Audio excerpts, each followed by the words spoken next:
I'd like to welcome everyone to the Wildlife Board meeting today. Today's December 12th, 2024. This meeting is being held in person at the Eccles Wildlife Education Center in Farmington, Utah, as well as being streamed live on YouTube. This public forum allows you to express your opinions and proposals on wildlife management in our state. This board considers your ideas, opinions, and feedback before making decisions on proposals before us today. The Wildlife Board is charged with setting wildlife policy for our state. Wildlife management is complex and sometimes is emotionally charged. We all have ideas and opinions about what is best for Utah's wildlife. It's why we're here today. And that's a good thing. We encourage those who want to express their opinion at today's meeting to fill out a comment card. I think they're green, and they're right back between the two doors in the back if you'd like to grab one and give it to one of these sweet ladies right over here on our right. We expect those in attendance to respect the people who speak, especially those who hold views that don't align with their own. Respectful behavior helps facilitate efficient meetings where board members can listen, digest, and address the concerns, ideas, and proposals being presented for consideration. Disrespectful behavior includes booing, yelling, cheering, or laughing while someone is speaking.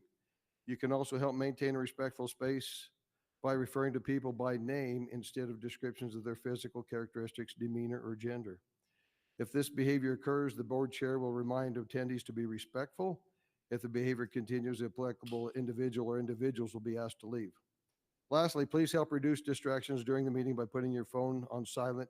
And if you need to take a call, we ask you to please step outside. My name is Randy Dirth. I'm the board chair.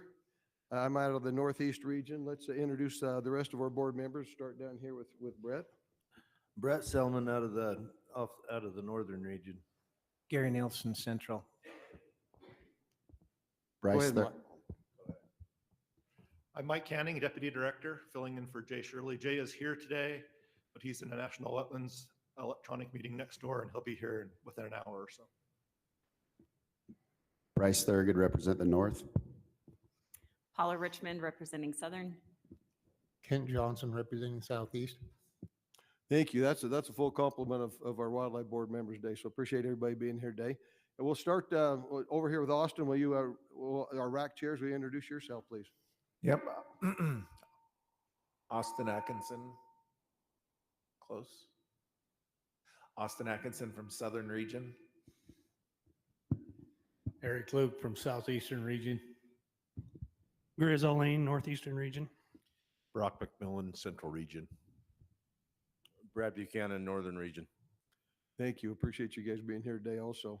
And we do appreciate that we got quite a few folks here in the audience today that are here. Appreciate you being here in person.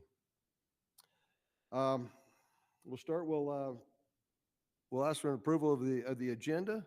Is there any modifications need to be to our agenda this morning? If not, I'll ask for a motion to approve our agenda. Motion to approve. Second. Motion made by Kent, seconded by Gary. Those in favor, start with you, Brett. Yes. Yes. Yes. Yes. Yes. That vote is unanimous. Thank you. Is there any additions or changes to our minutes of our September 19th, 2024 board meeting? I think everybody's had a chance to review those. Any modifications or changes to those? Not seeing any. I'll ask for a motion to approve that meeting minutes. Motion to approve the minutes. Second. Motion made by Bryce, second by Paula. Let's start with you down there on the end, Kent. Yes. Yes. Yes. Yes. Yes. That is unanimous. Turn time to Gary. Do we have any action log items? You know, we have several things on the forefront, but the ones that are going to come to fruition will be next month in our January winter meeting. So there's nothing at this time. All right. Thank you. Well, Mike, I guess you're prepared to give us an update for what's going on in our division. I sure am. We have a really long agenda today, so I will try to make it brief. We'll put it up on the screen.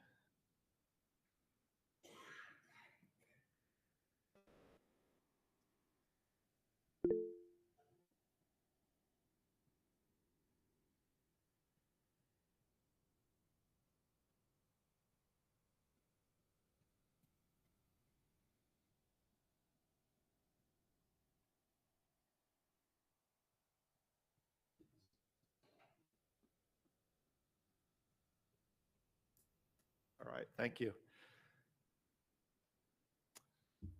Wanted to start with an update from our administrative services section. The limited entry turkey application period is now open. It opens this morning, runs through the 27th of December. Those of you that are on the email list, like me, probably got a notification this morning, so be sure to apply.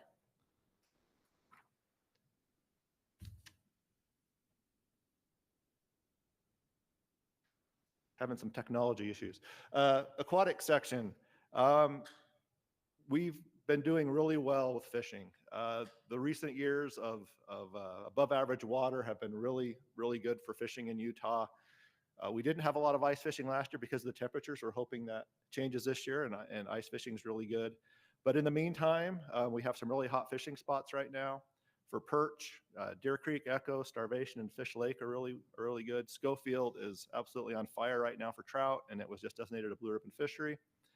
And if you want to go boating, even this time of year, Lake Powell's open, and there are lots of fish. We're seeing really high numbers of all species.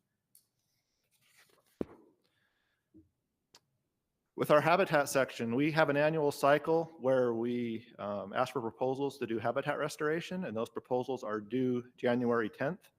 Then we spend the spring as teams throughout the state reviewing those proposals, ranking them, and submitting them for prioritization for funding, and then getting them funded and starting on the ground in the summer. So those proposals are due next month. This past year was an outstanding year for habitat restoration. I'm really proud of what our staff have done this year.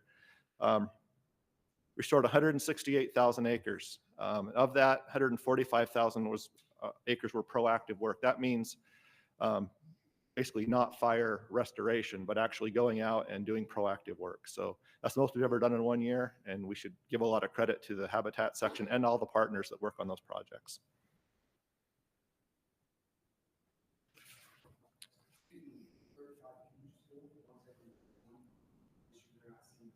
Okay.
System check, system check. Eccles, do you copy?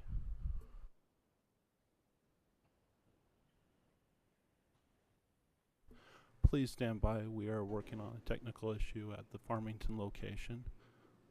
We copy Salt Lake. We're working on something back here. Thank you. Standing by.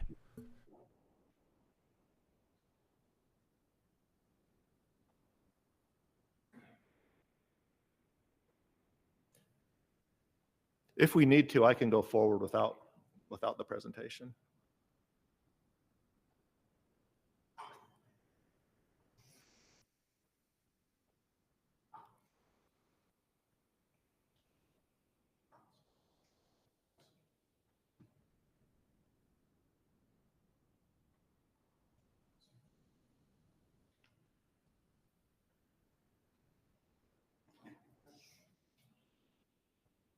All right, thank you.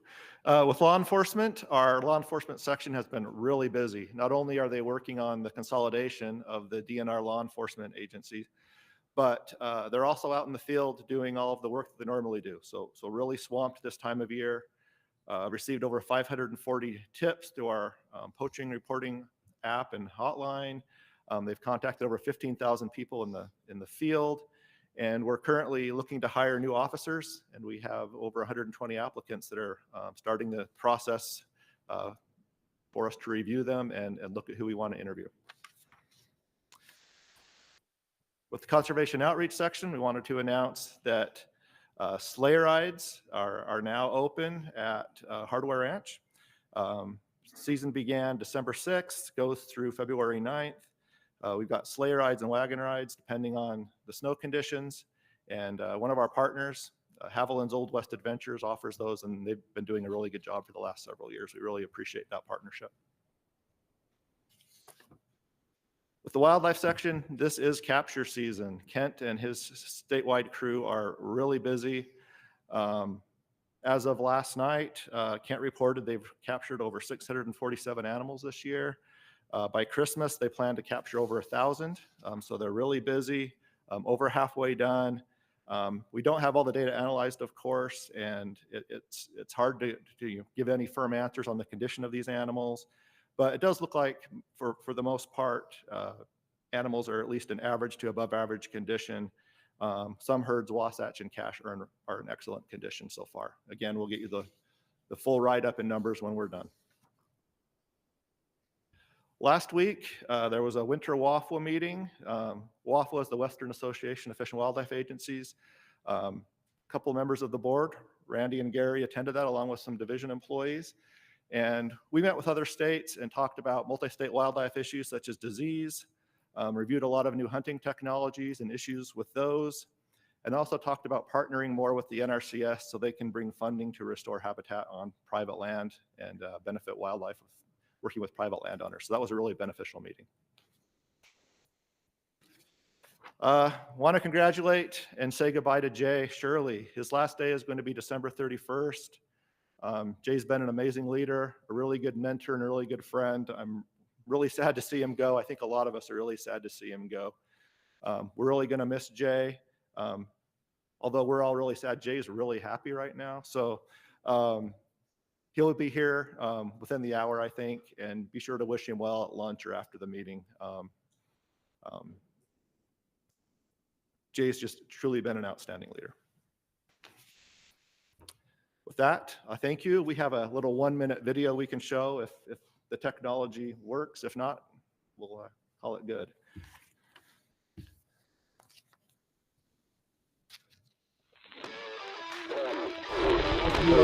Wildlife 7, 6, 5, 4, 3, 2, 1.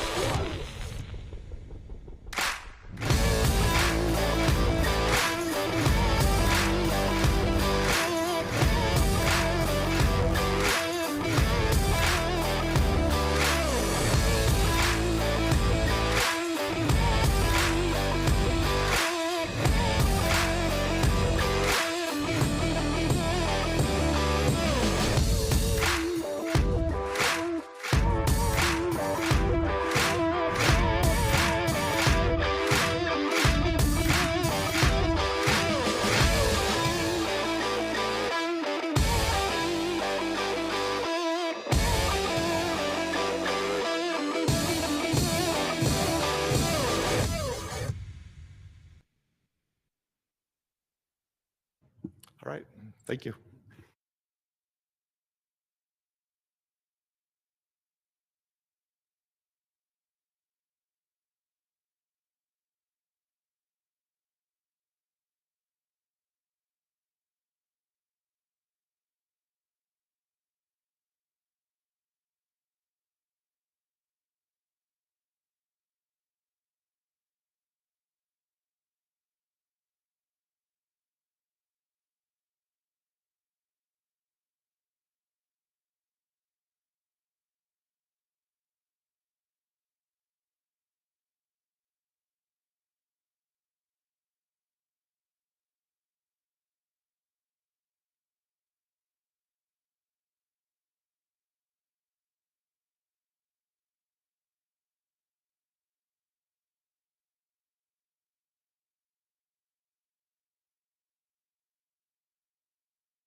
research proposals and then the season date recommendations, which are built on the assumption that the plan gets approved as presented. So if we need to do some back and forth and we need to, try to stick to the agenda, the order on the agenda, but it is a little complex and some of these things build on each other. So if we need to be flexible there and come up to help answer questions about related things that might be part of different agenda items, we'll do our best to help navigate that. It's been a great process working on this deer plan. We had a great committee, a lot of support, a lot of time and investment from a lot of folks, and had some really good conversations and discussions in RACs across the state. And yeah, excited to jump into it today and happy to provide any other clarification or additional information to facilitate a good discussion. Thank you, Dex. All right, we'll jump right in here. Questions from the board? I have one question, I guess. On the Thousand Lakes unit, is there any plan to put callers on there and learn exactly how much back and forth between that and Fish Lake that there is, or? Not right now. Okay, I had some conversations with the biologists about that. Just curious if that's something. Do we know how much overlap there is between the two units, or any speculation? I think we've got a gut feeling that I guess just a little background there. The Thousand Lakes unit historically has been managed as both a limited entry unit, a general season unit. At one point, it was some type of a hybrid where it was limited entry on public lands and general season on private lands. And the truth is, if you look at our data for the last few years, especially, pretty low success rates, pretty low hunter satisfaction. Yet when we go classify this time of year, our buck to doe ratios are really high. And it's just, when we see this type of thing, what we realize is we've got the scale wrong. We're not managing this unit at the correct scale. When the deer committee met, we talked about what do we do with the Thousand Lakes? That was on the list. When we went into the deer plan revision, we said we got to do something with Thousand Lakes. It's not working. We talked quite a bit about potentially just lumping it in with the Fish Lake. Our assumption is that I think those are a lot of the same deer. There's a lot of movement interaction there. We thought we could lump it in with the Fish Lake. It's a pretty small number of permits on the Thousand Lakes, a couple hundred permits. We had a lot of requests to try a restricted archery hunt somewhere. And so we felt like the Thousand Lakes unit was a unit where the stakes weren't super high. We weren't talking about thousands of permits. We're talking about a couple hundred permits. We can try something creative here. Maybe here's a chance where we can try, across the board restricted weapons that make it a limited entry unit. We'll reduce permit numbers so there's not potentially as many dissatisfied hunters. And we'll try something here. We don't necessarily have a lot to lose. Maybe we don't have a lot to gain either, but that's kind of the story, the background for why we went that direction with the Thousand Lakes. We felt like we needed to do something different. We could have lumped it in with the Fish Lake, and like ultimately today, I think if the board decides you don't want to try it as an experimental restricted weapons limited entry unit, our backup recommendation would probably be then let's lump it in with the Fish Lake and just make it part of the Fish Lake general season unit. Okay, thanks, Dex. Other questions for Dex? We probably all have some. We're just waiting our turn. But for the 30% adjustment for tags for the biologist to have leeway on, would 15 or 20 cover most years of tag swings? Yeah, I look back through our recommendations, and most of the time, the vast majority of the recommendations would probably be covered by a 15 to 20%. Usually when we go beyond that, we make a recommendation to adjust permits more than that much in a single year. It's in response to, like we did it in Southern Utah 3-4 years ago when we had really bad drought, and we saw we had no recruitment of young bucks coming in, so we knew we needed to make some big cuts. Or after like a big winter kill or something in Northern Utah. Typically, annually adjustments are probably going to be within that 10 to 20% range. I think that would encompass the vast majority of our general season deer permit recommendations. Other questions for Dax? So how did you arrive at the 30%? So we talked about it in the committee, threw around some different numbers, and this is another thing that I had on my list when we sat down and started meeting as a committee was it is really difficult when we agree on an objective in the statewide management plan. We say, this is the buck-to-bill ratio objective we're going to manage for on these units. And then every year when we bring a recommendation to actually manage that objective, it turns into a big fight a lot of the time. And it's kind of like we got directed to bake a cake, but then when we try to bring flour and eggs and butter and sugar to make this cake, we get told, no, you can't bring flour and no eggs, but make the cake. So, I mean, that's kind of what it feels like sometimes. And Is that a problem? I don't want to make some gluten-free weird cake, Randy. So I don't know. I like regular cake, you can tell.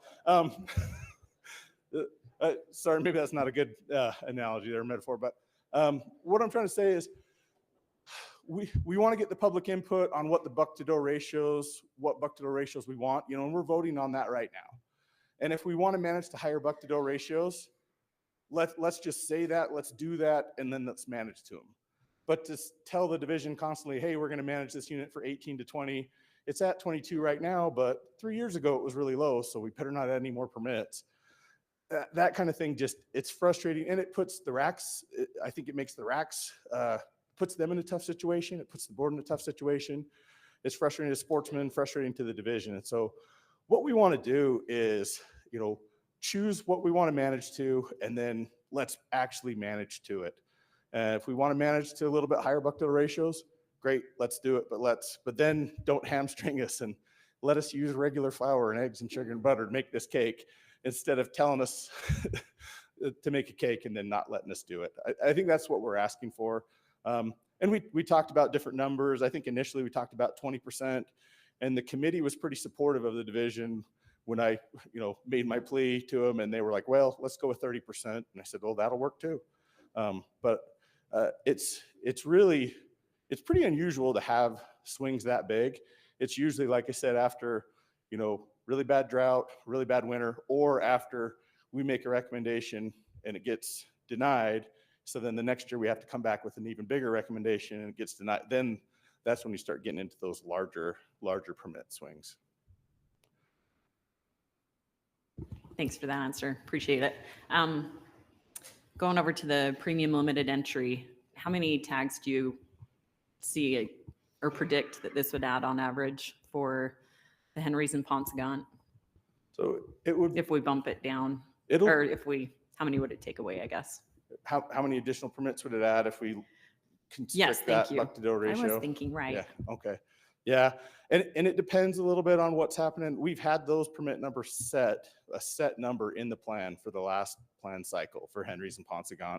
We didn't make annual adjustments other than in the management buck permits. So the regular premium limited entry permits were just set. I think they'll go up, but that depends a little bit on production. There'll be more variability. If we have wet years and good survival, they'll probably go up a little bit. If we have bad drought years, they'll go down. But it could be probably a substantial increase, probably in that 20 to 30% range, I think, based on making some of those adjustments. And again, that depends a little bit on what we see with production and survival.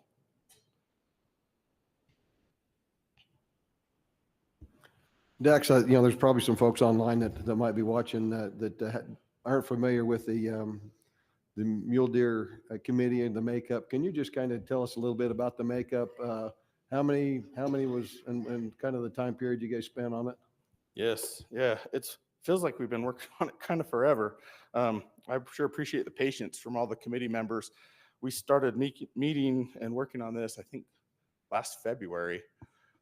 So we had a large committee when we revise a big species management plan like this. What we typically try to do is to put together a committee to get input from various stakeholders and groups that might have an interest.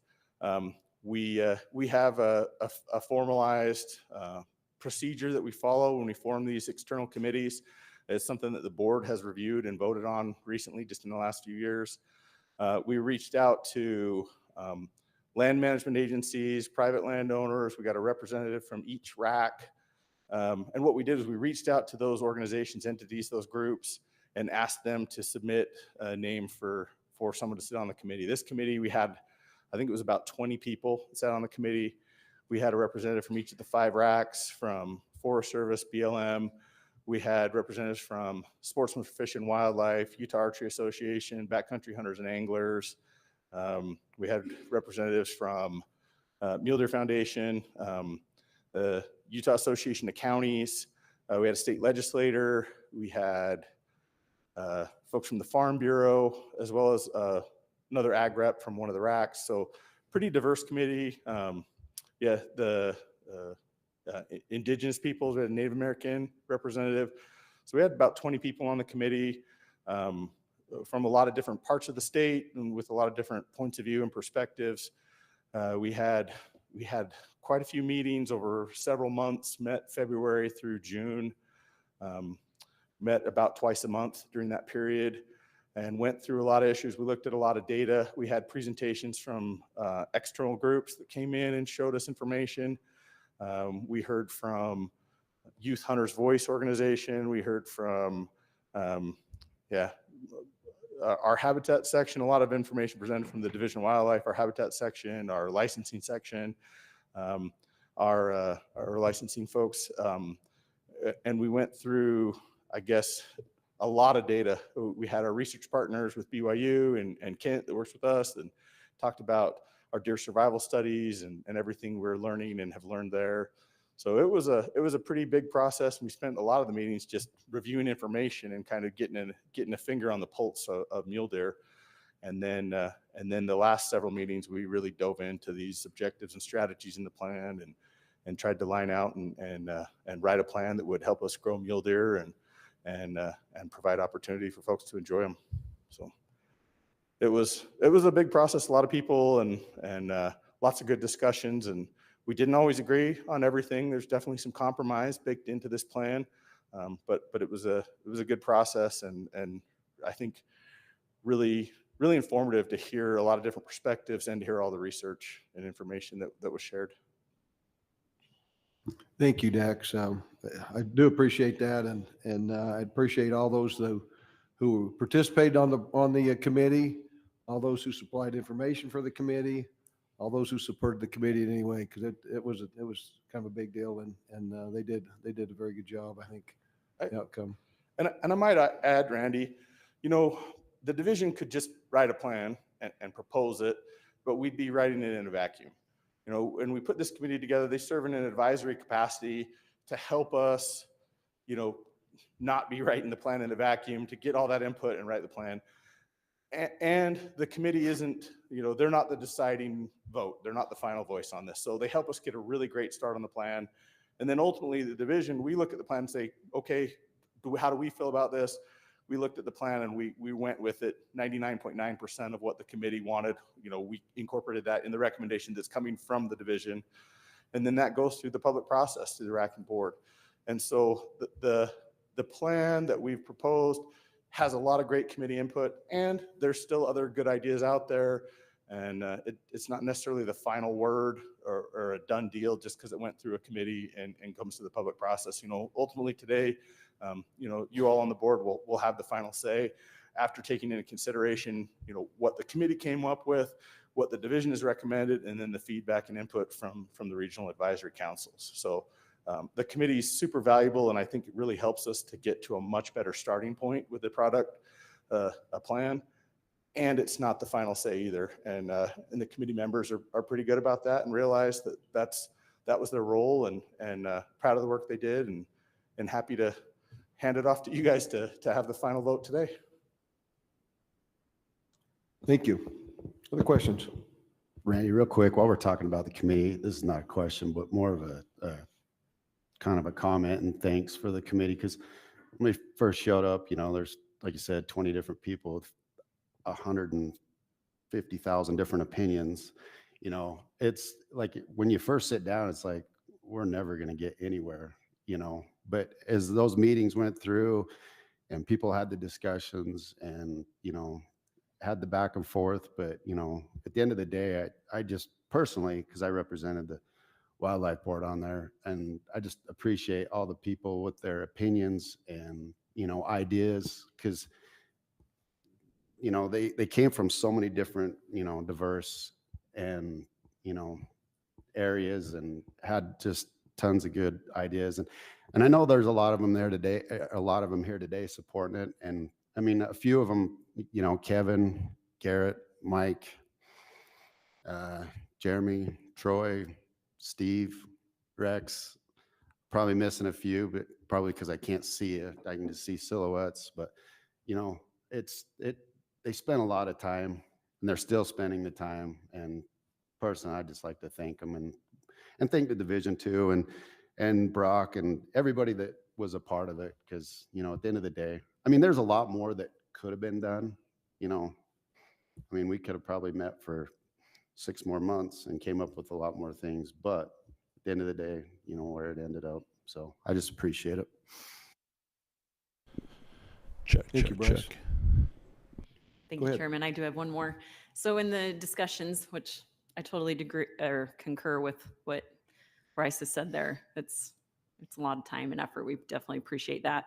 Another question I had on the buck to doe ratios, with talking about that, how much of the decision to bump down to 15 to 17 was based off of the study that came about, and how much was based off of what public would support for that? Yeah, that's a great question. So, yeah, in the committee, we looked at a ton of data, and a lot of the data we looked at indicated that if we manage to lower buck to doe ratios, we see higher productivity in our deer herds. We see fatter does, we see higher reproductive rates, higher growth rates in our deer populations at lower buck to doe ratios. That's not always the case. That's under average conditions. If you have great conditions, it seems like you can grow deer pretty easily. If you have average or poor conditions, it seems to be more of a factor. We looked at that, and it's not gigantic, the difference there. Like I ran the numbers after we had some questions about this in Southern Region RAC, and I ran the numbers. And maybe I'll talk about this a little bit. This in the presentation, this was that one graph that kind of showed lambda, meaning population growth rate, and a lambda of 1 means your population is stable. Above 1, it's growing. Below 1, it's shrinking. And in average conditions, so this can change if you have good conditions or poor conditions. It could be different from this. But in average conditions, if your buck to doe ratio is 25 bucks per 100 does, postseason buck to doe ratio, the slope for that line that's fitted to those points, you have a lambda of 0.95, meaning that your population's declining 5%.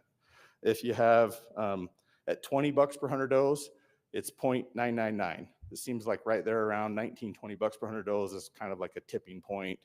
If you go lower than that, 15 bucks per 100 does, your lambda was 1.03, so a 3% growth rate. At 10 bucks per 100 does, 1.06, so a 6% growth rate. And those aren't gigantic numbers, but over time they add up. If you grow 3 to 5% a year annually, I mean, look at your 401k. That kind of stuff can add up sometimes. And that being said, we looked at that. We also looked at disease risk. CWD is one where it definitely looks like there's a correlation between higher buck to doe ratios and the prevalence and spread of CWD on the landscape. And so there's some compelling arguments with those things. We also looked at opportunity, and that was a big one. A lot of folks said, well, how can my kids get out and hunt more? What is the purpose of a general season deer hunt? Is it to draw every 5 years and then you have a chance at a really big buck? Or is it to go every year and maybe you don't see as many bucks or as many big bucks? All of those things played into the decision. And ultimately, this committee was really focused on how do we grow more deer, and how do we get more folks involved, out in the field hunting deer or helping with deer management, whatever it might be. And so I think those things combined led to the decision to recommend relatively minor adjustments to buck to doe ratios on units. In the past, with about 30 units, we managed about 20 of those units at 18 to 20 and the other 10 at about 15 to 17. And we're recommending flipping that. So out of 30-ish units, we'd have about 20 at 15 to 17 and about 10 at 18 to 20. So the population growth rate was factored into that decision, as well as disease resilience and the ability to give more opportunity.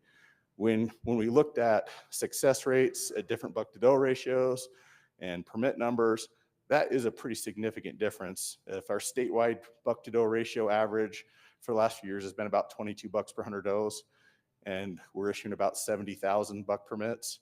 If we changed it so that the statewide average buck-to-doe ratio was like 17 bucks per 100 does, then we're issuing in the ballpark of 90,000 buck permits. So that is pretty significant there. If you manage to do a little bit lower buck-to-doe ratios, you can issue more permits.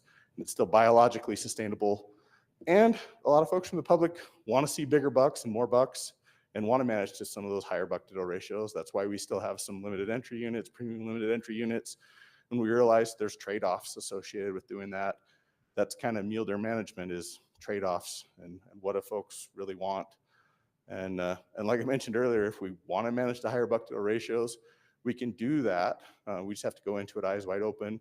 It might mean that fewer people get a hunt, and these populations might be less resilient to poor growth conditions and disease. So that's a long-winded answer. I'll take it easy. We got to be out of here by before dinner. Dax, on the survey, what was, besides wanting to see bigger bucks, what was the next thing they wanted? Hunt more often, see big bucks. Exactly. They don't want to wait, right? A year or two at the tops. Yeah. So it's having your cake and eating it too. And I think, we'll get into that, but I think that's part of some of the things we're trying in the research proposals is seeing it. Are there ways we can have our cake and eat it too? Question with the buck-to-doe ratios and the thought that perhaps lower buck-to-doe ratios would suppress CWD spread a little bit. Was there any discussion about taking a unit with high CWD and trying the theory going with a lower buck-to-doe ratio there for a few years? We talked about that. There wasn't a lot of support on the committee to manage any units below 15 to 17. We did talk about that, and just nobody felt very comfortable going there. We didn't make any recommendations to go that way. We did add some strategies in the plan that would allow us to potentially have some additional like late season CWD targeted hunts. And we have proposed a couple of those for, this next recommendation cycle. But yeah, we just couldn't get broad support for managing any units at lower buck-to-doe ratios, anything lower than 15 to 17.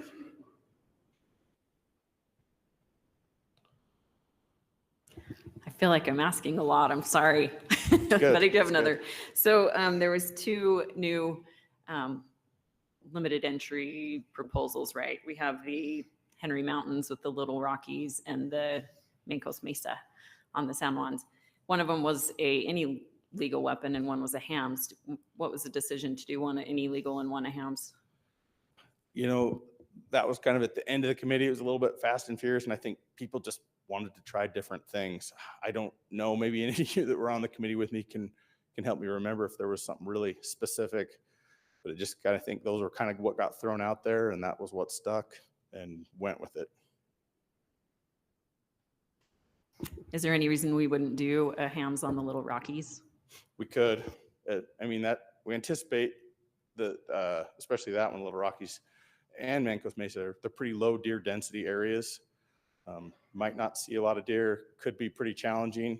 And that's kind of the idea of those hunts as well, that you have a long late season because they're areas that have pretty low deer densities. So I think, the recommendation from the committee is what it is. We're comfortable with that.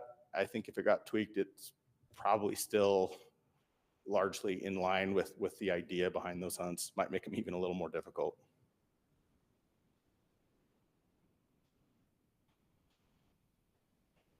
Other questions for Dax? You can keep going, Paula, if you have more. It's okay. Please do. Hey, that's not fair. The rest of you need to step up. Come on. Your RAC was a good meeting. I'll read one of your questions if you want.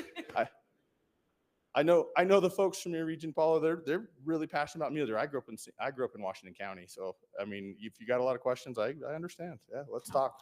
I think I got them all. Okay. Yeah, I think we're good.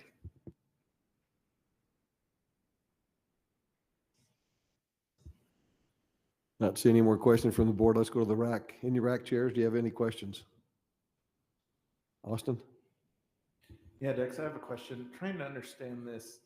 If it's over $20 per 100 does that your lambda is below 1 and thus decreasing, how do we still have a Ponsagon and Henry Mountains deer herd at $50 per 100 does? Are we just destroying that productivity? So I do think productivity is affected by running those higher buck-to-doe ratios. That's what the data would indicate. We can grow deer with high buck-to-doe ratios when we have good conditions. So if we have poor conditions, that's when it seems to really make more of a difference. But look at your deer population trend on the Henrys, for example. That deer population has declined in recent years. As we went through bad drought periods, we saw some pretty serious declines there, maybe more so than we saw on other units with similar habitat types that had lower buck-to-doe ratios. So it is not the end-all be-all, and I want to be clear about that. I don't think this is necessarily the silver bullet that's going to, the key to doubling our deer populations is manage all units at $10 per 100 does. That's not what I'm saying. What I am saying is there does appear to be a trend there, and keeping our buck-to-doe ratios, in the ballpark of where we've currently been managing them is probably going to be better for overall herd productivity and health on our general season units moving forward. And we are probably sacrificing some productivity on our limited entry and premium limited entry units. Other questions by RAC chairs? All right, we'll turn the time to Mike. Have you got some comments for us from the public comments? Are you ready for the online comments? Yes. Okay. We've also got the comment cards.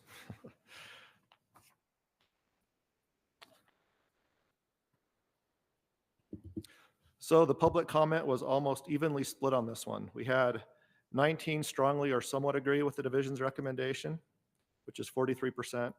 20 strongly or somewhat disagree with the division's recommendation, which is 45%. And 5 were neutral, so 12%. So weighted average of 2.86.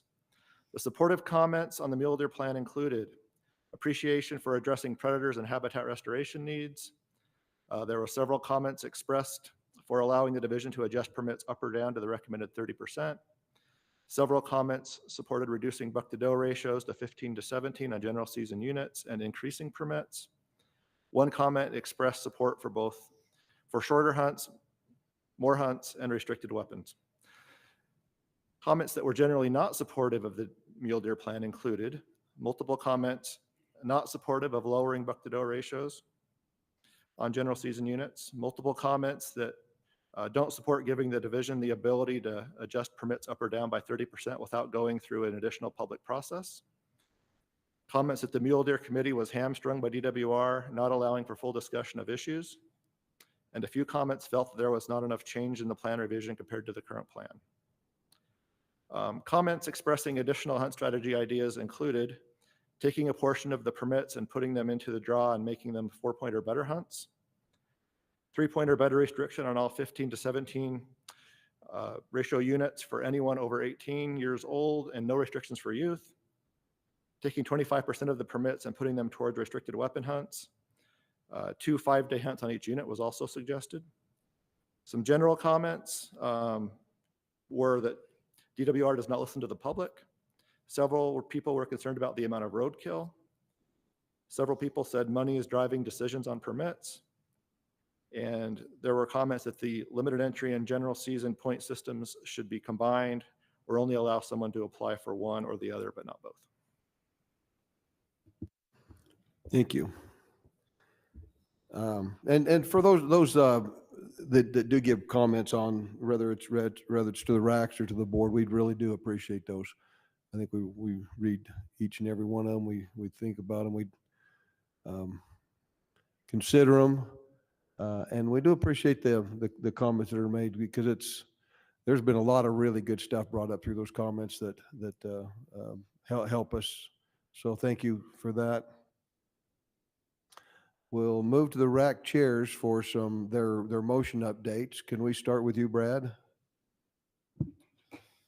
Okay, in the northern region, we had a motion to accept the statewide mule deer plan as presented, and that passed 10-1. The one opposing vote was wanted to see us more managing to the data, was more interested in seeing some units at a lower buck-to-doe ratio, given the current research that's taking place. Thank you. Brock? In the central region, we had a motion to accept the division's recommendation as presented, and that motion passed unanimously. Thank you. Grizz? In the northeastern region, there was a motion to accept the motion or the presentation as presented, and it passed unanimously. Eric? Southeastern region, there was one motion. Motion was to accept the division's proposal as presented with one change. That change is the wording regarding mule deer research should be broadened to include all research topics needed for population management. They felt that the way it was worded was restricting us to just the two options that were given in the research study. That motion passed 8-1. Thank you. And Austin? Yeah, in the southern region, we had a few motions. The first one was to accept the plan as presented for general season units, with the exception of lowering the buck-to-doe ratios for all units in the southern region. That was to keep them the same, and to not allow the up to 30% change without going through the public process. That passed unanimously. The second motion was to approve limited entry and premium limited entry with the exception of reducing the buck-to-doe ratio. That failed 8-3. And then the final motion was to accept the remainder as proposed with the exception that all permit recommendations must continue to come through the public process. Our RAC felt they wanted to continue to bake the cake with DACs. So. Thank you, Austin. Okay, so just kind of let's go to public comments. We've got some public comments on this, and we'll start first with Jeremy Anderson, and then Brandon Zundel will have you on deck. Jeremy Anderson, Mule Deer Foundation. I want to thank you guys for the opportunity to come and chat with you, and the RACs as well. You guys put in a lot of hard work and we appreciate it. I was lucky enough to be part of the committee. As Dax mentioned, we met multiple times. In fact, I believe we had an extra meeting that we had to come up here for with Lindy. I want a few of you guys are going to hear this, and it's going to sound like a broken record, but just a little bit of a background. I thought the group was made up of quite a diverse amount of people, from ag to SFW to MDF to multiple hunters at large type people. We began every meeting and with public comments, and we took them very seriously. And we talked about the surveys and things like that. I will say that on my own, reaching out to MDF members, the overwhelming feeling I had was opportunity. Opportunity is what I heard. Sure, everybody wants to go out and get the 30-inch buck, but waiting 5 years to actually get out and do that was a struggle for some. So I think we had a good diverse of plans in there that allows for that to happen for the person that wants a 30-inch buck, and then also to be able to get out in the field with family and friends and go hunting. So with that, I am in full support of the plan. Were there things in there I didn't agree with? Absolutely. However, we decided as a group that we were going to vote, and we stood as a committee, and I am standing with the committee and full support of this plan. So thank you, folks. Thank you, Jeremy. And I forgot to read this, and I apologize. I should have done this, but there'll be a 3-minute limit for each person, and I sorry about that. I was supposed to say that ahead of time, but I didn't. I blew it. So Brandon, you're on, and on deck is RAC Ship. I'm Brandon Zundel, just here representing myself. I want to say I really appreciate the opportunity to be able to stand up here and speak our minds and you know, this whole process, whether through the RACs and through these board meetings, it's really awesome to be able to just say what we think as the public. I like this plan. You know, there's never, I don't think there is a perfect plan, but this committee has really done a bang up job. And each year our research gets better, and I think each cycle of these plans, I think the plans get better. There's a lot of pieces to this, and unfortunately there's a lot of agenda items relating to each piece. And so with a limited of 3 minutes of kind of pick my battles here. And if I were to pick one thing in this plan that I don't want to see changed, and that's this 30% change each year up to without us meddling with it. The biggest problem I think we've had the last 2 cycles is we commit to a plan, and then if we have to reduce tags, there's never a battle. We never battle about reducing tags, but when it comes time to increase tags again, after that reduction's done its job, we never do. And so then it just keeps compounding on itself. This given the division the latitude of the 30% allows them to commit to the plan, and it's our opportunity right now to commit to this plan. And let's actually let a plan cycle work the way it's supposed to work. And that's my thinking on it. So thank you very much. Thank you, Brandon. Rec Ship, and then on deck is Garrett Slotkoff. I'm Rex Ship, participated in the committee. I also participated as a representative from the state legislature, which, by the way, I have to leave right after I speak to a meeting down there. But I support the plan. I think it was really quite a process that I enjoyed being a part of. There were a lot of different perspectives. I have a lot of different perspectives based on the people I represent. I represent, my district is in Cedar City. I represent 45,000 people. And I have had a lot of input when people found out that I was part of the committee. The one thing there's 2 things that I'd like to emphasize is I think we need to be careful when we're doing these studies. We've got some different studies set up for some of the different areas. I think we need to be careful about changing the permit numbers while we're doing those studies so that we can really determine if we're growing deer or not in those study areas. So I think we need to be careful about that. And the one other item I want to mention is we love Director Shirley. Director Shirley, we appreciate all the service you provided.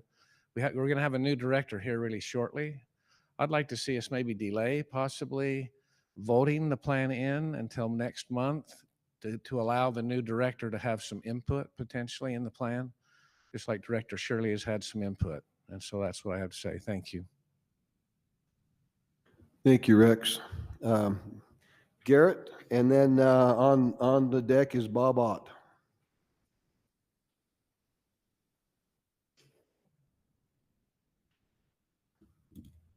My name is Garrett Slatkoff. I'm here representing the Utah chapter of Backcountry Hunters and Anglers. I was also fortunate enough to be selected on the committee and echo Jeremy and Rex's thoughts about, and Dax's as well, about how the committee worked, the discussions we had, and how we arrived at these decisions. Ultimately, our organization supports this plan as well. I think from the different habitat strategies, predator control, CWD management strategies. Overall, there's a lot of good information and approaches in this plan that we support. 2 things that our organization really wanted to hit on, and one, this might be for one of the later agenda items, but we wanted to reiterate our appreciation for the division willing to work with archers on keeping the extended archery area. I know that might be, again, part of a later agenda item, but that was a really big topic for us that we appreciated some of the compromise that the division and other members of the committee discussed. And so we appreciate that. And then 2, on the topic of buck to doe ratios, understanding that everybody does want to go out and obviously shoot a bigger buck.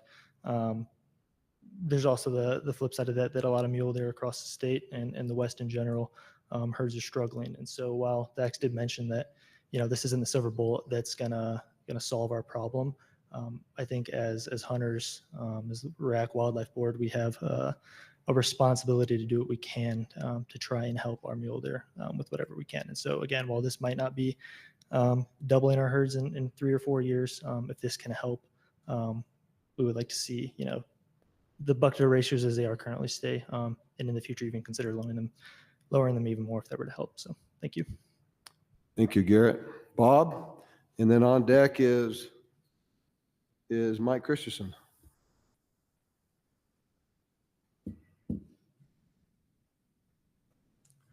Good morning, and thank you for the opportunity to comment. I appreciate all the time that was put in on this plan for mule deer. At least in the southern area that I'm responsible to talk about at this point in time, we have low herd numbers. And so if you fail to plan, you plan to fail.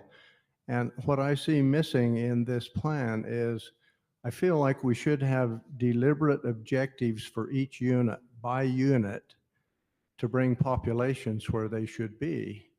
And that can encompass a lot of things, whether it be habitat, water developments, things like that, permit numbers, all of the things that come into that. And I realize that that might be fluid from year to year, but the biologists who are working on these things on those units should be able to give us some idea where we can make improvements to help us get our deer populations back up to sustainable numbers, because right now they seem to be getting lower and lower.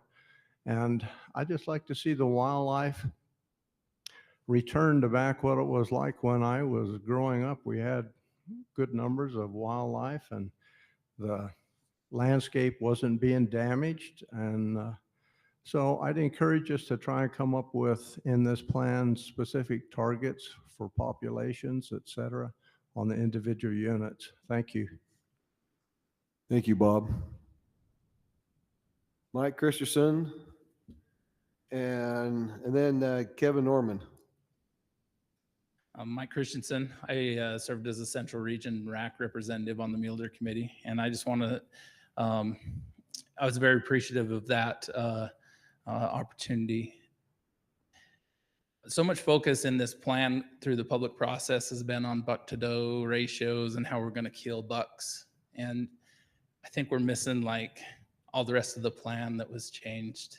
The habitat work that will be instituted because of it, the research studies, the direction to manage predators more, the direction for the division to get involved with municipalities and governmental agencies to protect critical migration corridors and critical habitat. There's so much in this plan.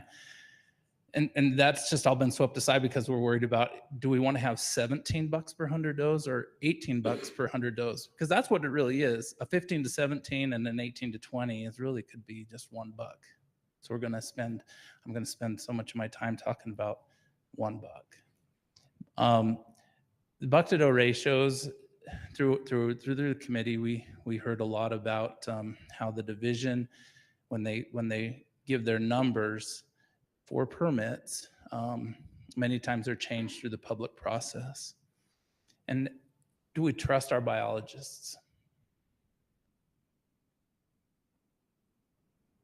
Now, I like the silence there. Do we trust them? If we trust our biologists, why can't they have the liberty to increase or decrease permits by 20 or 30%? And I did say 20 in case there needs to be a compromise, but they need some kind of a leeway there. And I think that's really important, not just for the deer herd, but also for the morale of the whole system. Sitting on the rack and talking with biologists, like it gets really heated and frustrated when we start to like the Henry Mountains. If we go to this, we might adjust permits by 20%. Well, that's 10 permits, 5 permits. We get hung up on these little things. The other thing I want to just say is there was a lot of compromise that went into the plan, and I believe that there was compromise through the RACs. I listened to all the RAC discussion, and it was really interesting to see how people kind of vetted it. There was a lot of discussion. It wasn't just a rubber stamp, and it was really interesting to see, 4 of the 5 RACs passed it unanimously or close. And if we take one region and we curtail the plan to that, then we're also affecting all the other regions. Thanks for your time. Thank you, Mike. Kevin, and then Ben McRae. Kevin Norman, representing SFW. We support the division's recommendations as presented, support the plan, and want to thank the committee for looking at everything inside out and backwards. Since I still have 2 minutes and 50 seconds, I just want to publicly thank Jay Shirley for his efforts. I know this state and the division's a better place because of you, and you're leaving some mighty big shoes to fill. And I feel grateful I got to know you better and work side by side with you, and you'll be missed. So thanks. Thank you, Kevin. So we've got Ben and then Troy Justison. Okay, Ben McRae with Utah Archery Association, just up here to support the plan as recommended. I'm kind of new to this whole process and joined up with the UAA a couple years ago, and fortunately I was an alternate to some of these meetings, and very impressed with everybody and their passion. So I just want to say thank you. Thank you. Troy? And that's our last one, unless anyone else has one they'd like to bring up, please do so. But Troy's, you're our last one. Troy Justinson, speaking as a member of the Deer Committee today. A lot's been said about the time that's gone into this. Let me give you a little idea of the time. I think it's 10 meetings, 11 meetings, well over 40 hours. I've had the opportunity to sit on many committees, and every time I go into a committee, I have in my mind what I want to see changed or whatever. And without fail, as I sit through that time, data information is presented that changes the way I think and also the way I perceive things. And so, especially when you get on the topic of mule deer, like Bryce pointed out, we all have different opinions. But I think the committee worked extremely hard, and I don't know if there was a stone left unturned. Is it perfect? No. Do I agree with everything? No. But as a lot of several of my other fellow committee members stated, we agreed to vote and stick with the plan. So I support this plan with one exception. And that exception in there is we do not support the retirement of Jay Shirley. So, brother, I want to say thank you for all you've done. You've been, excuse my French, a hell of a director. A personal friend. I think you've done a lot for wildlife. I think you represented your agency well and the people who work for you. So we will miss you. Thank you. Thank you, Troy. Kevin, I see you want to say something. We just went back through our cars to make sure we didn't miss one. So Kevin, he was a board chair last. So I submitted one. I don't know where it got lost, but I've offended people over time, so we could. I saw you walk up and give it, so that's why I know. Oh, sorry. I was testing Stacy. I just want to show support for this plan. Having sit on that side of the table, this was a really diverse group, and it was incredible to watch them work together. It's been stated here, but I just want the board to know that it was a really good group. I think some of the efforts by the board to give the division some tools to vet how the boards are put together, I think helped, and I think it was really good, and I want to state that. I've had the opportunity through the RAC and the Wildlife Board to be able to serve in this process for about 20 years. And through that time, I'd had one 45-minute discussion with an acting director until Jay Shirley came along. And his door was always open, and it was incredible. He cared about you as an individual. He cared about you and your family. I'll never forget when we were going through a hard time at the wildlife board. He took his card out and handed it to my wife, and he said, no matter what time of day, he's not going to call me if something is too hard. But you told my wife, you call me and let me know if I need to know anything. And that's just a person that he is. And Jay, I appreciate you. You have set a big standard, and ask the division that follow. He has done an incredible job with listening to the public and to opening the doors to all of us. So thank you. Thank you, Kevin. All right, we'll come back. Any comments? Dax, is there any comments that you feel that you'd like to talk about from what you heard from the public? I was just going to mention, and I talked to Bob, like what he brings up, that we don't really dive into specifics in the statewide plan. He's correct. And I directed Bob, get with your local biologist. After we write a statewide plan that goes into place, we do have unit plans that really do dive into more of those specifics of, we need to put in some guzzlers on Cottonwood Ridge, and we need to do a pinyon juniper thinning and, Miller Flat or whatever, like that specific level of information. We do have that in our unit plans, and it goes into more detail about population management and how we come up with the unit population objectives. So I just wanted to mention that. We do have that. It's at a little different scale. Those unit plans fall under the umbrella of this broader statewide plan that gives more general statewide direction. And if folks are interested or concerned about some of those really specific, localized issues and details, please get with the folks in your region, the regional biologists, and typically we do ask the regions to take a look at the unit plans after a statewide plan revision. So if there's some updates or there's some things we're missing or that we don't have right in those unit plans, now would be a good time to dive into those things. So, and otherwise, just sure appreciate all the comments. Thank you, Dex. All right, I'll just try to summarize the RAC motions. We had the northern region, the central region, the northeast region, and the southeast region. Well, actually, the northern region, central region, northeast region, they all approved it as presented. The southern region, southeast region wanted to change the research verbiage just a little bit to include all research topics, not just the two that we've got outlined in it. And then the southern region, Austin, I'm going to ask you to give me those one more time, because I think I've got it wrong on my paper for the way the vote went. So I'm not going to say that. Will you give yours one more time? So there were two motions that passed. In regards to general season units, it was to not lower the buck-to-doe ratios in the southern region units, and to not allow the up to 30% change without going through the public process. The other motion that passed the remainder as presented, with the exception that all permit recommendations must come through. Okay, thank you, because I do have that wrong on my paper, so I'd have said that wrong. Thank you. All right, come back to the board for discussion. And anybody want to bring up is there any need to break any of these topics out separately? Let's start off that first.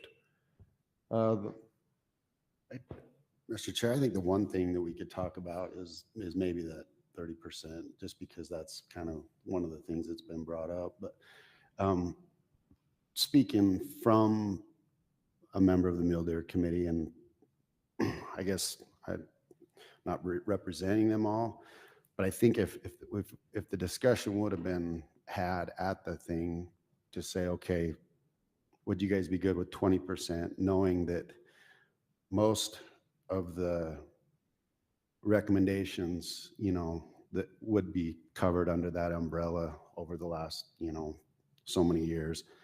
I think that the Mule Deer Committee would have been good with that, and I think it probably would have been good, obviously it passed through the RACs, but I would feel comfortable with lowering it to 20, not going any lower than that. But I would, venture out to say that they probably would have, not had too much heartburn with that. All right, we've got that topic. Let's stay on that topic for a little bit. Okay, I agree with Bryce on that, and I've looked at it and had some conversations, actually crunched some numbers on some of the units, especially the units with a bigger number of permits, like the Manti and stuff. These could be, you know, like if conditions lined up really good, say we had 3 really good years in a row, I mean, you have a potential for a lot of tags, you know, like over a several year period, maybe even doubling the number of tags on a unit. And while that may not biologically be a problem, it could be a social problem that causes people a lot of grief, and we get a lot of pushback out of the public. So, you know, I agree with Bryce. I think 20% is probably a good place to end up with it.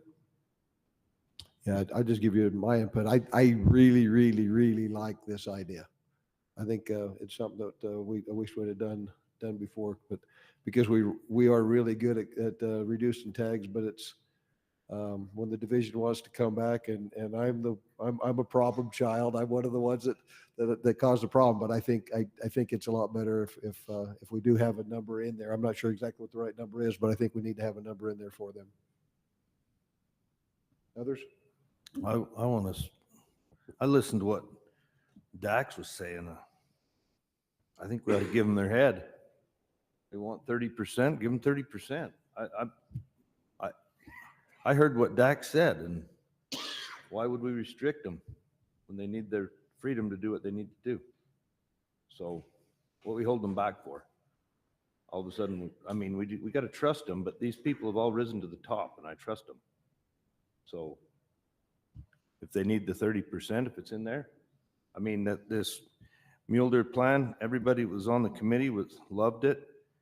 I appreciate the committees. I've served on committees before. I ditto what Troy Justison said. You know, you go in there with something on your mind and you're going to change the world, and all of a sudden you find yourself compromised and understanding everyone else, and you come to an agreement. And that's where this committee's been. They said 30%. I vote we leave it at 30%. Well, I guess I'm kind of on the other end. I would say 15, and I feel like talking to biologists and other people, they said that does cover most years. And I feel like on years that things are a little more extreme, that's good to have it go through the public process and to get the input on that. But I still feel like 15% to me is a good even number that will cover most years, but will also bring forward some of the bigger swings.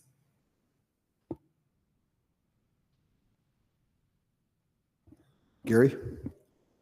I've been thinking about this a lot too, and I've gone back and talked to them about what would cover it, they could actually use, and it wouldn't interfere with management. And you're exactly right on the taking tags but not giving them back. But a 40% swing is 20% would be a 40% possibility of a swing.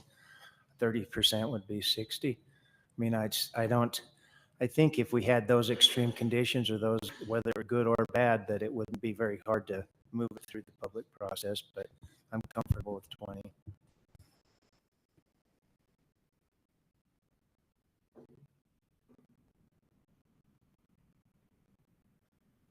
Well, sounds like we got a little bit of different opinion here, so let's, if anybody's got any more input, let's hear it. If not, let's hear a motion. Mr. Chair, I'd like to make a motion that we go with 20% for the allow the division to make the recommended changes at 20%. I'll second it. So we've got a motion and a second. Motion to allow the division to have a 20% move one direction or other in the tag allocation without going through the public process. And we'll go for a vote. We'll start you, Brett. No. Yes. Yes. No. Yes. Motion carries 3-2. And so I am so glad you're all here today. I forgot to thank you for that. I'm so glad you're here today. Okay. Let's talk about the next topic. We talked about heard several comments about the buck to doe ratios, the 17 or 15 to 17 and the 18 to 20 on this plan. Let's talk about that one. And is there any decision or anything we need to visit on that one?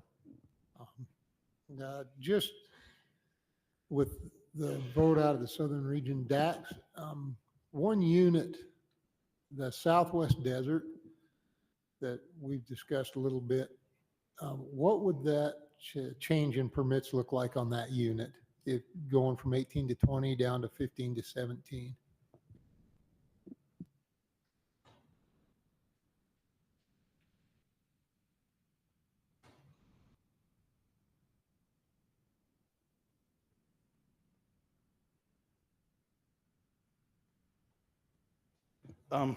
It's a little hard to predict on that unit. It's pretty low deer density, kind of a deserty unit, lower deer density. The variation in success rate, I would anticipate success rate would probably, as you increase permits, would probably be fairly low. It could potentially be a significant increase in permits on that unit to try to manage it at 15 to 17.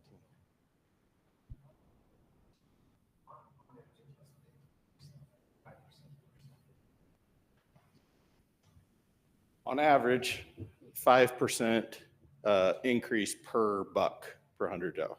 So to change it, you're looking 15%. That's on average. I think it might be slightly higher on that unit just because of low densities. So you go from like 200 permits to 2 1/4, something like that? Yeah, maybe a little more than that. Okay.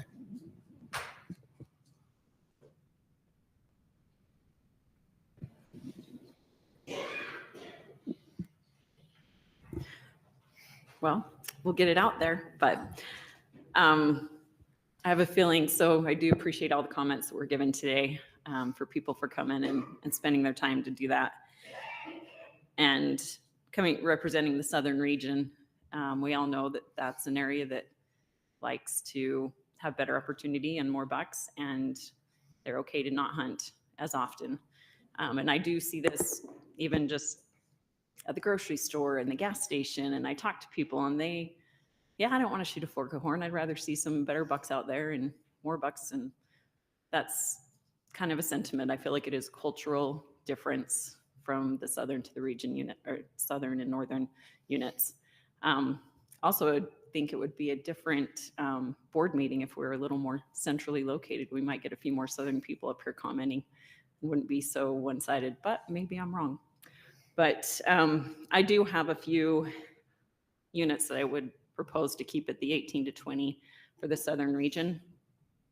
This isn't a motion, this is just discussion. But so I feel like on the Beaver West, where we're changing that to when it comes up later, it's going to be a research, and it is a split unit now, it's new. I feel like that would be a good one to keep where it's at, to keep to the same buck to doe that it's been in the past, data-wise, and it just is a smaller unit. I don't feel like it's going to increase that much opportunity if you add that many tags onto it, or if you change the buck to doe ratio. So that's one I would recommend. I would also recommend the Southwest Desert. Similar reasons. It's not going to be a research one, but it is a low density, and that is a hard unit to hunt. And it's a pretty specific, there's a few people that hunt it, but they know how to hunt it, and they hunt it well. And those that do prefer to see the bigger bucks on the landscape. And I feel like if you put more tags on there, people are going to be dissatisfied because it's pretty hard to see the bucks or the deer at all. So it's a hard unit to manage in the first place. But I feel like that's one that would make sense to keep at the 18 to 20. Same along the same lines, Boulder is going to be a research one. I would think to keep that one the same as well. Those three are ones that I would prefer to change. I guess not change, keep the same.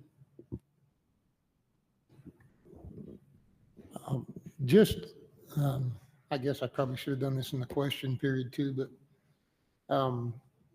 the division in the past has indicated that most of the harvest on our general seasons takes place on the opening weekend, and most of the bucks that are killed are yearling bucks.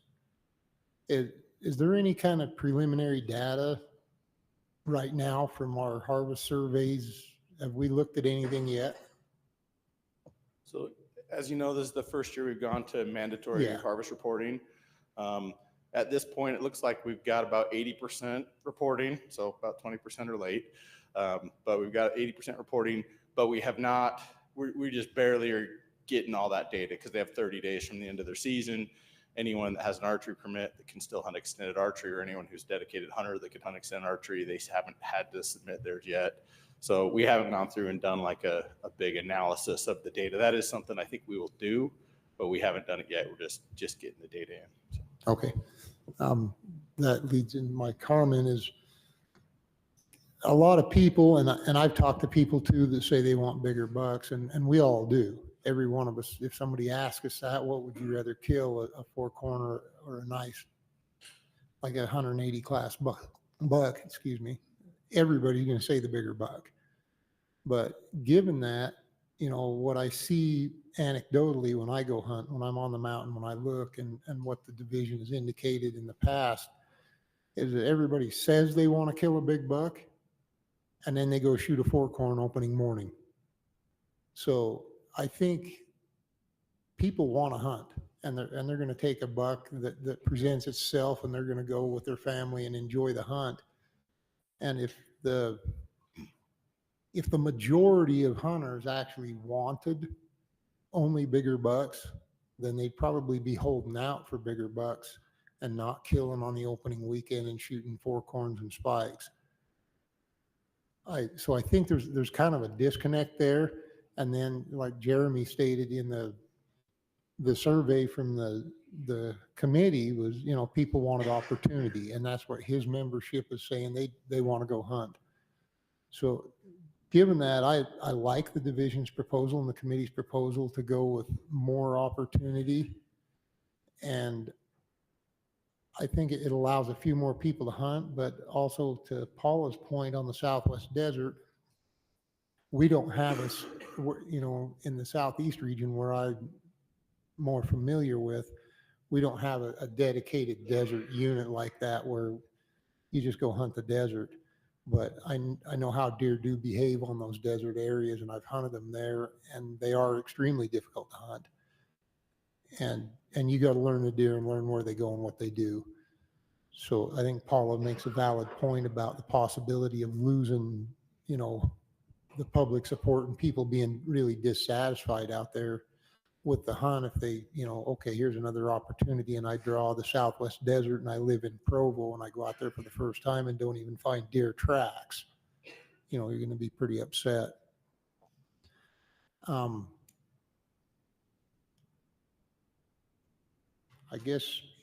I think I can support Paula on the Southwest Desert. I think we can leave that one at 18 to 20. And another thing that I've talked to other people have hunted units that are 18 to 20 and 15 to 17. And anecdotally, I can point out seeing, you know, giant bucks on every unit in the state, that every unit produces them. And like Mike pointed out, a lot of times you could be a difference in your classification of 1 or 2 bucks is all the difference is between each units. So there's probably, this is my opinion, but I don't know that there's much of a difference in the quality of the bucks between the two strategies, 18 to 20 and 15 to 17. I could be wrong about that, but I don't know that there's a lot of difference. The main difference being in a 15 to 17 unit versus 18 to 20, we're going to allow a few more people, a few more kids to go hunt with their dad or their grandpa or whatever. I guess I'll quit for now. That was a pretty good presentation, Kent.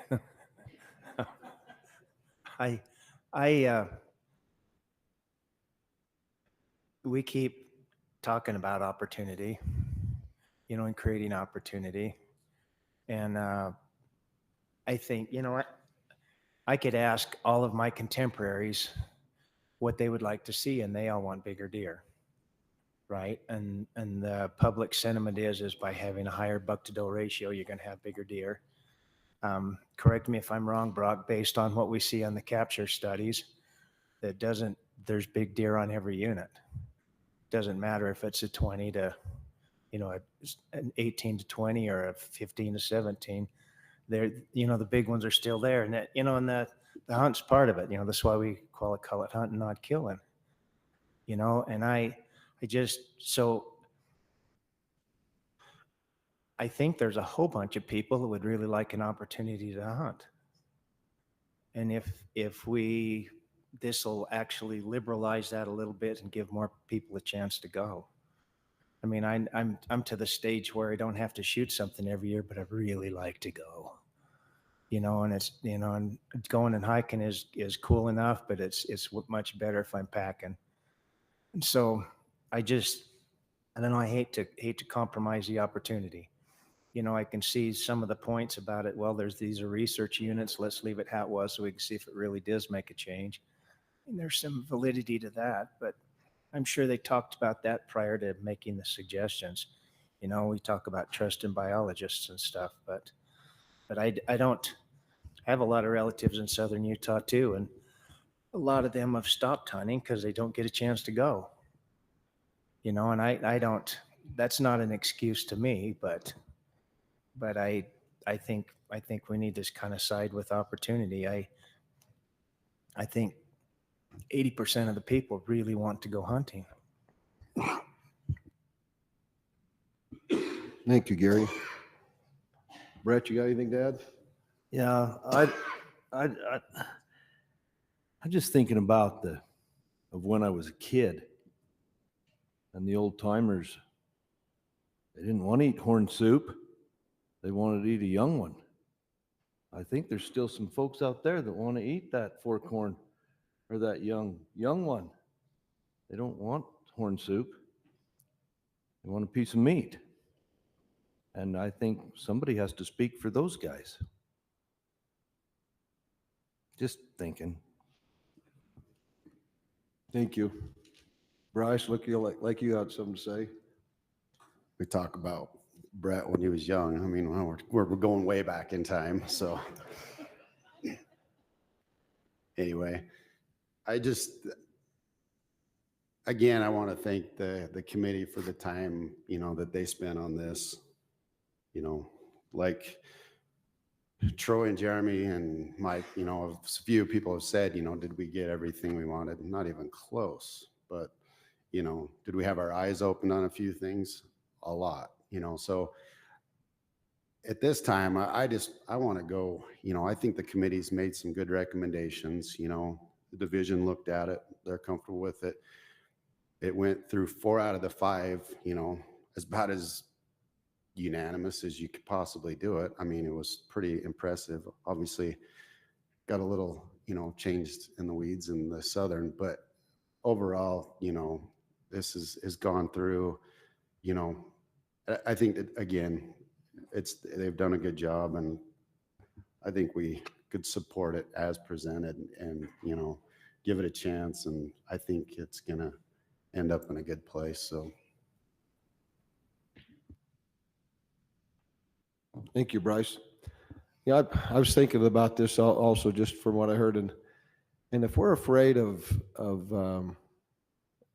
dissatisfied hunters because they chose an area to put in for and didn't do their due diligence to go out there and see what's on the landscape and try to understand it, but they got a tag, I'm sorry. But if they haven't done their due diligence and they don't understand the unit they put in for, then shame on them. Maybe their kid got a tag and that he didn't do the due diligence. It's not the division's problem, but they allowed that opportunity. So anyway, I kind of like the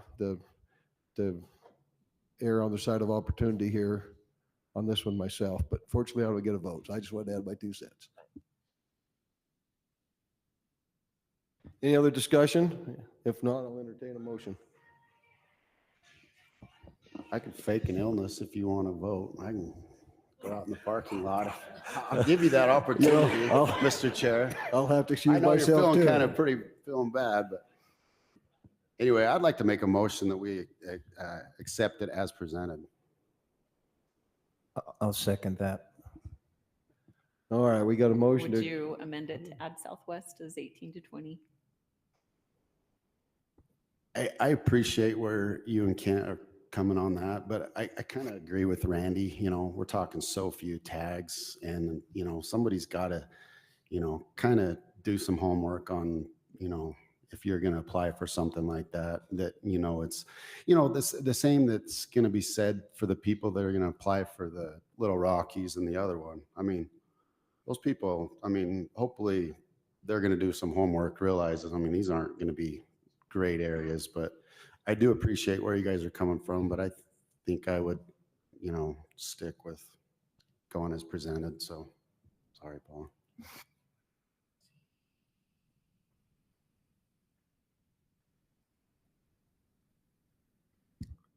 so your motion is to accept the plan, not the entire one, just the issue as presented in the plan.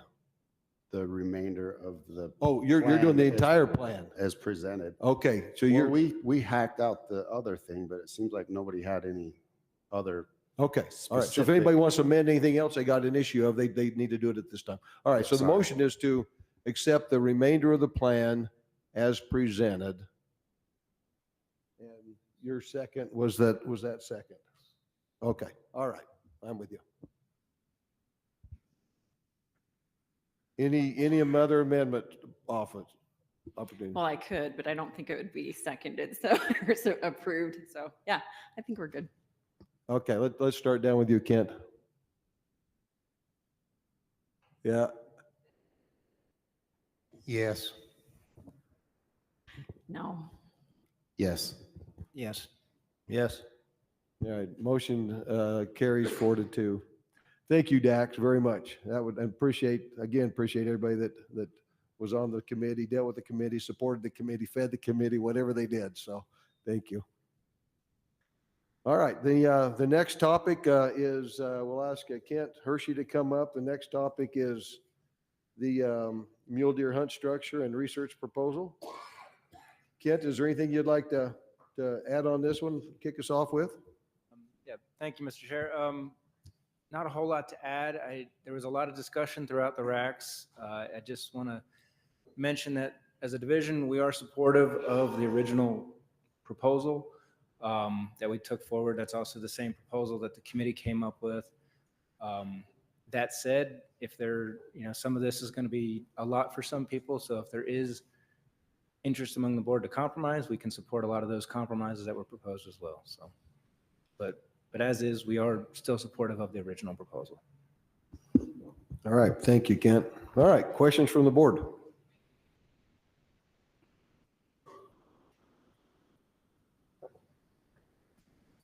I'm just giving you guys an opportunity.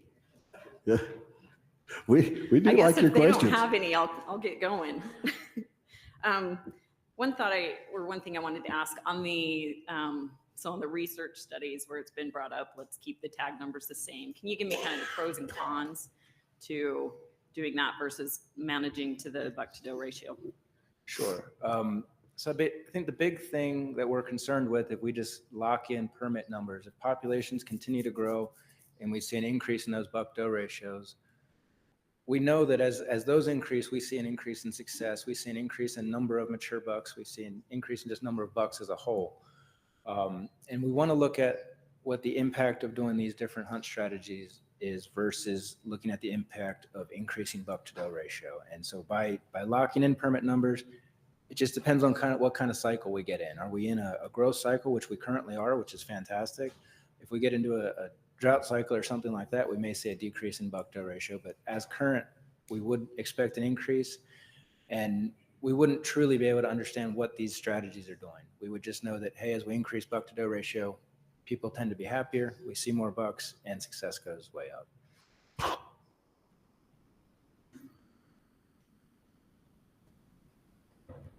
I guess along those same lines, it was also brought up in a few so I guess pros and cons on allowing youth to shoot any buck on the 4-point or better proposal.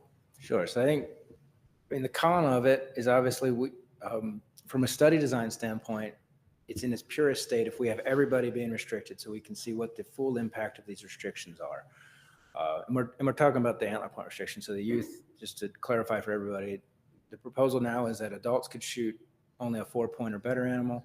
Youth would be able to shoot any buck on the landscape. So by restricting full youth, then we'd be able to see exactly what a full implementation of a 4-point or better antler restriction is. And so certainly from a research design standpoint and a purity standpoint, that's the easier, the cleanest method so that we can actually see the before-after type impact. The biggest pro to allowing youth to do it is I think we'd have more support to do it. This is a very split issue. Some people want to see the antler point restrictions implemented. A lot of people didn't as well, and that was split among the RACs and through a lot of the comments, and even on the committee. I think there was enough question about whether this would be a good strategy to try that it probably wouldn't have passed the committee if we didn't allow the youth to shoot any buck. They were concerned about it just being too restrictive. So I think what put it over the top and what allowed the committee to support it was adding that exception for youth. So it's just, how do we, is there enough support for antler point restrictions to go that strict or not? And is it, you know, having youth to go through that as well was the concern. So.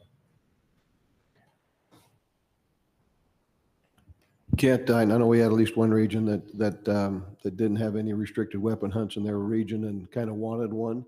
Can you speak a little bit about adding any additional ones? I mean, how would the division feel about adding any additional ones? I mean, that's certainly something we could do as a committee and as a division. We wanted to start small with just seeing what is the appetite for these restrictions. Is it something that a lot of people want? Is it just a few? We've heard about them over the years, and we're certainly willing to try them, but we don't want to jump in to the deep end quite away. We're trying to wade into it a little bit, I think. And from the research side of things, you know, we don't want to be too broad with it. We want to kind of target it so we can look at specifics on just a small number of units. If this is something that we see within the first few years that it's very popular, you know, we're proposing a 3-year hunt structure. So I think in 3 years, when we redo that hunt structure, we could easily add in more units. We don't have to wait until the next deer plan to implement this a lot further. We can do it in a relatively short amount of time, but we don't want to go too broad too soon. And we want to make sure this is something that people are interested in and we're not being over restrictive for people. Thank you. Kent, do you think if on the youth thing on the Pine Valley that you could pull that, you know, after the hunt, pull that, the youth, you know, out of the mix and look at what everybody else did and kind of get comfortable with that data and just exclude what the youth have done? Or is that going to be too hard? No, I think it's certainly something we can control for. We collect those data separately, especially since youth can hunt all 3 seasons and adults only have the 1 season. We currently split that all out. We can easily pull it out. We can look at success for the youth. We can look at success for the adults, see what types of animals they're shooting, see how many youth are going to be shooting 4-point or better even without that restriction. So we can control for it. I think the biggest thing would be from the classification side, does that youth harvesting any buck impact what we see on the back end of the hunt? Are we seeing a difference in mature bucks or lack of mature bucks or whatever? Is it different than what it would be if we just had a straight restriction across the board? So probably a little bit. Obviously, they're going to take some, so you'd see some impact. Is it going to be the make or break for the study? I don't think so. I do think we can control for it as is proposed. So on the back end, that's kind of where I was thinking it would go to. Like, how would you, is there a way to add back in the deer that the youth shot into the classification, or how would that play out? You could do some modeling to get at it. It would have a lot of variance around it, so that wouldn't be very clean. Given that it's only 20% of the tags and not all are going to be shooting a smaller buck to start with, and the success is generally a little bit lower than an adult hunter, I still think if there's an effect of the antler point restriction, give 80% plus tags being restricted is enough to determine what type of an effect we would see. So I still think there can be good information gathered from it. It just wouldn't be as full of an effect, I guess.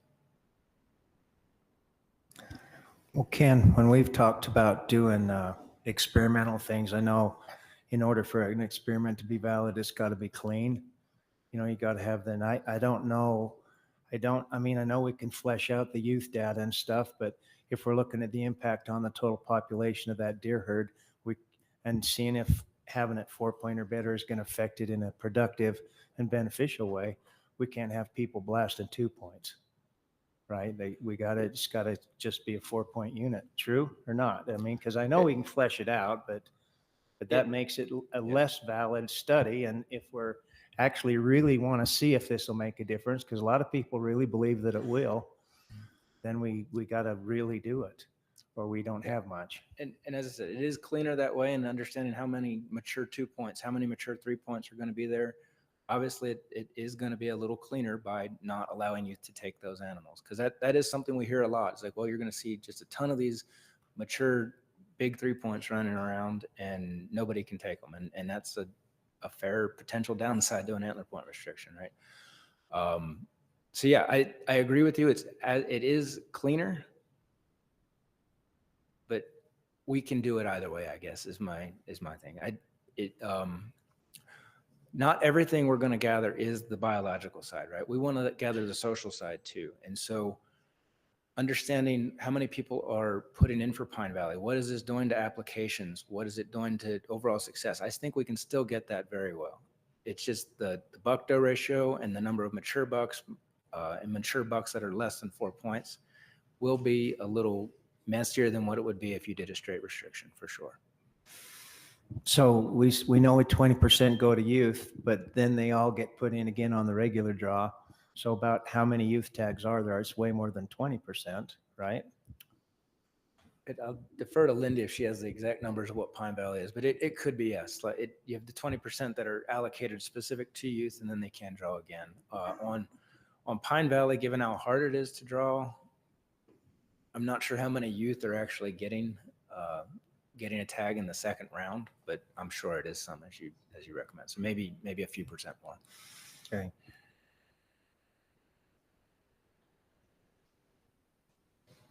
Kent, if another state was doing a study like this and letting a certain portion of the population kill something, would you, as a master of knowledge, want to believe that study? Okay. I guess one thing I want to make, so, in the Okay, ideal, Dr. Hersey, let's put this, would you want to believe that study? in the ideal world, everything would be controlled for. And so, but we don't work in a laboratory here. So with wildlife research, from the start, we have a lot noisier data than most fields would love. And that's just, welcome to the world of wildlife management. So I guess I'm open to accepting a little more noise than a lot of people may be. It just depends what you want to look for and what you're concerned about. If we're concerned about how successful, what it does to success rates, I don't think we'll have a concern with that one bit. If we're concerned about how many people are interested in applying for these units, I don't think I'm concerned one bit. But if we want to see exactly what's done to the buck-doe ratio, as I mentioned, it is definitely a little dirtier. You probably won't have as large of effect as if you did a full restriction. So certainly, this is a very social issue. We at the division, we love children, so we want to put that out there.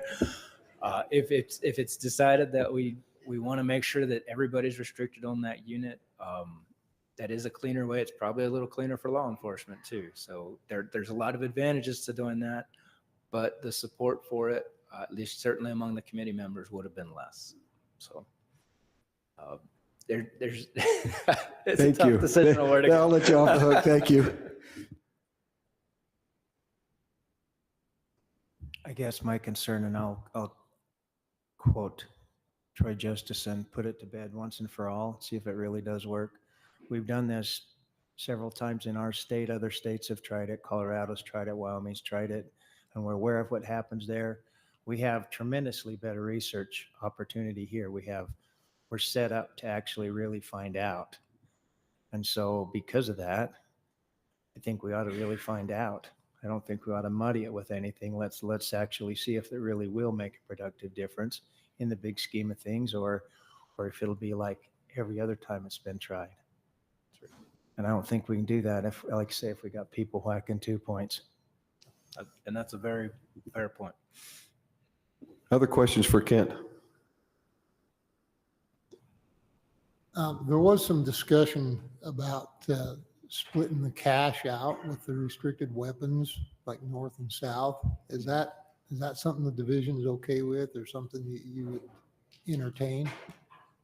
Yeah, it is. And so the concern with that is the cache is a pretty large unit, quite a few permits on there. And is this too much change, too much at once? And, we have heard since the RAC, through the RACs, we have heard concern and comments afterwards about people who didn't know about this. And, might blindside a lot of hunters on the cache who aren't in the loop with the process as much as others. And that's definitely a big concern of the divisions. So the one proposal was to carve out that north end and just look at it on that north end.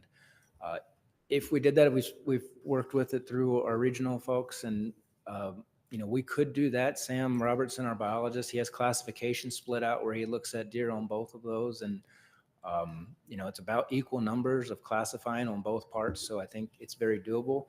If we did it, our preference would be to actually carve that out and make it its own unit. So rather than issuing tags for the cache and letting people, if you go north of the highway, you have to hunt with a restricted weapon. South of it, you can use anything. We would probably prefer to just carve it out and set permits for that. And if you can either hunt this area, you can hunt this area depending on what you put in for and what tag you have. We could make that work. We can also do it with the full restriction. I know some folks have a concern that maybe that north cache isn't big enough to see what that effect would be. So they'd like to see it on the full unit to really understand what this might do, what these restricted weapons might do, and what is it going to do to success? What is it going to do to the number of mature bucks? And so a little bigger area, more classic historical data with what we have, a little bit better match there. Either could work in our opinion. Okay. All right. You've answered a lot of the question there with your answer. Thank you. The concern and the follow-up question is where the cache is a big unit. If you split that out, which that's been a discussion, some people have wanted to do it, and that's why I bring it up. Does that mess with your data? Does it make it more difficult to learn what we want to do? Because we just went through a big, long discussion about making sure we have a clean study. Yeah. We don't, it wouldn't work as good if you're letting people just go back and forth. Sure. You muddy the waters again. And we just had a discussion about we don't want to do that. We actually want to learn something. So is that doable to split it and make two units, like a north and a south unit? Yeah. Does that work doing it that way? And I think so. I mean, from a classification data, we have enough, it looks like, from both, and we can split that out historically and we can split it out going forward. So I think we're okay there.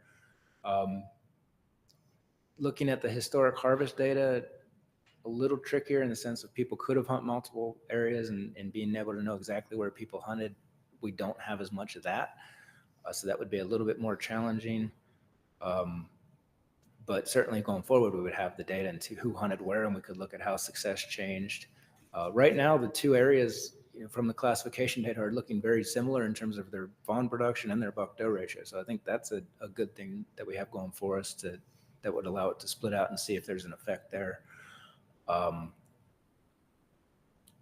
kind of go back to the Pine Valley. It's a little, I wouldn't say it's quite as good if we split it, but from a social side, maybe that's a lot more acceptable. It could be, a pretty big change for a lot of people and could catch people off guard, which we never like to do. But we could also, the reason we wanted to go there is we wanted to pick a bigger unit, a bigger productive unit that to see where people, you want to harvest that big buck and you want to harvest more or hunt more often. Is this a way we can do both? And so that's why it was kind of put out there to start with. And, we can go with that, and it's just a research study, so it's not a permanent thing that we're trying to do. But even with that, I'm sure we'll get a bunch of calls come spring and fall about how this got changed. So that is a concern for sure. So if it was split out, would that make your samples too small? Like if you took that north corner and made it its own unit, would that end up with too small of a sample size to really learn anything with the restricted weapons? I don't think so. We're still going to be dealing with hunters in the thousands. I'm not sure. Maybe Jim could comment on the number of permits in each. I don't know which, but we have several thousand tags on that unit. I think, what is it, 4,000 plus 5,000? So a bunch of tags. So we'll have enough hunters in both, and sample sizes for classification are in the 600 plus range on both. So I think we'll have plenty of deer and hunters to get good sample sizes. Don't you think though, the north is so much different than the south? There's no roads on the north. There's lots of roads on the south. The deer on the north go into Idaho and get shot.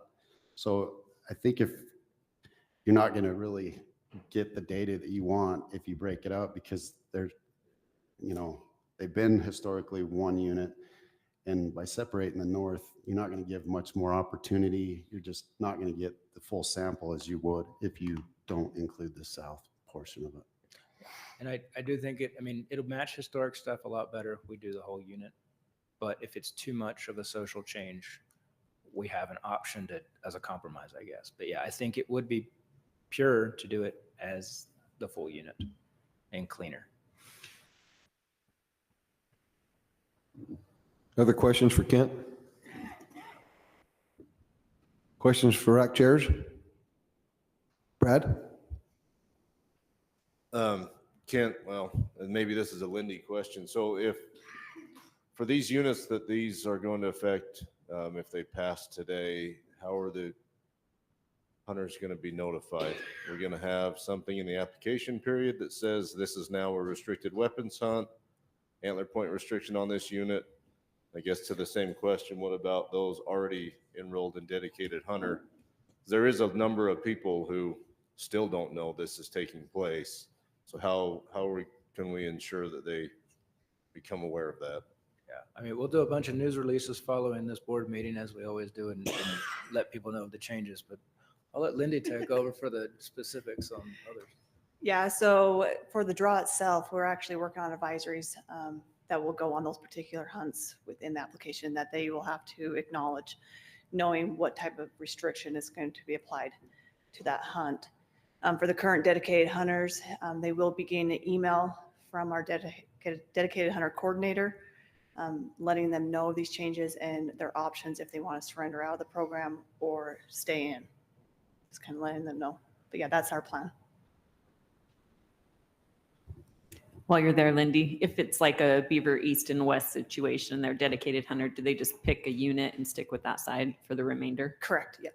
Okay. Yeah, they don't get the whole unit. They'll have to select which one they want.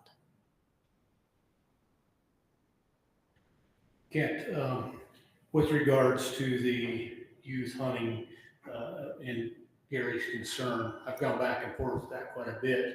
My question is, if we find out that this is a favorable hunt strategy, how would the division implement that moving forward if it were to expand? Would it ever be implemented where it was restricted all the way across, or would it be implemented with the youth option moving forward? It could be done either way. If likely, given what we heard through the committee, it would probably be implemented so that adults would be restricted, but youth could harvest anything, just to, kind of get them into hunting a little more and not have to have the challenges up front that others might. But if obviously we can make those restrictions for everybody. We can do it for that certain segment of the population. But I would think right now it would probably be implemented as proposed. I guess the reason I ask that, because it seems like to me it makes most sense to do the study in the same manner that it would be implemented in the future. But I totally get the concern of skewed data, but if it's not going to be implemented anyway, would it make sense to study it in a different way? Yeah, certainly.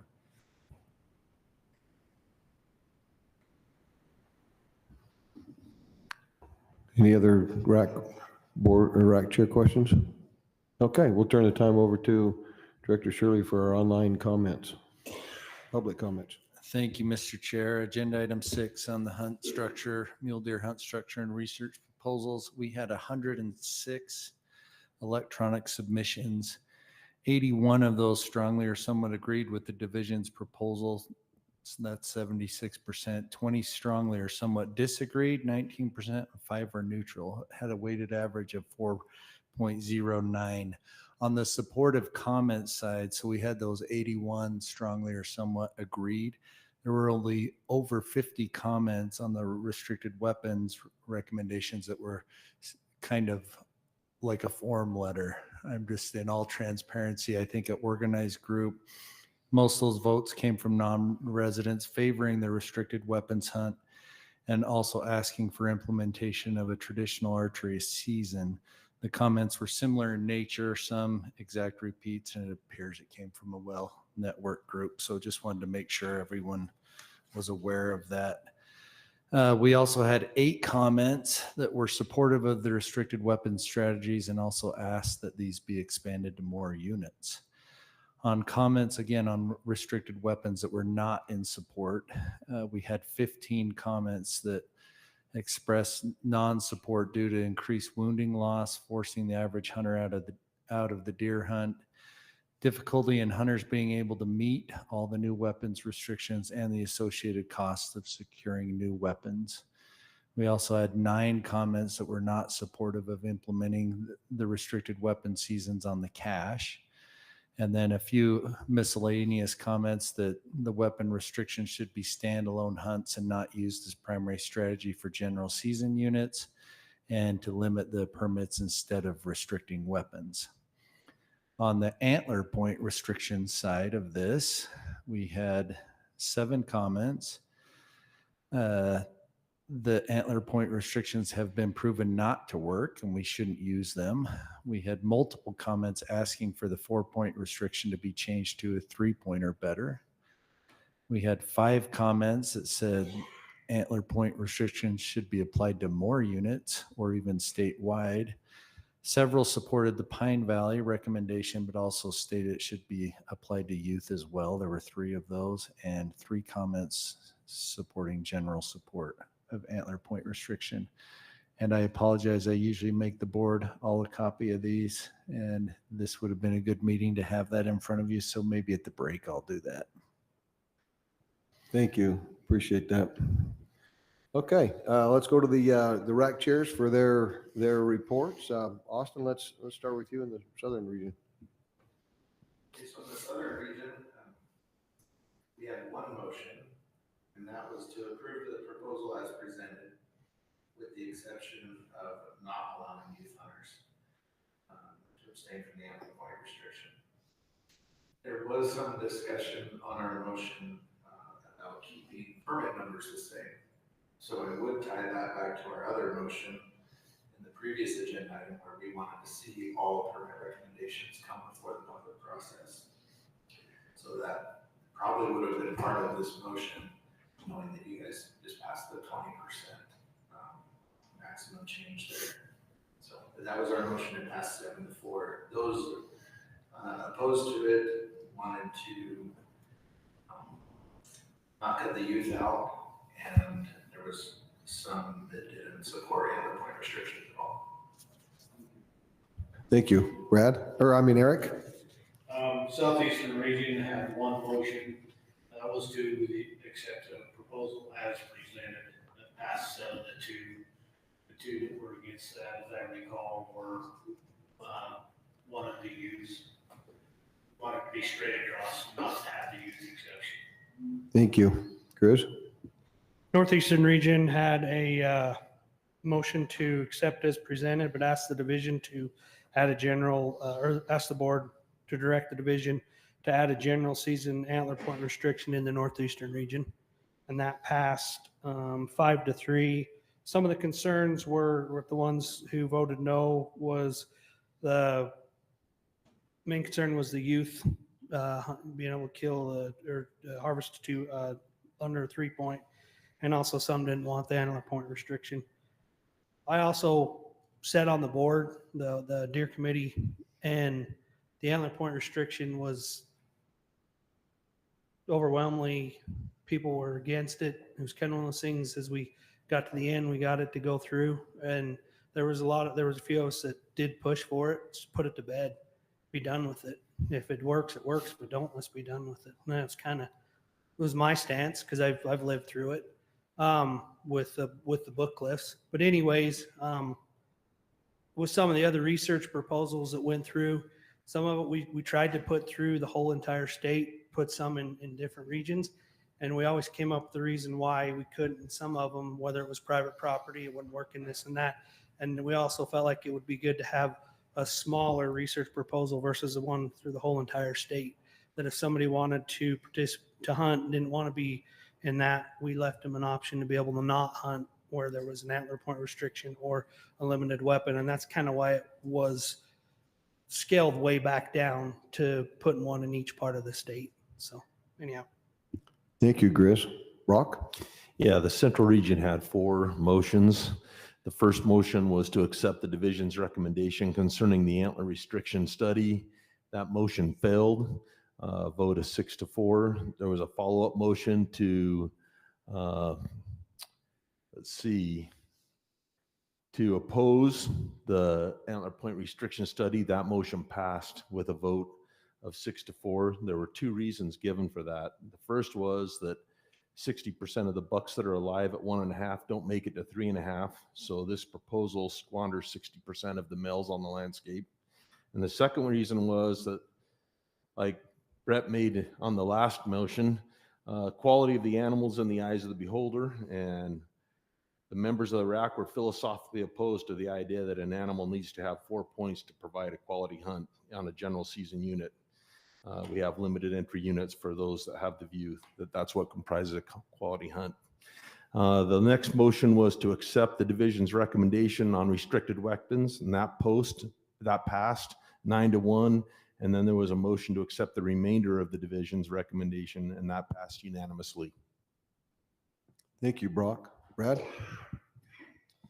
Okay, in the Northern Region, we just had one motion to accept the proposal as presented. That passed 7-4. The 4 opposed. One didn't feel that the public support was there. There was enough opposition in the emails and conversations. He didn't feel he could support the proposal. A couple of them didn't feel that the proposals were supported by the science, that antler point restrictions are not supported by the studies that have already been done elsewhere. And another opposed because it's a limited resource and wasn't necessarily interested in seeing more maximizing opportunity on the back of a limited resource. Thank you, Brad. All right, we'll go to our comment, public comments. So we'll start with Troy Justison. If you'll come up, and Ben McRae, you're on deck.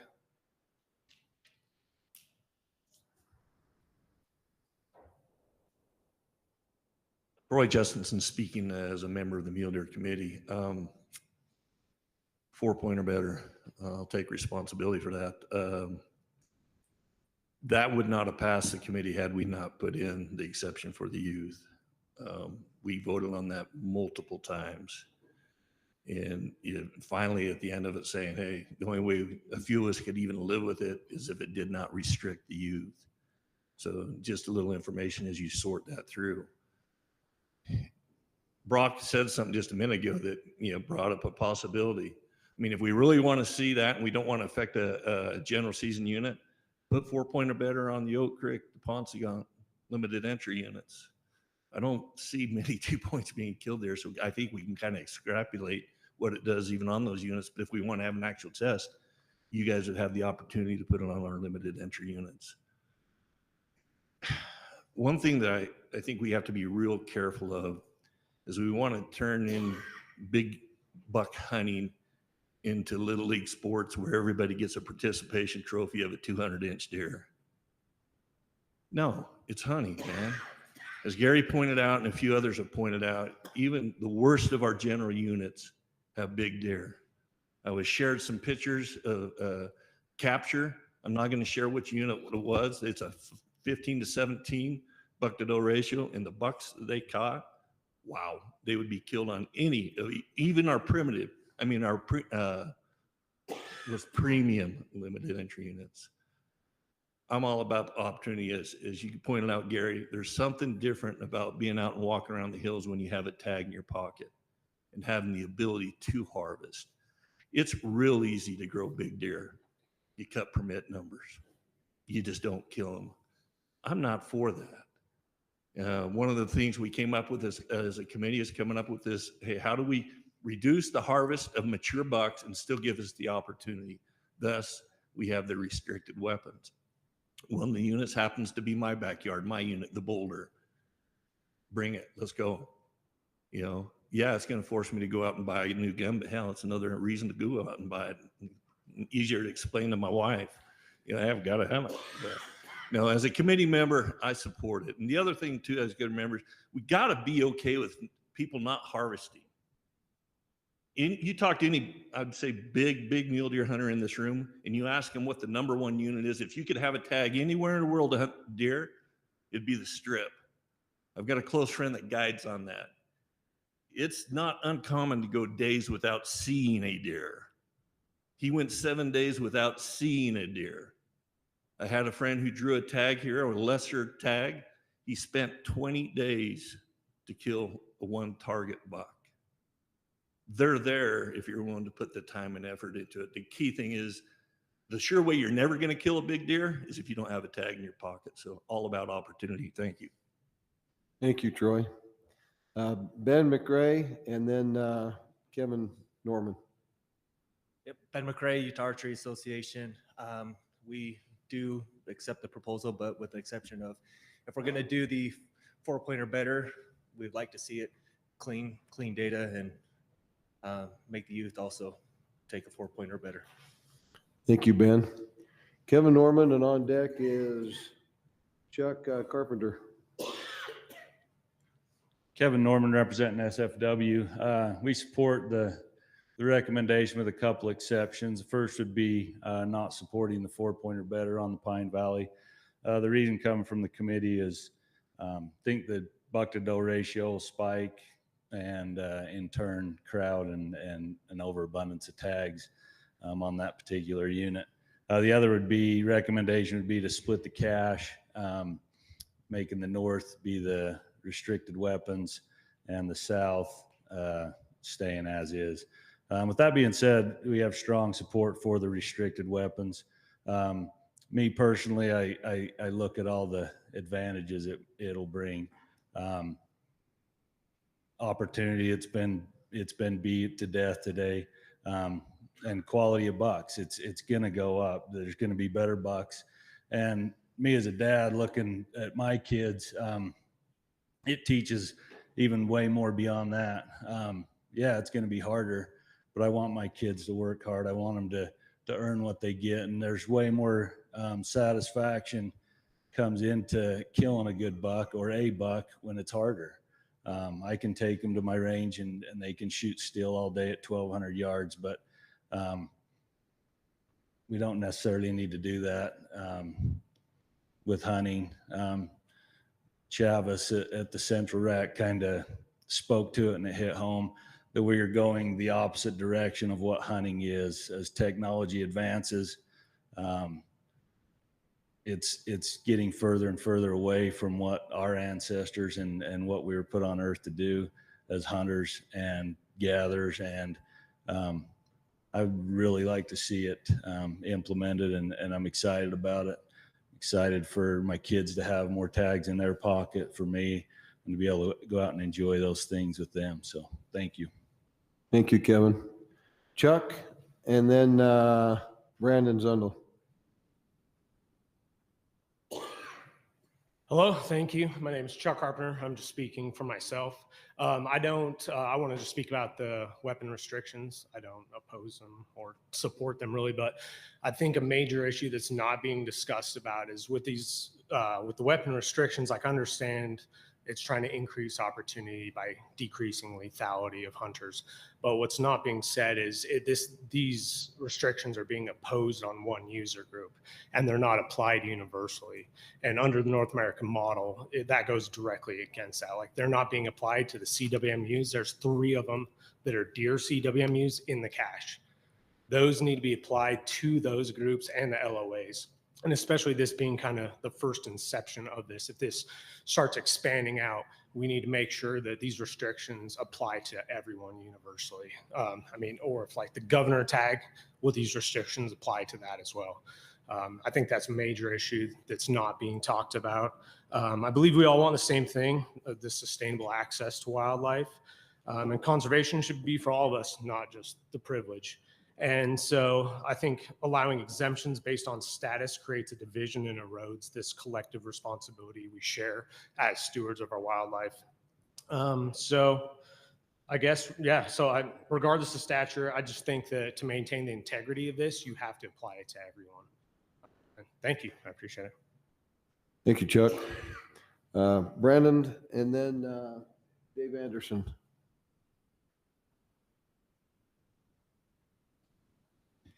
Hi, Brandon Zundels, representing myself. A lot to go over in 3 minutes here. When I first saw this restricted weapons proposals, I was excited because this is something we've never tried. We've done a lot of different kinds of research. I recently read a book. It was all about the history of Utah mule deer management, and it mentioned in the book the one thing we've never tried is restricted weapon hunts. So I'm really glad to see that. Specifically, personally, I'm excited about the Thousand Lakes opportunity. If that passes, I think I'm going to be doing some camping because I've never been there. That'd be a fun place to hunt with my longbow, I think. On the, my mic just got, no, it didn't. As I watched this go through the racks, it was kind of interesting. The theme I got was, I like this, except for the part that's in my backyard.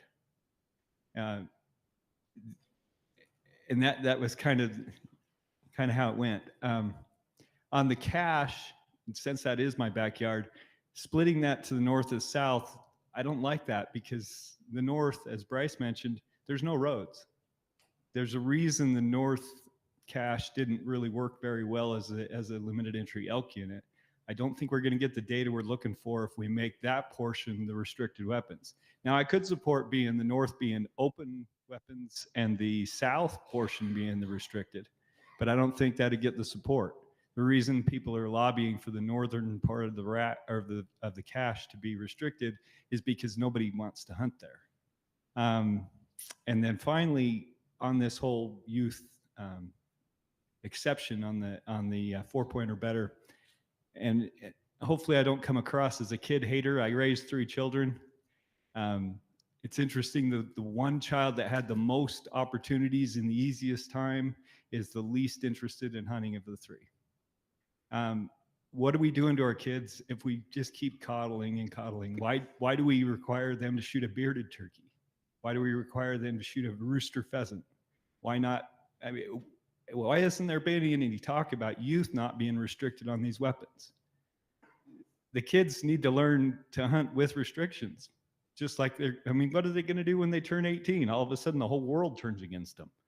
And I think about it, what would it be like? And then I think about, wait, when I was a kid, when I started hunting, you could just go buy a deer tag and hunt anywhere in the state during any of the 3 seasons that you wanted to. By the time I turned 18, well, it was probably later than I turned 18, but by the time I was an adult, you had to pick your weapon and your unit. A lot of changes happened to me, but that happened to everybody. So I think what's good for one is good for all, and what's good for the adults is good for the youth too. They need to learn that now. That's just, I guess, my tough love way of parenting, but thank you. Thank you, Brandon. Dave, and then on deck is Rick Cooper.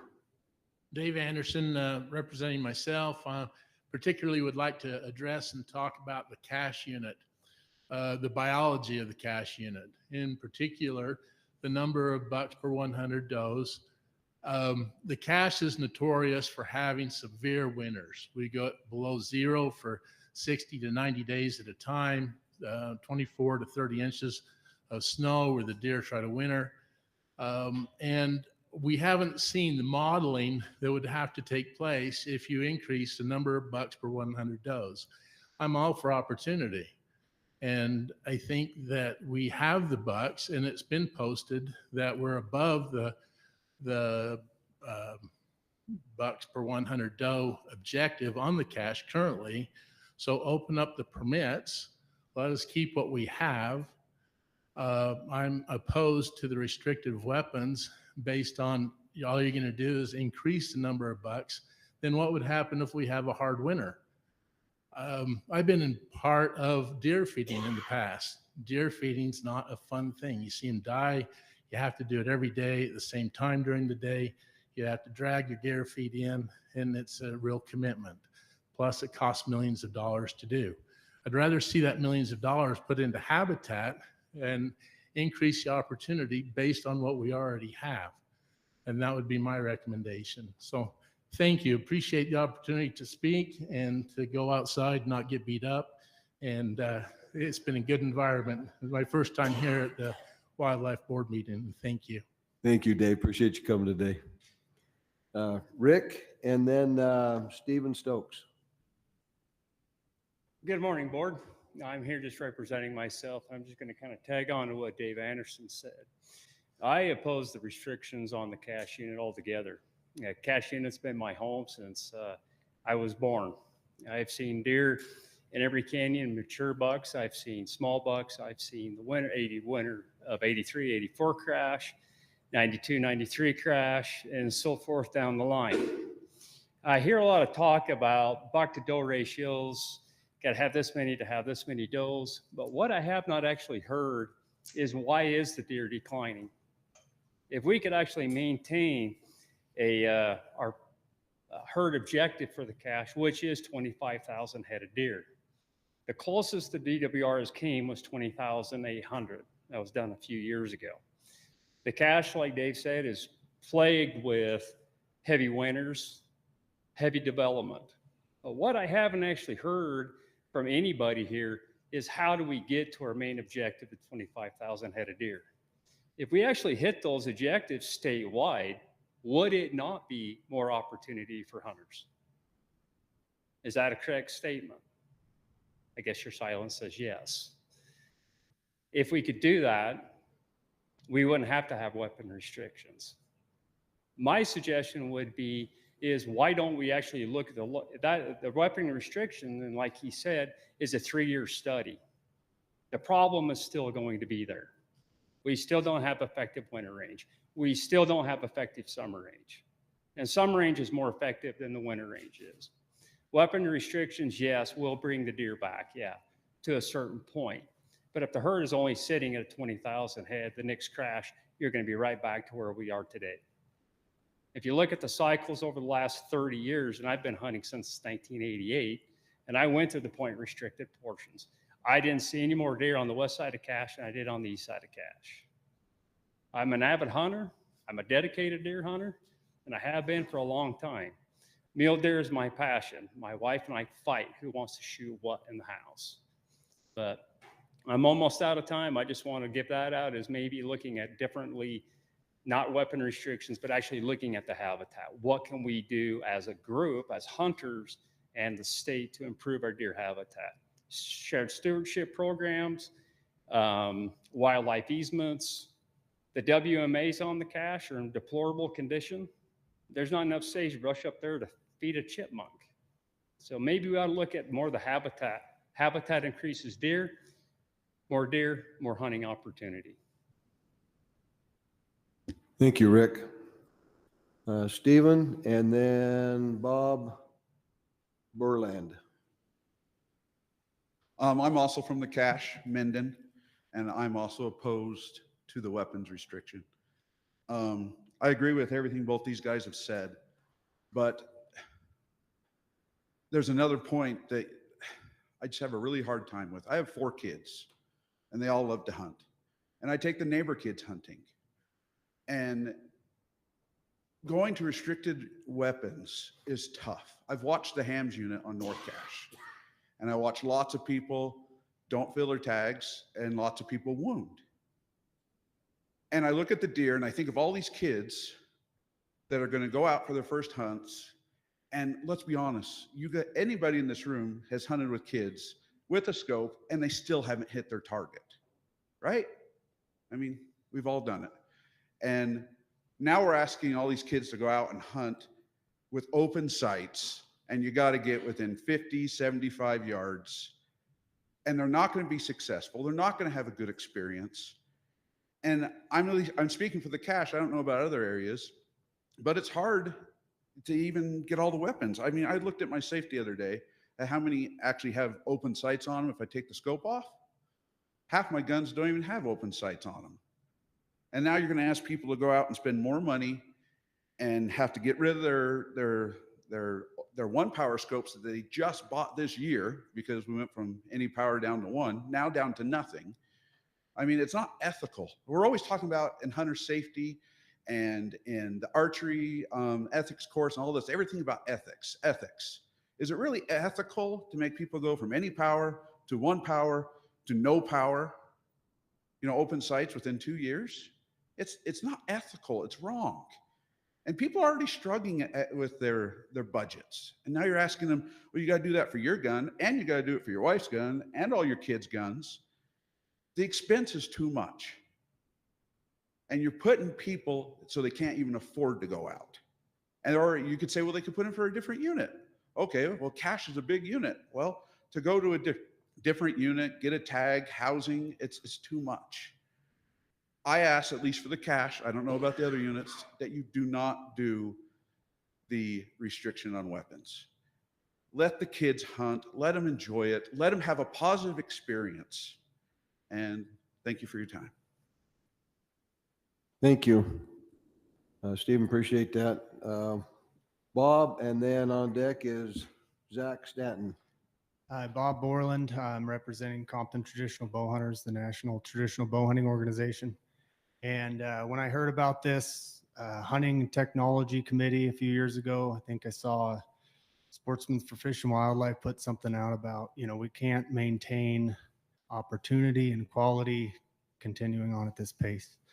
100% agree. I was so excited. I've heard Troy through all these RAC meetings go up there. I think he even cried a couple meetings ago about not being able to go hunting. We all want to go hunting. And so I'm here speaking on behalf of the bow hunters. This is not going to help bow hunting. Our opportunity, this is not going to help. I know there's a lot of compound guys sitting in the ranks right now thinking this is going to be great. I'm going to be out there hunting big bucks in August because iron sight rifle guys and muzzleloader guys aren't going to kill them. And that is true. But if you had to choose to hunt with an iron sight rifle in October or a compound bow at the end of August, all of us in here would choose the compound bow at the end of August. The success rates are going to go through the roof. We've lost bow hunting opportunity in all states. We lost our over-the-counter in Colorado. We lost Arizona deer, Oregon elk, Idaho. Good luck getting a tag there. You got to go there 2 days early and wait in line like you're waiting for Metallica concert or something. So we have to say, look at the future. Look what's going to happen.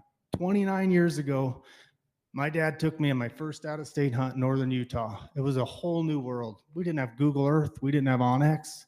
We didn't even know where we were going. We showed up. It was incredible. We went every year. I took my uncles, my brother-in-law, his brother. I got my best friend who since passed away. He came with us. As soon as we made the general controlled, guess what? We quit going. You know why? Because now you got to organize between everybody in the world. So I'm going to ramble on forever, but not including the archery is a big mistake.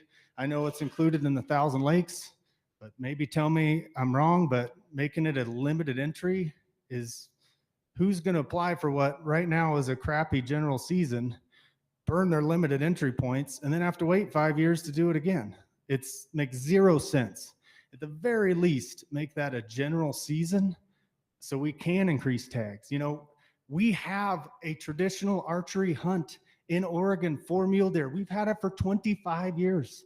I mean, I have buddies that are going to kill me for saying this, but I got a buddy that drove from Wyoming last year to Southeast Oregon to hunt deer with his traditional bow. I can go hunt a unit every year that takes a rifle hunter 20 years to draw this unit. That is opportunity. I can go every year, take my family. Is it harder? Yeah, it's harder, but we got to quit coddling these kids. Just like Brandon said, and I've heard Kevin talk a million times about his kids out there running around with bows on their side-by-sides and bow hunting. That's not going to happen if you live in one of these units, these restricted weapons units. Getting an archery tag in one of these units, it'll be one of the hardest units to draw in the state in a few years. So in closing, and I know I've gone over, we're in support of using restricted weapons, 100%. Compton Traditional Bow Hunters is about preserving opportunity. Thank you guys for putting all this together. It's awesome to see the work done in Utah.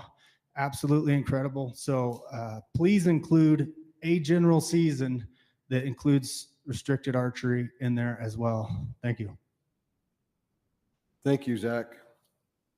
No, thank that. Bob. All right, Zach, you're up, and then Travis Hobbs. Good morning, everybody. My name's Zach. I'm here in the cash unit, and I just wanted to say that I'm totally for weapons restrictions. I appreciate all the time and effort that's been put on this proposal. I feel like doing a weapons restriction, nobody's going to agree. We're all going to have our opinions on it, but everyone can agree that we all want opportunity, and I think everyone can agree that we want to see big, mature mule deer.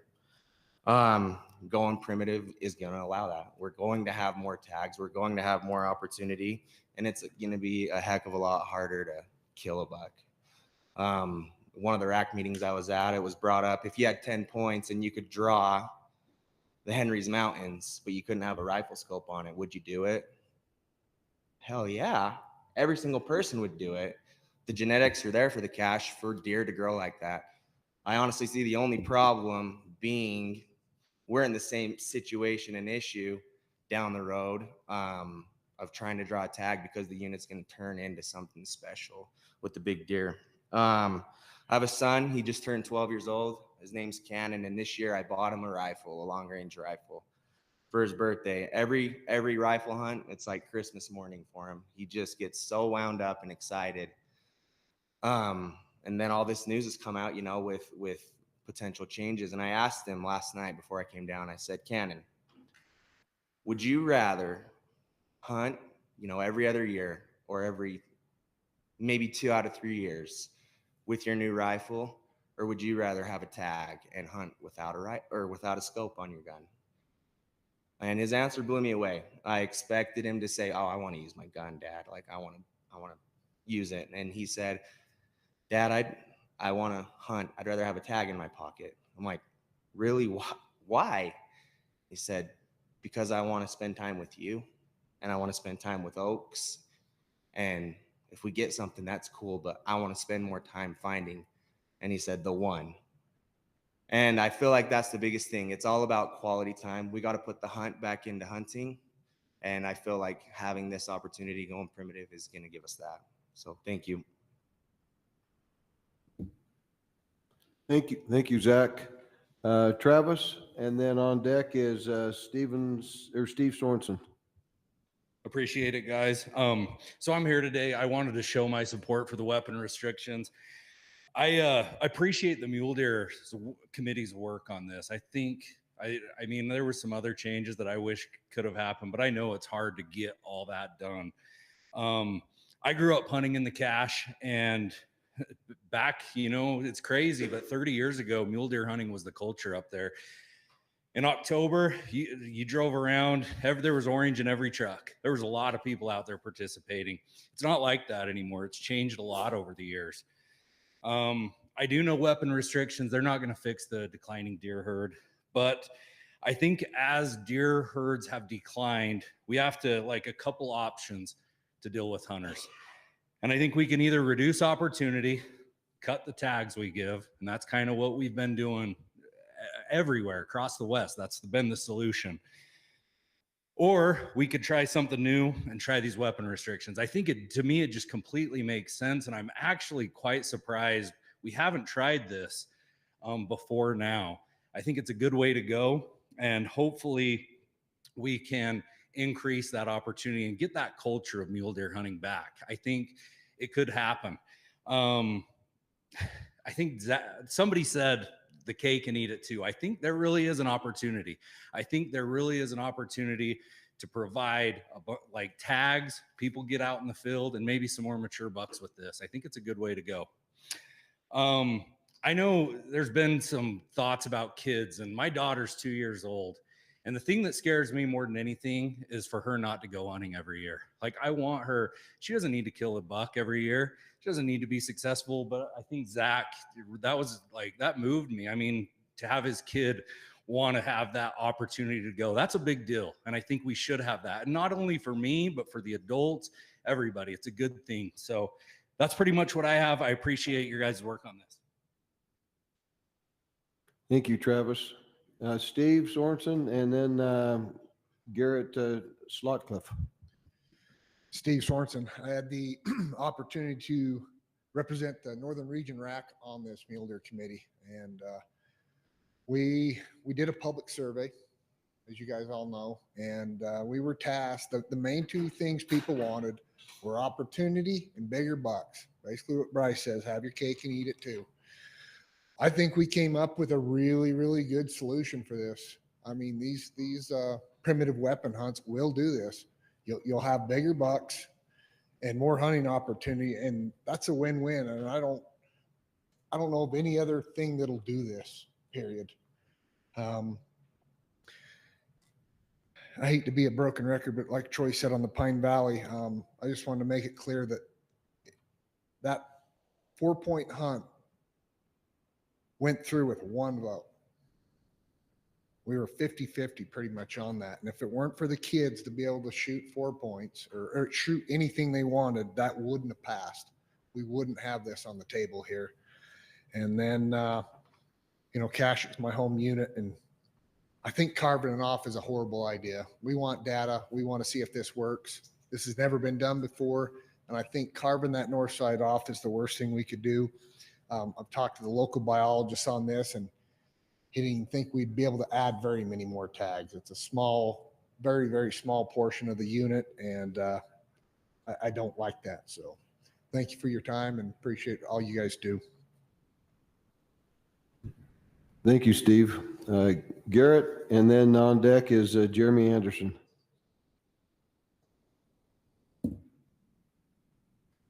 Garrett Slatkoff, representing the Utah chapter of Backcountry Hunters and Anglers. Our organization had a very thorough discussions on both these research proposals, and ultimately decided to oppose both. And I'll talk about each of our stances and thoughts behind it here. But starting with the restricted weapon, I think we saw both sides. On the one hand, definitely going to increase opportunity in the sense that tags should be increased, and folks will have that opportunity to have it in the field more. I think our concern and some of the skepticism we had is, would that opportunity actually be realized? And how many folks are actually going to switch from using their weapons with the scopes and more technology versus switching to this lower technology? And would we be leaving some on the table to where actually there's less folks heading out into the field? Again, we went back and forth on this several times, several discussions, and ultimately, due to that concern, we decided to oppose the restricted weapons. In regards to the antler point restriction, we were much more aligned on this one, where we strongly did oppose it. Several studies have been done across the West showing that they aren't effective in achieving objectives, whether that's helping the overall deer population, growing bigger deer. In the long term, those studies have yielded results that it's not effective. And I understand folks wanting to put it to bed one final time. I think our concern and pushback to that idea is, we've been studying these since, 20, 30 years. It's going to keep coming up. Technology, data gathering is always going to get better as time goes on. So I don't think we can ever truly put it to bed. And so our organization, for that reason, just felt that it wasn't the best use of resources or time for the division, and opposed that as well. Thank you. Thank you, Garrett. Jeremy, and then Lloyd Bott.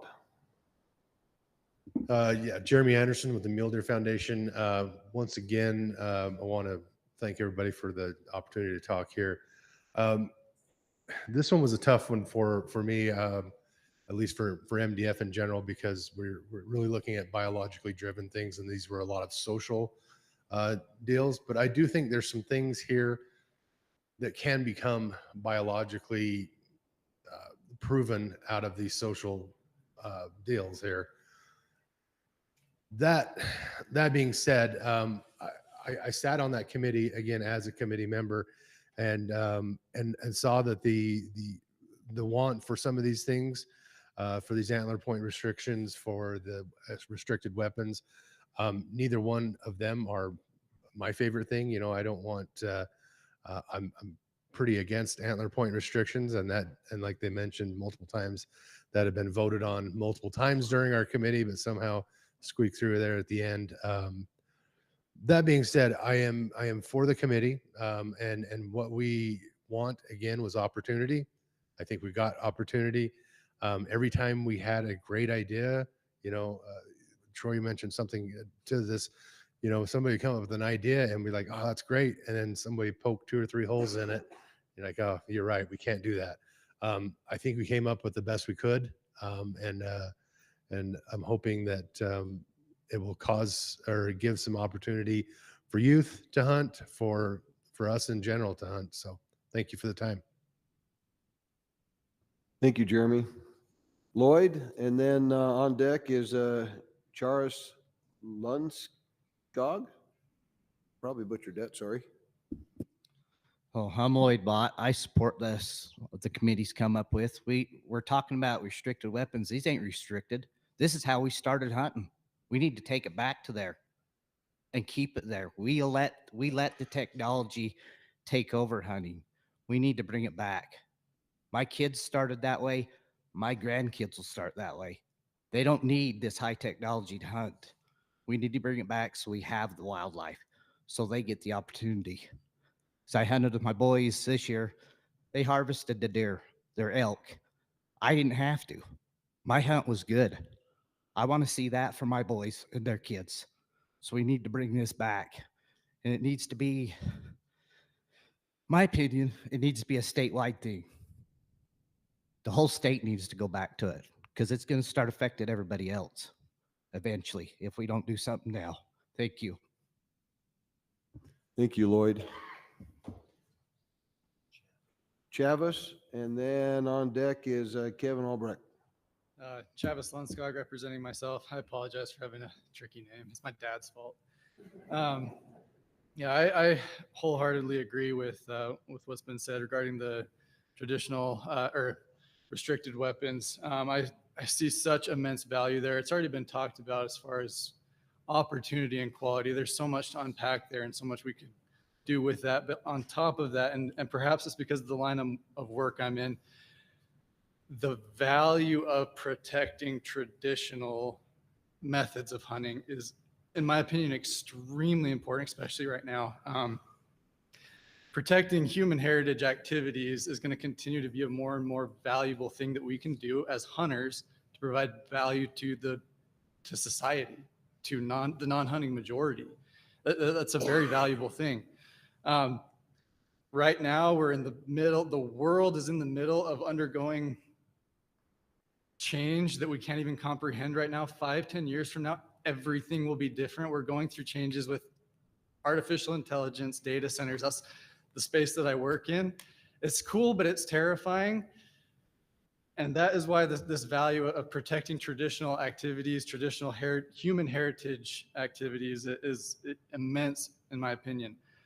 With that being said, traditional archery is one of the most exciting things that I've even seen being discussed as being part of our game management strategy, because traditional archery is inarguably the most deeply rooted and has been utilized over the longest period of time throughout history than any other weapon type that we've discussed. And it's not even arguable. It's not even comparable. There's so much value there as far as protecting a traditional human heritage activity.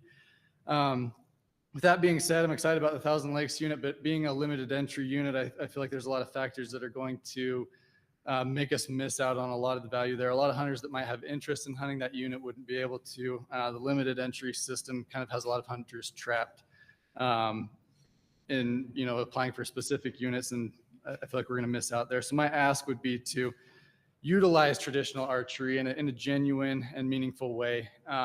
Allow it to be used. Some people might say it's not a lot of hunters hunt that way. It's because we haven't incentivized it ever. If we build it, they will come. And I feel like that's going to be valuable for future generations of hunters. So I support that. Thank you. Kevin Albrecht, and our last card that we've got right now is Phil Crowther. Kevin Albrecht, representing myself. I had the opportunity to sit on on this mule deer committee. Through the RAC and Wildlife Board, and the time that I've served on those, this mule deer committee showed how many tags in the last 20 or so years that we've had to cut. And it's between 80 and 100,000 tags that we've cut in that amount of time. And it was interesting in their graph, we actually grew quite a few deer in that amount of time, but the graph did not follow in ever increasing those tags back, even though we did grow deer. And one things that I really appreciate, I don't think there's been any bad comments here today, even though there's comments on both sides. One of the gentlemen here talked about, let's grow deer, let's put money into habitat, let's look at the issues. And I've spent a career on that. I went out in wildlife biology because I believe he's right, and I think we need to do that. But the reality is, West-wide, I've had the opportunity to sit on the Western States Association. We're losing deer in every state, mule deer. The truth is, Jay Shirley has said it really well. We have an increasing human population and a decreasing natural resource. And if we could easily do that, there is no state that is putting more money and more effort into growing those animals in Utah. And we're going to slow it as much as we can. But I promise you, the reality is, if we turn a blind eye to it, the only thing that we will do is we will see that graph continue to cut hunters, and it'll go down and down and down. And in 20 more years, where are we going to be? And I really believe that this restricted weapon has an opportunity to be able to slow that. I asked my old friends, hey, what hunts do you really remember? And my oldest friend that I have is Eric Luke. And the hunt that he always remembers that he talks about is back when you could hunt the deer with a muzzle loader. Back in the day. And I asked him, hey, what bucks did you harvest during that?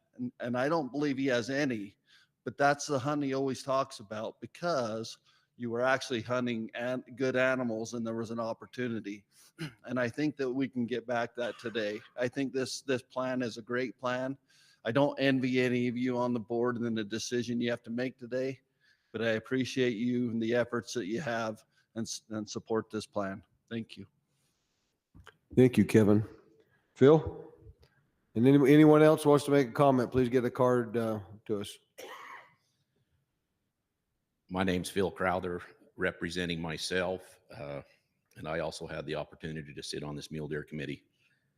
I want to, Kent, Paula, Bryce, Jay, Randy, Gary, Brett, I want to say thank you to you guys for the time that you put into wildlife and to conservation. I want to go on record as supporting the division's proposal. I'm all for more opportunity. I also agree that restricted weapons is part of that opportunity. My first buck that I killed as a teenager back in 1987 was with a Winchester Model 94 open sight 30-30. I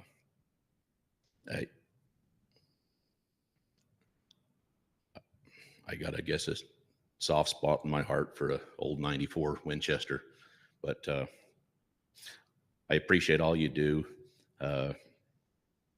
Like Kevin says, I don't envy you guys sitting up there, but I do respect you and I appreciate the process. Thank you. Thank you, Phil. Okay, well, we'll come back. I'll try to summarize the RAC motions. The northern region had they accepted the hunt proposal as presented. The southern region accepted as presented, except wanted to exempt youth hunters from the antler restriction on Pine Valley. The southeast accepted as presented.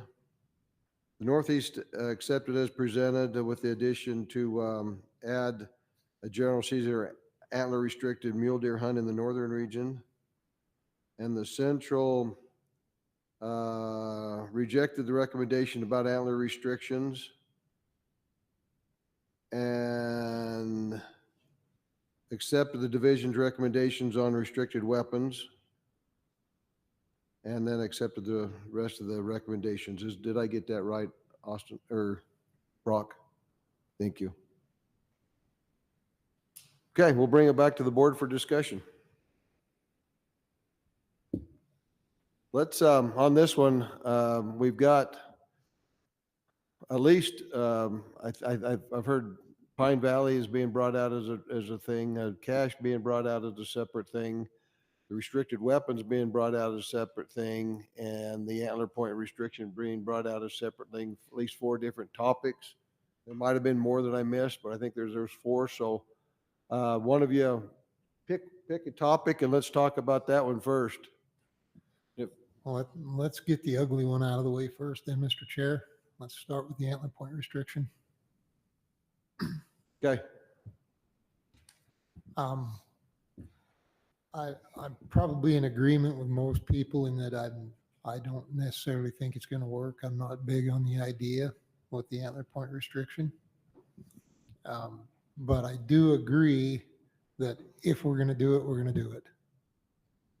And if we decide we're going to go with an antler point restriction on the Pine Valley, then I personally think that we should do it, that anybody that hunts on that unit, whether it's the youth or the late muzzleloader hunters or dedicated hunters, if somebody decides they've seen a buck they really like down there in some canyon that's got the governor's tag and they want to go there, that it's 4-point or better, period. I think that's the only way to have a clean study, the cleanest study we possibly can. And whether it works or whether it doesn't work, if somebody in the future brings it up and wants to talk about it, the study has the most credibility. We've got to give the study that much, I believe. Okay. Thank you, Kent. Other discussion on the antler point restriction? Mr. Chairman. Go ahead, Bryce. Sorry. As Troy mentioned, I mean, it got hammered on the committee, and it was always, I mean, when it first came up, it was probably 75-80% no. If I could probably go out on a limb and say that, it was constantly no, no, no. It went through the racks last year. It was a no. We're bringing it up again. It seemed like we had a gun to our head. Talk about it again. We talked about it again. No. So at the end of the day, I was torn. Again on the study, the clean study, but we wouldn't even be talking about it like they said if at the end they said, okay, the youth aren't involved in this, it wouldn't even have come from the committee to the RACs, and probably wouldn't even have got talked about in the RACs. It would have been DOA a long time ago. So I think, that's the only reason why we got here is because, they included that youth portion, and as Kent said, is it the cleanest? No, but is it doable? Yeah. Are we going to probably put it to bed if it was, if we got rid of the youth? My opinion, no. Because why? They're going to complain, well, you added tags the second year. You added tags the third year. So that's always going to be, some that they're going to complain about. No, you changed. It wasn't a true study. So I don't think it'll ever get, put to bed. So, but I just don't think we'd be talking about it if it wasn't, the youth, wasn't included. So that's my 2 cents. Thank you, Bryce. Brett? I was just going to say the same thing Bryce said. It was down to, I think somebody said it was down to one vote that it came here. And the only reason it came here is because of the youth. So wouldn't even be here without the youth in it. So I agree with Bryce.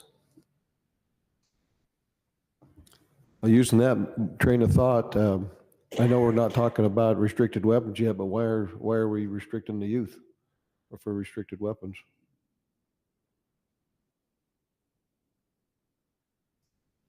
Why are we expecting them to use restricted weapons also on the restricted weapon hunt?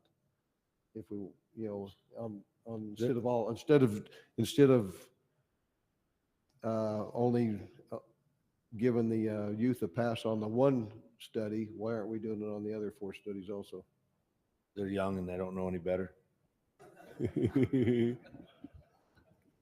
I think, as far as the Pine Valley goes, there was no appetite for it, the whole time. And it just, it just kept getting hashed and hashed and hashed. And finally, it's kind of like, when your kids ask you something 5,000 times and you just get sick of it. And you know damn well that what they are going to do is wrong, but you just got to let them do it. It seems like that was the kind of where we were. It's just like, fine, let them do it, let them have their, spotlight and see if it works. I personally don't think it will, but let them do it. But I just don't think we would be here if it wasn't on this particular one for the youth. That wasn't talked about on any of the other, restricted weapons, just this particular unit. This one is a really hard one for me. And I've gone around and around and around, and I come to a thought, and then it goes back around and around. So this is not one that is cut and dry, and I can imagine everyone on the board and all through the discussions has had these same thoughts going round and round in their head. So for me, I do go back to, well, again, it goes around and around. So I'll tell you both sides of my thought. I feel like being pure and doing it the best that we can to keep it as pure as possible is the best for the study. And in the future, we can go back and say, we feel pretty confident that the study was done to the best of the ability. On the social side, I just don't like excluding the youth or having the youth follow that as well. I feel like the difference between restricted weapons and like an antler point restriction for youth, in my opinion, you can teach a kid to shoot archery, you can teach them to shoot muzzleloader, you can teach them open sights, all those things. It's in a time issue, but you can't. The limited amount of 4 points that I feel because it's a targeted resource on that unit, it's going to be pretty hard to find. And sometimes the youth aren't equipped to hike as far or do as much, and some are for sure. And I feel like, honestly, most of the kids, if drawn this, will be fine. They will go out there, they will hunt hard. Some of them will be successful, and you're not going to go undersubscribed on the tags. So I feel like there's both sides of it there, but the point of it not even being here without the youth being part of it, kind of pushes it on that side. And again, I go back, we want pure data. So to me, I'm still undecided on this. I cannot say one way or the other what is going to be the best solution for this. Data-wise, it's going to be to keep everybody the same expectations. Social-wise, I feel like you should be able to hunt those as well. So I don't know. Help me make up my mind.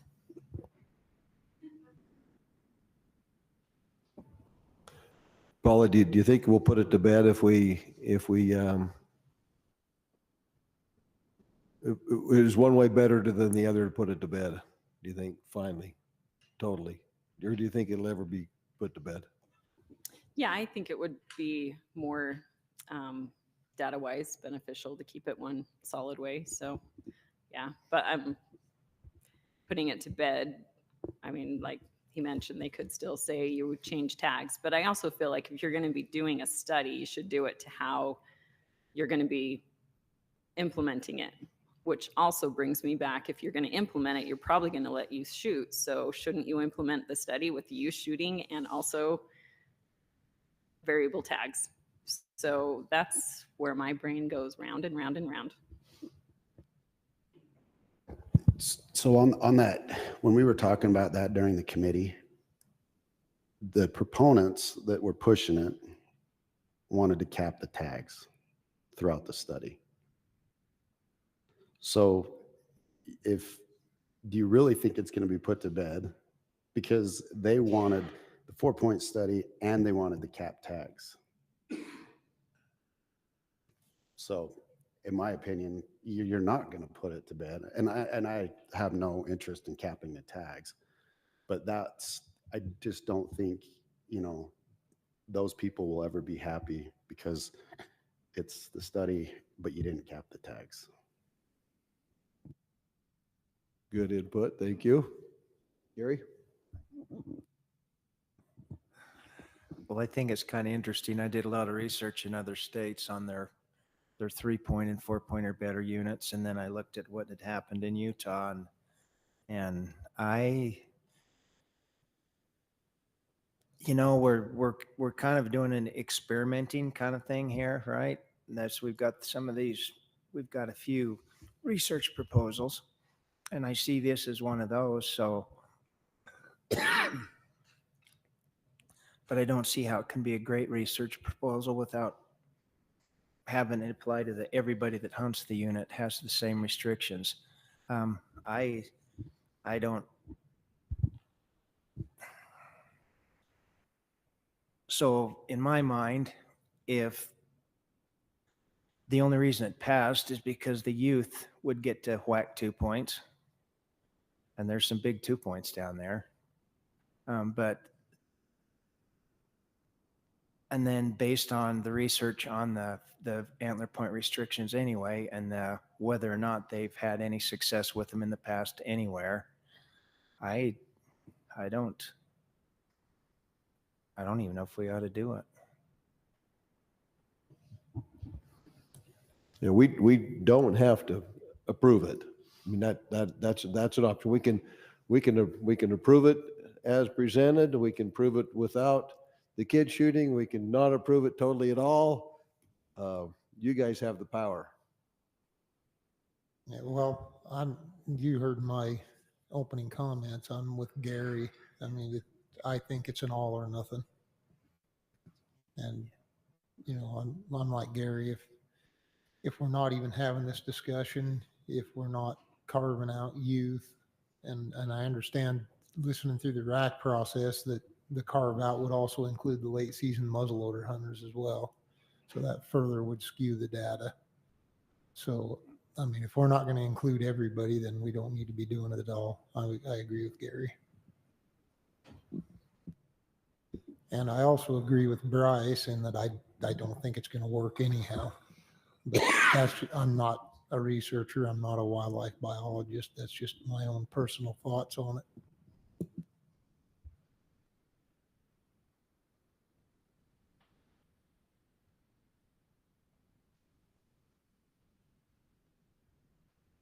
Other discussion on it? Sure glad you picked the hard one first. Well, that way it's downhill from here. I'll entertain a motion if we're done discussing it.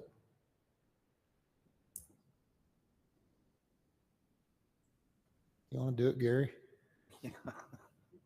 No, but Well, Can I make 2 cents, or I don't know.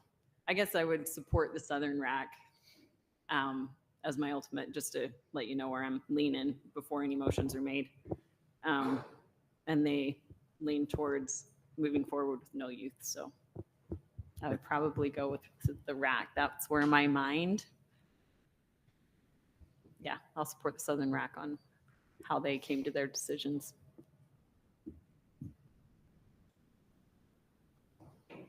I just don't think that the set tag numbers would be. Was that part of the? No, never mind, doesn't matter. So Paula, was that a motion? Nope. Nope. Sure, I'll go ahead and make a motion that we support the 4-point antler restriction on the Pine Valley with the exception, or as presented, I guess. No, I am so not saying this right. I will restart. I propose that we accept the division's proposal for the 4-point or better on Pine Valley with the exception that youth or other hunters are required to shoot the same restriction. No, nobody's exempt from the restriction. Yep. Okay. I'll second it. Motion by Paula, second by Kent. Any other discussion? yeah. Okay.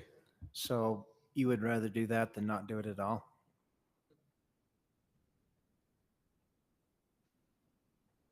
Right now, yes. I do feel like it's something that should be tried and go through the study.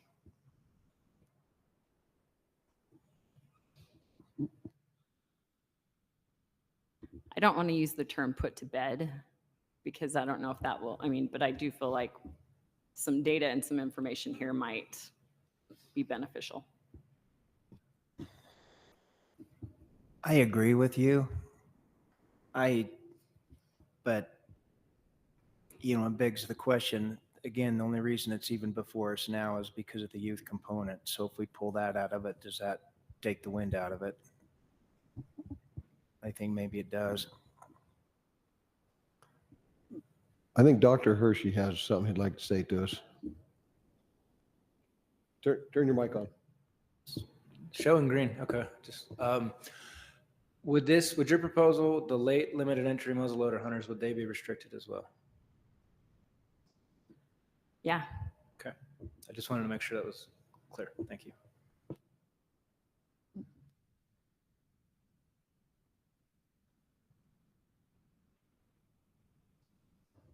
All right, let's go for a vote. We'll start with you, Brett. No.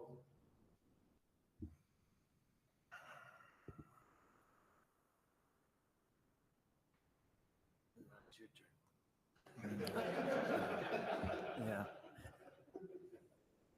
I do like that you're thinking about it. So that's good. There's thought all around. I am, because like say, if we're going to do the study, but there's still the if, is it, will it work?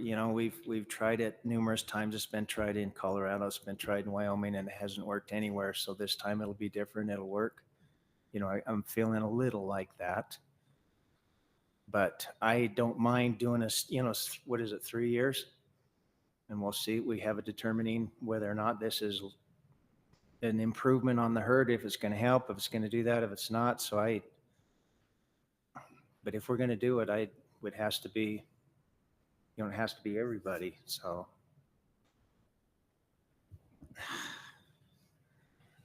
Still your turn. Yeah.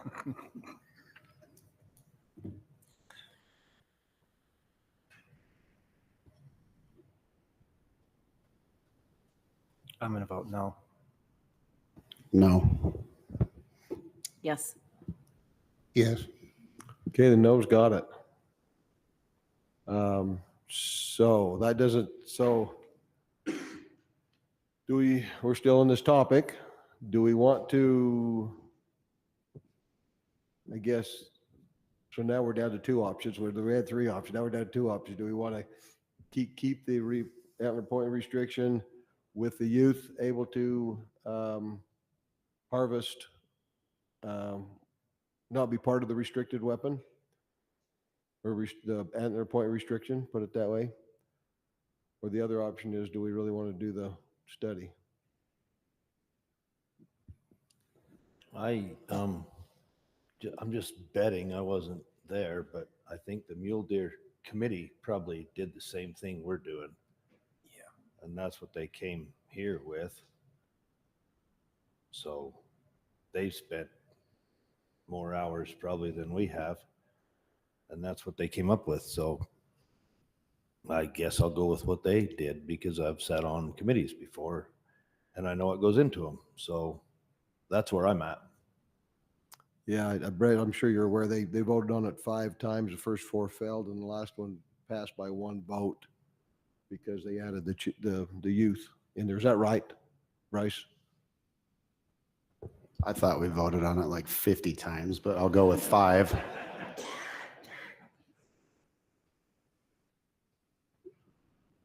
I do think Brett just made a motion though. Yes, I did. You made a motion to accept the division's proposal? Yes, just Okay, what you very said good. on the whole thing. No, anyway. Okay, do I have a second? I'm going to second it. Okay.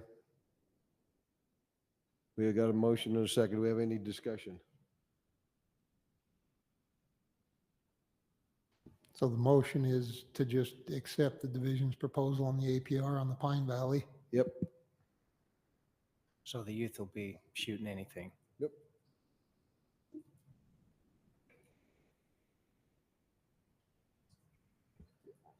I like to see the youth shoot stuff. Okay, That's a so- good thing. So point of clarification, that would only include the youth, or we're going to allow the late season muzzleloader hunters to take whatever they want to? Whatever the committee decided. Okay.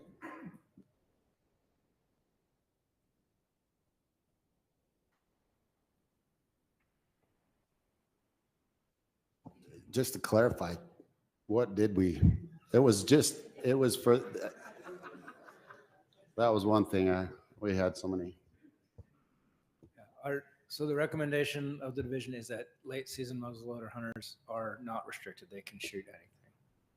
And so if the motion is to accept the division proposal, it would be adults on the general season hunts. All of them would be 4-point or better. Youth could shoot anything, and late season muzzleloader could shoot anything as well. How many tags were there on the late? 5. 5. I'm sorry, 17 now. My fault. So those 5 guys are going to be shooting some monster 2 points.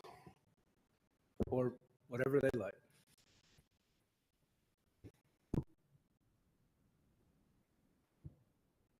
All right, we've got a motion and a second. Did that clarification change your motion at all? No, they'll shoot those big 2 points. Bryce, did it change your second at all? Nope. Okay, all right. Any other discussion? Kent, we'll start with you. No. No. Yes. No. Yes. All right, all right. We don't want to do a study. It sounds like we're down to one option. No study. All right.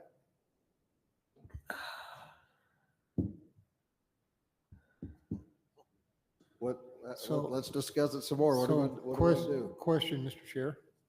Did that vote did that end it just now? No. Or we still have the one option left. yeah, we got to come up with something because it's not what was presented. So we got to come up with something. Well, wait a minute. Did the motion was to follow the division's proposal and it was rejected. And So it yeah, was it rejected. did. So I think does that not put That this does put issue to that- bed That, yeah, for now? Anyway. for our responsibilities, yes. Yeah, so basically, we just decided there would be no 4-point hunt on the Pine Valley. So do we all agree? Is that what we did? I mean, in my mind, I didn't think I didn't hit that, but that is what we did. Gary? I think for the pure study nature of it, if we don't have it 4-point for everybody, it'll give us less valuable information, which is what we already have, which is why keeps coming up. So if that's how it's gonna, if we can't do it without having everybody do it, then I just do not do it. Well, you voted against that when we voted for it.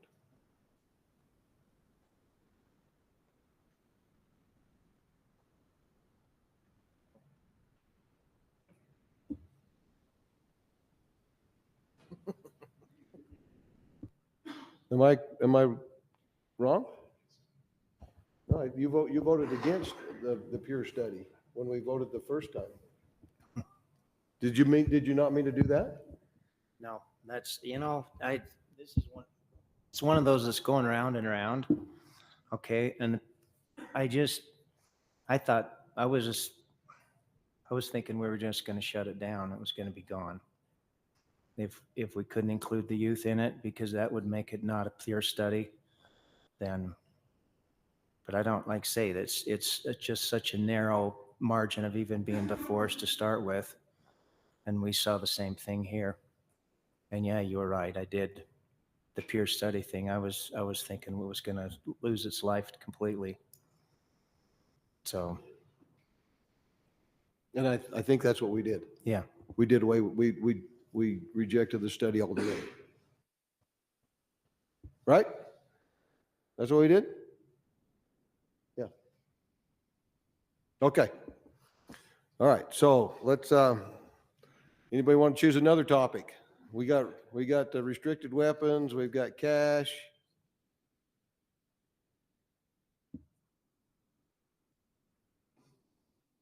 All right. Let's talk about restricted weapons. We got restricted weapon hunts. Let's talk about that one next. That's a tough one. For the restricted weapons, I like it. I like the idea. I guess we're talking about that. I'll throw in some comments on the Thousand Lake Mountain. I went back and forth on that. I made a lot of phone calls. I talked to biologists and stuff. Ultimately, I probably went through all the same processes that the committee did. And I think they're probably in a good place with that. I can go along with the committees on that. The restricted archery, I think it has the most potential to create opportunity for hunters, but at the same time, I'm concerned that there's just no appetite for it among Utah hunters. And, I guess we'll see what happens if we do at least one unit with some restricted archery. I do like the muzzleloader and the rifle restricted. Like a lot of guys in here, I killed my first buck with an iron-sighted rifle. It wasn't a 30-30. It was a World War I relic 30-06, but it had iron sights. And it's doable. I think it has a lot of potential to help people out. Like the reason I asked Dr. Hersey the questions on the cash was just I'd seen SFW's proposal and read that, and I'd seen some of the discussion in the RACs, and I just wanted to ask that question: what's that going to look like? And and hearing some testimony from people that actually hunt that unit, maybe it won't work that good. And then Bryce knows it way better than I do for sure. and he doesn't seem to think it worked very good. So I think the division's proposal on the cash with restricted weapons is probably going to be a pretty good one, a good starting point. And I like having the restricted weapons on the other units as well.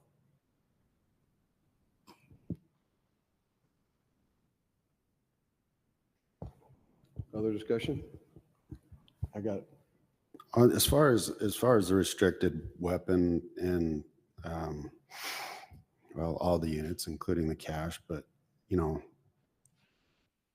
I was on the technology committee, and you know, the technology committee, you know, spent a long time and gave some pretty good tools in the toolbox to allow us, you know, in the future, which is during the Mule Deer Committee, you know, to, you know, maybe think outside of the box and come up with some units to increase opportunity. You know, the Technology Committee and the Mule Deer Committee both hounded, you know, the need for opportunity. You know, everybody likes to see the big bucks, but they want, you know, everybody wants the opportunity.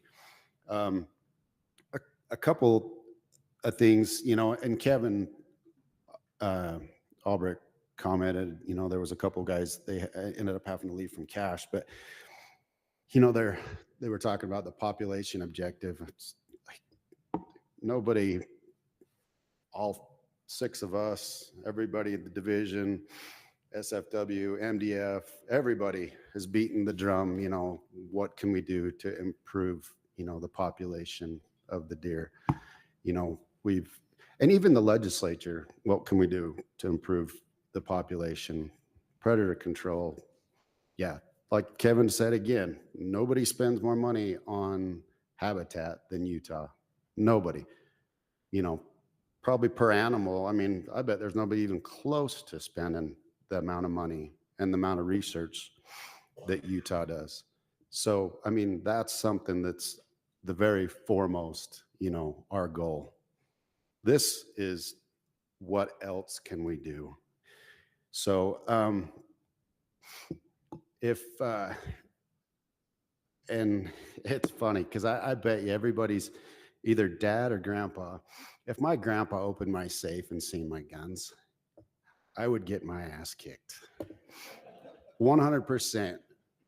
You know, I would have to say, I mean, I'd be talking my way out of the biggest hole in the world because, you know, he didn't have all this, you know, crap hunting. And he, you know, managed to do it and teach my dad just fine, you know, with those old Winchester 30-30s, you know. I went over to a guy's house in Idaho, went and met a neighbor to some property I have up there and introduced myself. Anyway, 77-year-old guy. I walked into his house and it was hard to see with all the clutter laying around. I mean, I don't think he's cleaned his house in probably 65 years, but all these big bucks on his wall. I mean, I was just like, whoa, let's, you know, before we talk anything else, tell me about all these big deer. You know, every one of them was killed with an open sight lever action rifle. Every one of those big deer. Last one being, I think, in 2007. And then his Parkinson's has kind of limited what he's been able to do. So, you know, is it doable? Of course. Can we teach our kids to do it? Of course, you know. And I think it's, like has been said, you know, technology, everything's changing. AI, everything's changing, you know, the world is changing, you know. Let's try to think outside the box and do something that I really hope in 3 or 4 or 5 years that, you know, like the gentleman from Oregon said, you know, this is going to be, you know, something that guys really want to put in for, because this is going to be, you know, a hot commodity, but we can increase the opportunity, expand it, you know, give the guys in the Northeast a unit. I know that they were feeling a little left out, you know, they like the idea of it, you know, so I really hope that we can, you know, give this a shot. I did spend a few hours yesterday because we haven't got hardly any emails on this, very little, and then there's been quite a bit of support, but I called some of the people that I know that wouldn't have shown up here, that don't show up to the RACs, that are your average Joe, silent majority, whatever you want to call them, and just, was asking. Most of them knew about it. Most of them had questions, hesitations, but at the end of the day, I think they can all see, the goal of what we're after. And every one of them, we're on board. And these are just, they're not the guys that have the $10,000 rifles, and the, expensive scopes. They're just your average guy that wants to go out and hunt more often, because they're even having a hard time getting a tag on the cache. It's taken them 2, 3, some people say, yeah, I haven't got a tag for 4 years. I don't know if that's realistically, Lindy's shaking her head. It's probably not. But anyway, the point is they want to get tags every year. So I do think this is something, that we can try, and I really hope it works. And I hope that everybody's, they're on the fence now, but they're going to be a big fan of it in the future, and we can expand it. Thank you, Bryce. I want to speak on the cache. I probably spent more time than most on the cache. That's where we summer our sheep. Now, there's some comments about the lack of deer there, and though the winters are severe, that's been brought out. That's what takes I was going to say the lion's share of the deer, but that would say the lions weren't taking the lion's share of the deer, because they are. Last summer, in 58 days, we lost 230 head to predators. In 58 days. Our neighbor across the river lost 330 in 58 days. So we lost 550 in 58 days on the cache. There's a huge predator problem still on the cache. We're addressing that. We're working on that.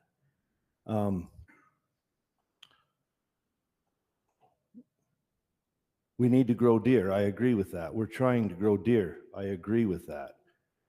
The trouble with hunters now is we're not hunters, we're killers. The deer doesn't have a chance at 800 yards.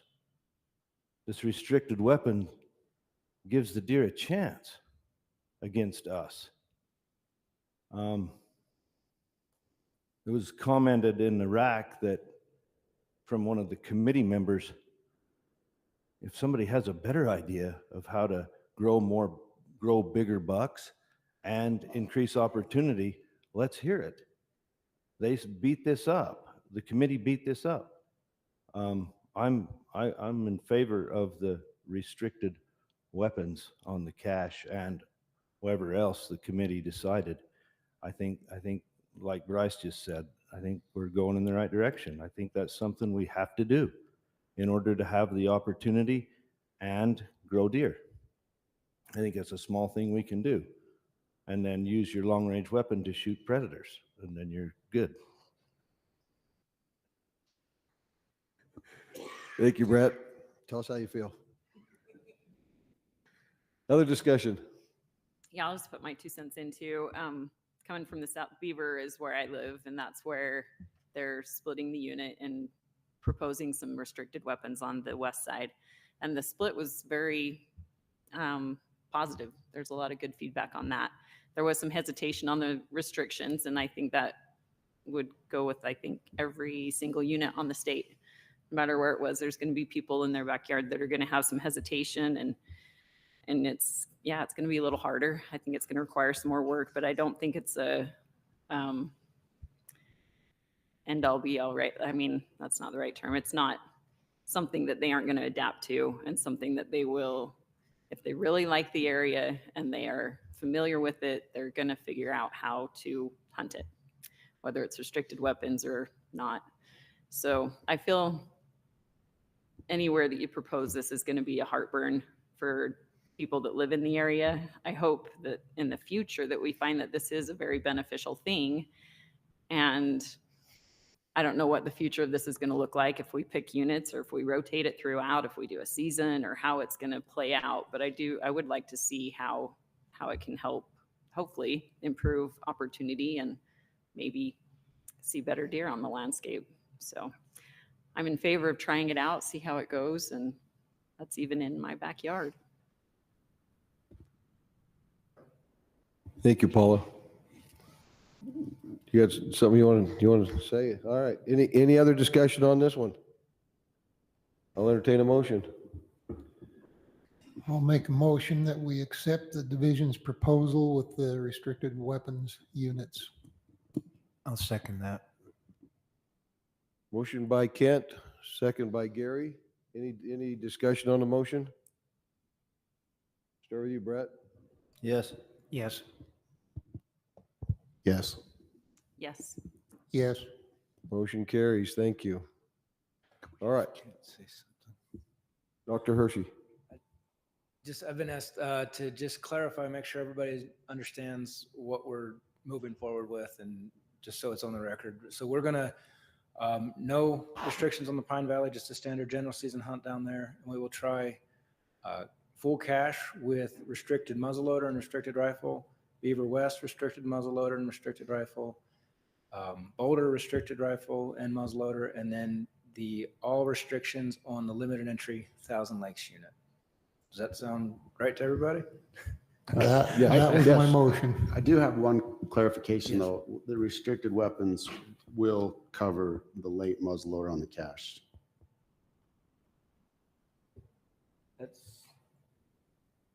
We'll defer to Dax. So it would affect the Boulder and the cache and the Beaver West. When the recommendation was just for the general season hunts, it didn't include that limited entry late muzzleloader hunt. If you wanted to also include that limited entry late muzzleloader hunt and make that restricted weapons as well, that would take an additional motion from the board to do that.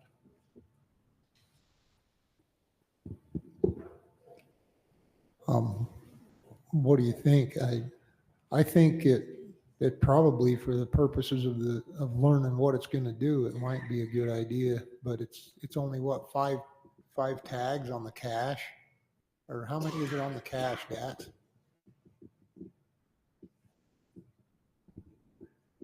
I have it pulled up here, pretty small numbers though, so bear with me. The cache was six permits, if I'm looking at the right line here. For that limited entry late muzzleloader hunt was 6 permits this year. What do you? Those are typically a minimum of 5 up to 0.5% of the general season permit numbers. And I think that's why we didn't restrict them, didn't recommend restricting them, just because it is such a small percentage of the overall permits on the unit. But if we can it's go that way if the board would like. 6 on the cache, it's going to be 5 on the Boulder and 5 on the Beaver West. And I think just to be consistent across the board, you know, if the whole unit is restricted, it makes sense just to have every hunt be restricted too. So that's probably good. I'll actually, you want me to make the motion, Bryce? Or You just need to amend your existing one. All I right, would just add 2 cents on that, just because it is a limited entry. People are putting in they're using limited entry points. It's just an opportunity to clear out some of those point pools. But that's kind of just my thought. That was the whole point of those late muzzleloader season, is to siphon off some of the people and lure them into doing that. But, either way. well, and I think hopefully as it progresses, it's just going to be more. People are still going to, hopefully twice as many people want to put in for it, and hopefully we can, increase the opportunity, maybe grow a few tags. But I don't think just by saying that they can't have a scope on It's not a scope. This is a flintlock type. Flintlock, Yeah, okay.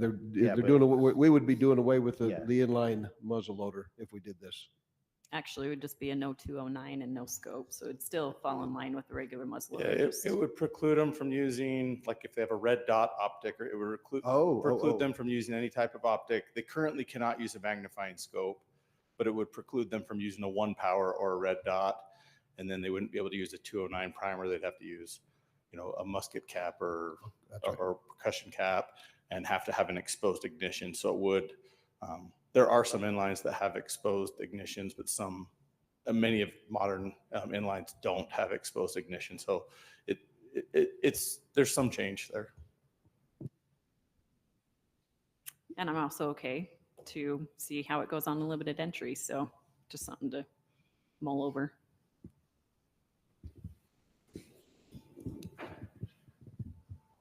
That's a good point. I mean, and we are going limited entry restricted across the board with Thousand Lake too, so. That's going to be 3 units.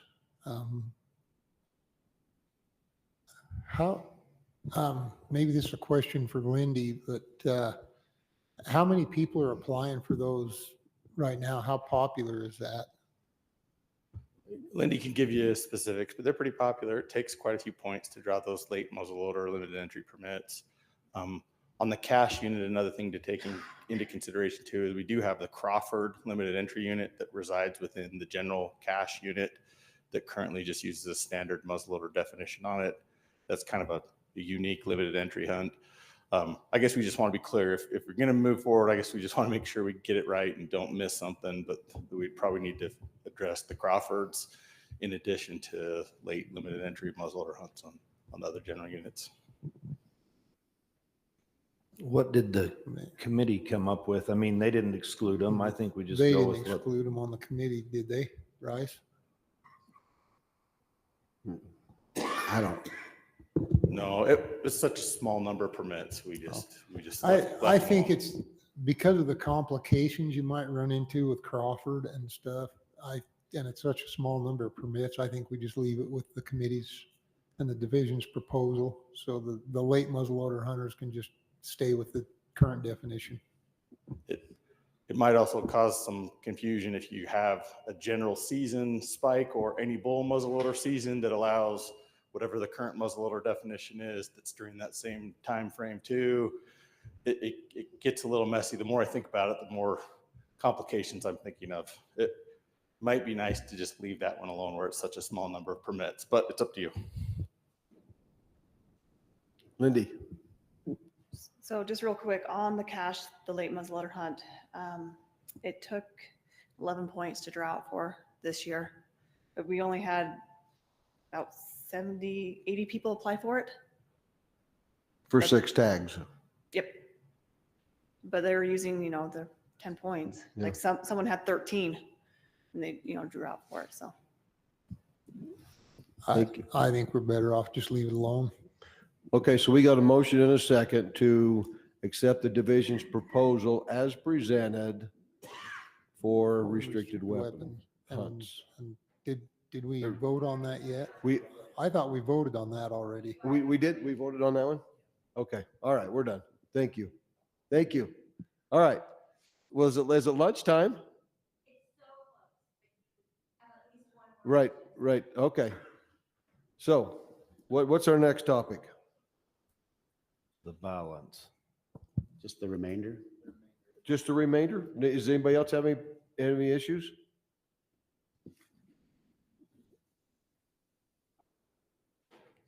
I move that we accept the balance of the division's proposal as presented.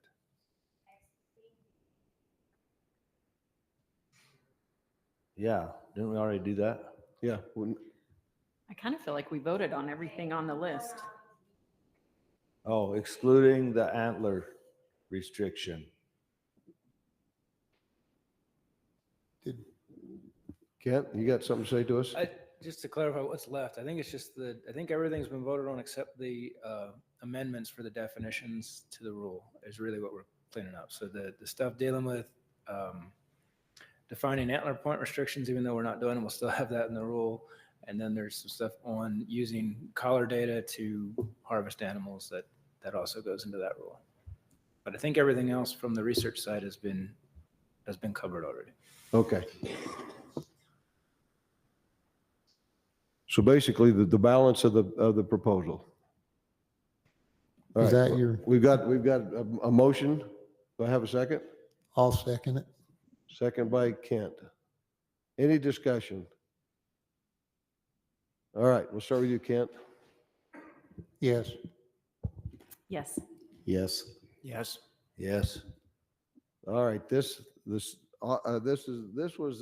item number 6. This issue has been finalized, I believe. Stacy, now can we take a break? Okay. All right, let's see, what time is it? Can we do this in 20 minutes? No? 50, how about we start at 1:15? Will that work? All right, let's reconvene at 1:15.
Salt Lake, do you copy? Farmington, this is Salt Lake. Do you copy us? We're muted? No?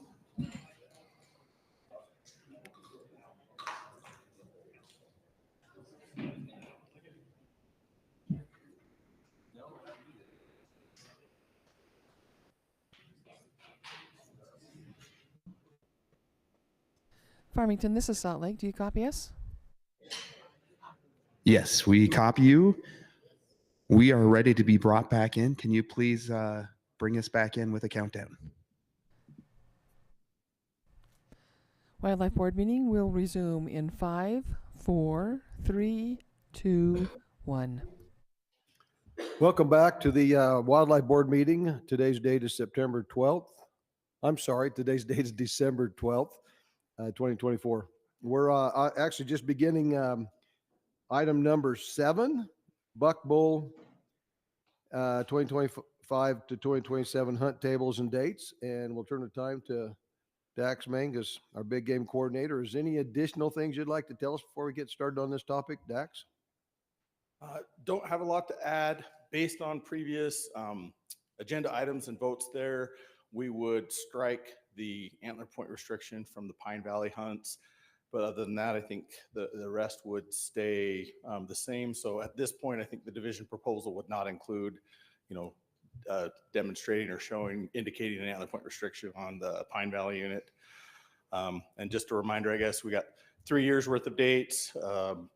Not a lot of change the first 2 years, just a minor adjustment based on that Saturday closest to the 20th of October for the opening of the rifle deer hunt, and then everything else is kind of structured around that.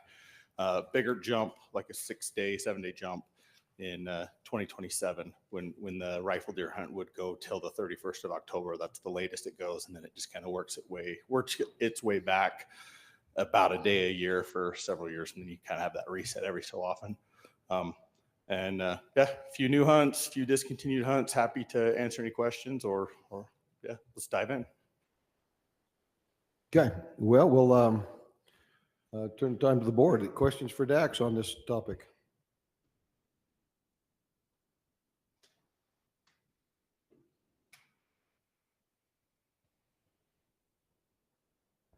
Well, we can't be quiet all day, right? No.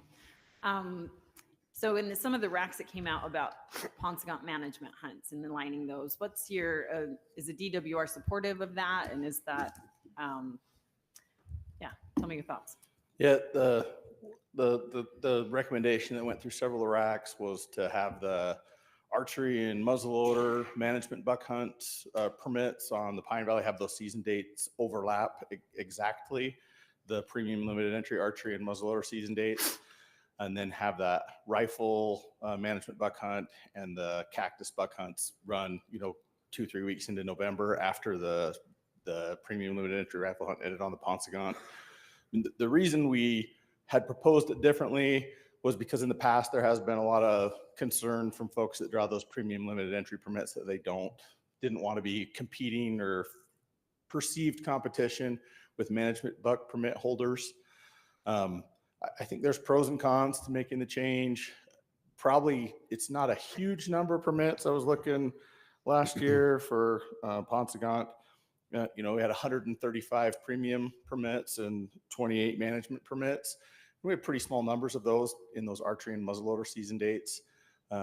If we manage for a little bit lower buck to doe ratio on the Ponsongot, if we're managing for 40 to 45 rather than 40 to 55, we'll probably see a few more management permits moving forward.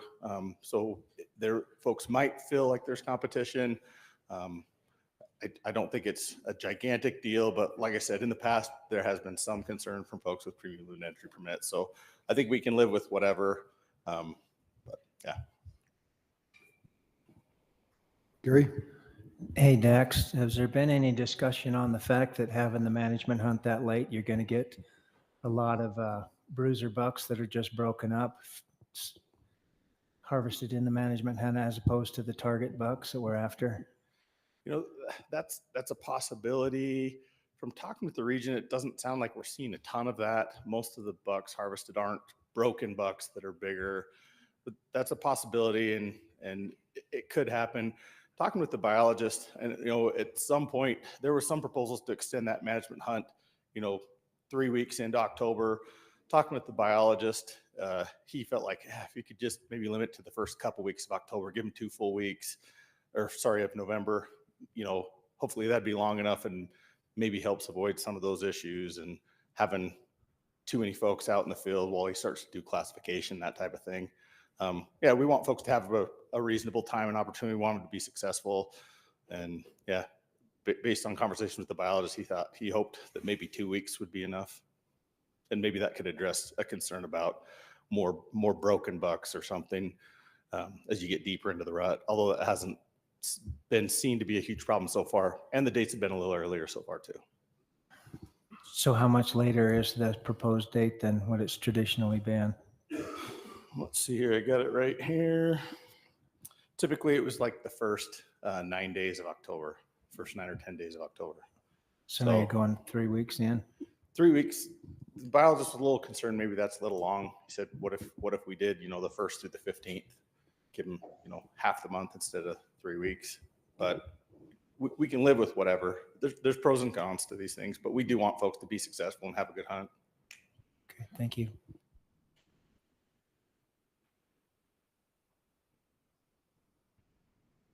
Dex, up in the Three Corners area, I know the Northeast region asked that we look into a season structure change there in the Three Corners.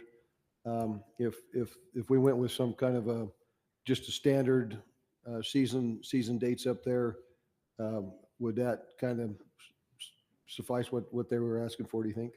I think so. So that's a unit where historically there was kind of a handshake agreement between Utah, Colorado, and Wyoming to not have any rifle hunts before October.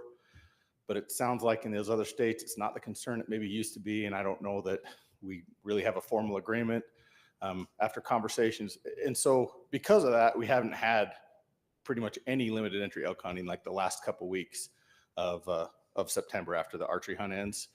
And so there is probably an opportunity to maybe do something different there.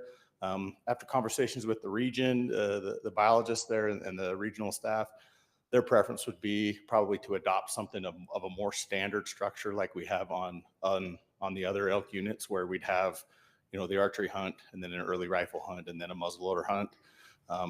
And perhaps a mid-rifle hunt. I don't know if there's enough permits on that unit to also have the late hunt, but if we were going to make a change, the preference from the region would be to basically go with the standard season structure that we see on other units, with the exclusion of probably that late rifle hunt. Just because there's so few permits, it would put it to where there's just small single, 1 or 2 permits in some of the hunts. So they'd be willing to make a change like that? Yeah, we're open to that if that's the direction folks want to go with it. We didn't recommend changing it. We just kind of left it how it had been for a lot of years. But that's one where I don't think there's, from the conversations with the region, it sounds like they're okay with making a change if that's what folks want to do. Okay, thank you. So if we go to doing what we want, it's not going to raise wrinkles with the other 2 states? That's my interpretation. I don't know. We got the regional supervisor here from the region. Is that accurate, Miles? Or maybe we'll let the regional supervisor speak to that a little bit. And if I'm wrong, correct me.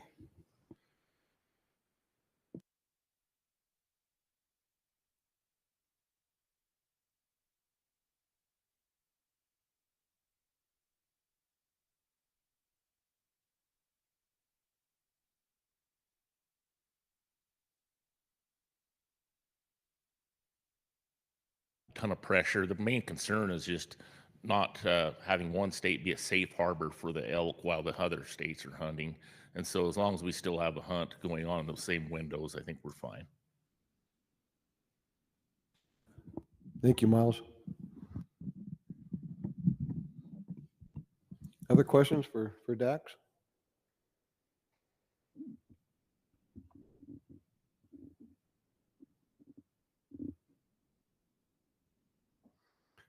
All right. RAC chairs, any questions on this topic? Seeing none, we'll ask Director Shirley to give us an update on the electronic public comments. Thank you, Mr. Chair. On agenda item 7, Buck and Bull hunt tables and dates, we had 31 comments. 18 strongly or somewhat agreed with the division's recommendation. 9 strongly or somewhat disagreed, and 4 were neutral for a weighted average of 3.32. Really no strong themes on the hunt tables and dates, with the exception of multiple people stating support for shorter seasons in some form. These included comments to see shorter hunts that are broken up, shorter seasons for both muzzleloader and rifle hunts, and to break out the archery season into two-week hunts, the muzzleloader into a 7-day hunt, and all rifle hunts into a 5-day hunt. Some of the other general comments, I'll just go down through these. All general season units should have an early rifle option for deer. A comment that doesn't like the proposed name for the West Desert Swayze unit and offered alternatives. Archery elk hunt should overlap with prime rut dates in September instead of the any legal weapon hunt. More information needs to be provided on the proposed private land elk hunt in the Uinta Basin. Any elk hunt allowing more than 100 days of hunting should be in a limited entry hunt that uses points and incurs a waiting period. Limited entry elk hunt should be longer than 7 days and moved a few weeks later into the season when temperatures are cooler. Hunting opportunities keep getting whittled away in favor of the archery crowd. One landowner offered up a strategy. I think he sent that all to the board as well, but to help deer populations find landowners that would irrigate 5 to 10 acre food plots to draw deer away from ag fields and provide them a permit to do so. And last comment was they would like to see a limited entry youth only late muzzleloader hunt on general season deer units in November. That's our summary. Thank you. Let's go to our RAC Chair reports. Let's start with you, Austin. Yeah, so on this agenda item, we had one motion that passed unanimously, and it was to pass the proposal as presented with a few exceptions, and that was to keep a single any legal weapon hunt for deer on the Oak Creek, not split that into 2. And then some changes on the Paunsaugunt. That was to pass the same dates for archery limited entry and archery management deer, same dates for muzzleloader limited entry and muzzleloader management deer, and then to align the management any legal weapon hunt and the cactus buck hunt together with an ending date of November 20th. And that motion did pass unanimously. Thank you. Eric? Southeastern region had one motion. Motion passed unanimously, and that was to accept the division's proposal as presented with the change to align the management hunts on the Paunsaugunt with the archery and muzzleloader, and the rifle hunt to align with the cactus buck hunt. Thank you. Grizz? Northeastern region had 2 motions. The first motion was to ask the Wildlife Board to direct the division to look into the season date structure for Three Corners elk hunt. That passed 7-1. Second motion was to accept the rest of the proposal as presented by the division with the amendment to change the eastern boundary of the private land bull elk hunt from the White River and Colorado state line to the Green River. So basically just follow the extended archery season boundary. Also, another thing that came out of there, some concern was the youth elk hunt overlapping with the archery hunt. There's people that feel like hunters on top of each other. It's not good for the youth. That was one thing that came up when as well with those youth that draw that tag. So. Okay. Thank you, Grizz. Brock? The Central Region had one motion. It was to accept the division's recommendation with the addition of aligning the management hunts on the Paunsaugunt with the archery, muzzleloader, and archery hunt management with the other hunts, management hunts, and to align the rifle hunt with the cactus buck hunt, and that passed unanimously. Thank you. Brad? The Northern Region had one motion similar to the others to accept the proposal as presented with the exception on the Paunsaugunt that the management Buck hunt for archery and muzzleloader will match the premium limited entry dates, and the rifle hunt would match the cactus buck season dates. And that passed unanimously. Thank you. All right, we'll move to comments from the audience. We've got comments cards here. So let's see, we'll start off with Ben McRae, and on deck will be Troy Justison.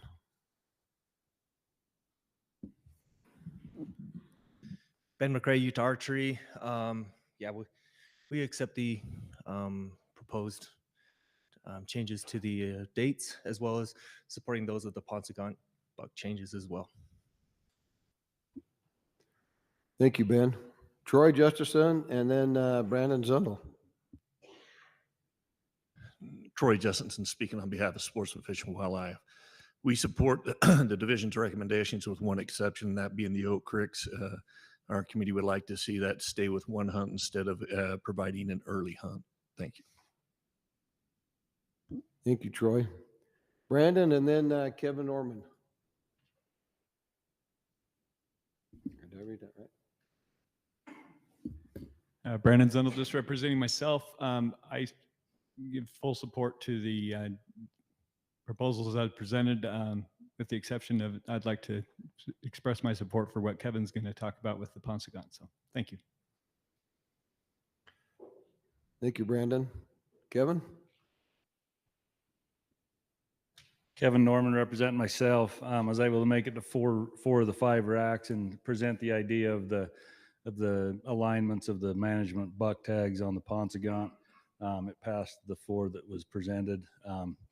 I won't go into detail on that because I know everyone listens to all the racks, and I believe everyone understands that. So still support that and would love to see that happen. Thank you. Thank you, Kevin.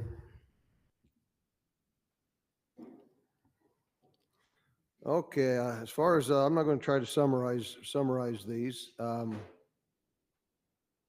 We've got 3 that wanted to kind of go with the Ponsagon recommendation, and 1 that asked for the 3/4 hunt modification and the extended or the private land bull elk hunt to move in to the extended archery season boundary.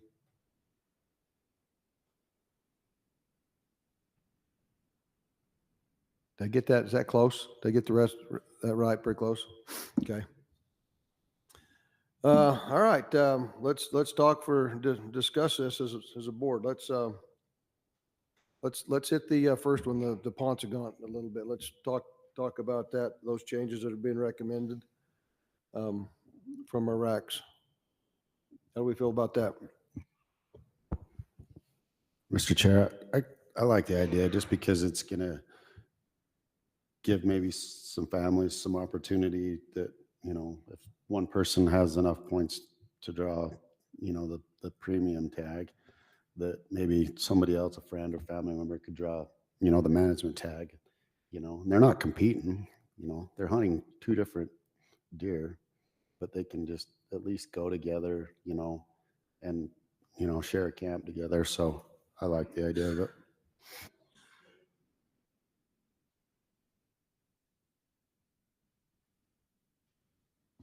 Kent? Yeah, I think I like the idea too. I listened to Kevin, he gave a good speech about it, you could say, and made really good points. Like Bryce said, it gives people an opportunity to be together, and it simplifies it. It makes it better. And again, they're not competing for the same bucks.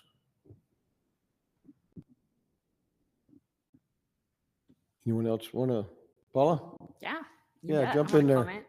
No, I feel like it is a good proposal. And it's kind of interesting how this all came about. I kind of like the process. We have a lot of public input. This was recommended and went through by the public. And so far it's been in pretty high support. So that's a pretty cool process to have someone come in from the public making a recommendation and maybe putting through into rule. So I like that side of it really a lot. I kind of agree. Well, I understand the sentiment to keep it to a 2-week hunt for the cactus buck and any legal weapon management hunt on that, just for the possibility of rutting bucks that may break. I don't think that's as big a concern as them going out and capturing and doing their counts and stuff. I would not want to interfere with that. So I think first 2 weeks or 15 days of November could be that. Okay, thank you. Any other comments? So does that mean you're agreeing with that 20th stop day? I could be fine with the 20th too, as long, I don't think anything beyond that needs to happen, but yeah. First to 20th or the first 2 weeks, whatever the board thinks is best.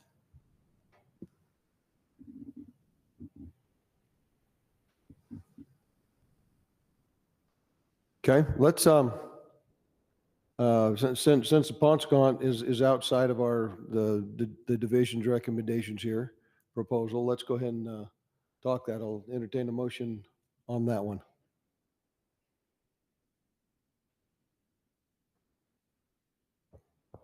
Make a motion that we accept the recommended changes to overlap the management archery and the premium archery, the management muzzleloader, the premium muzzleloader. Is that right? The recommended changes and to keep the cactus and the rifle the same. Or not the same, but approve them overlapping together also. We good? Yeah. When do you want the overlapped cactus management and illegal weapon hunt? We can start that. Most years would be like November 1st, unless it's a Sunday, we'd adjust it by 1 day. You want to run it till the 15th, you want to run it to the 20th, I guess maybe, because the Ponscont unit, the rifle hunt on the Ponscont unit always goes to the 31st of October. It's kind of an exception. So, but we could start that overlapped cactus and management and illegal weapon hunt November 1st most years and run that how long? I guess my question is do you feel like that there's a chance that people are going to get in trouble by the 20th shooting deer that they shouldn't have because they're broke? Maybe, I don't know if that's super common. I don't know. I probably need to talk to the biologist down there to see how many broken bucks he sees that would be legal as broken, but wouldn't have been legal before. I don't know if I have a really great grasp on that. I'm good with leaving it to the 20th. I just don't want to get somebody in trouble.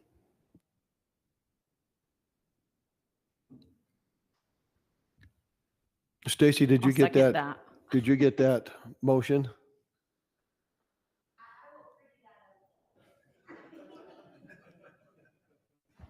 Just like you always do. All right, does everybody understand the motion? Okay, I'll entertain a second. Paula, did you second that? Oh, I'm sorry. So Paula seconded it. Bryce made the motion. Any discussion? All right, let's, Brett, we'll start with you down there. Yes. Yes. Yes. Yes. Yes. Very good. Motion passes unanimous. All right.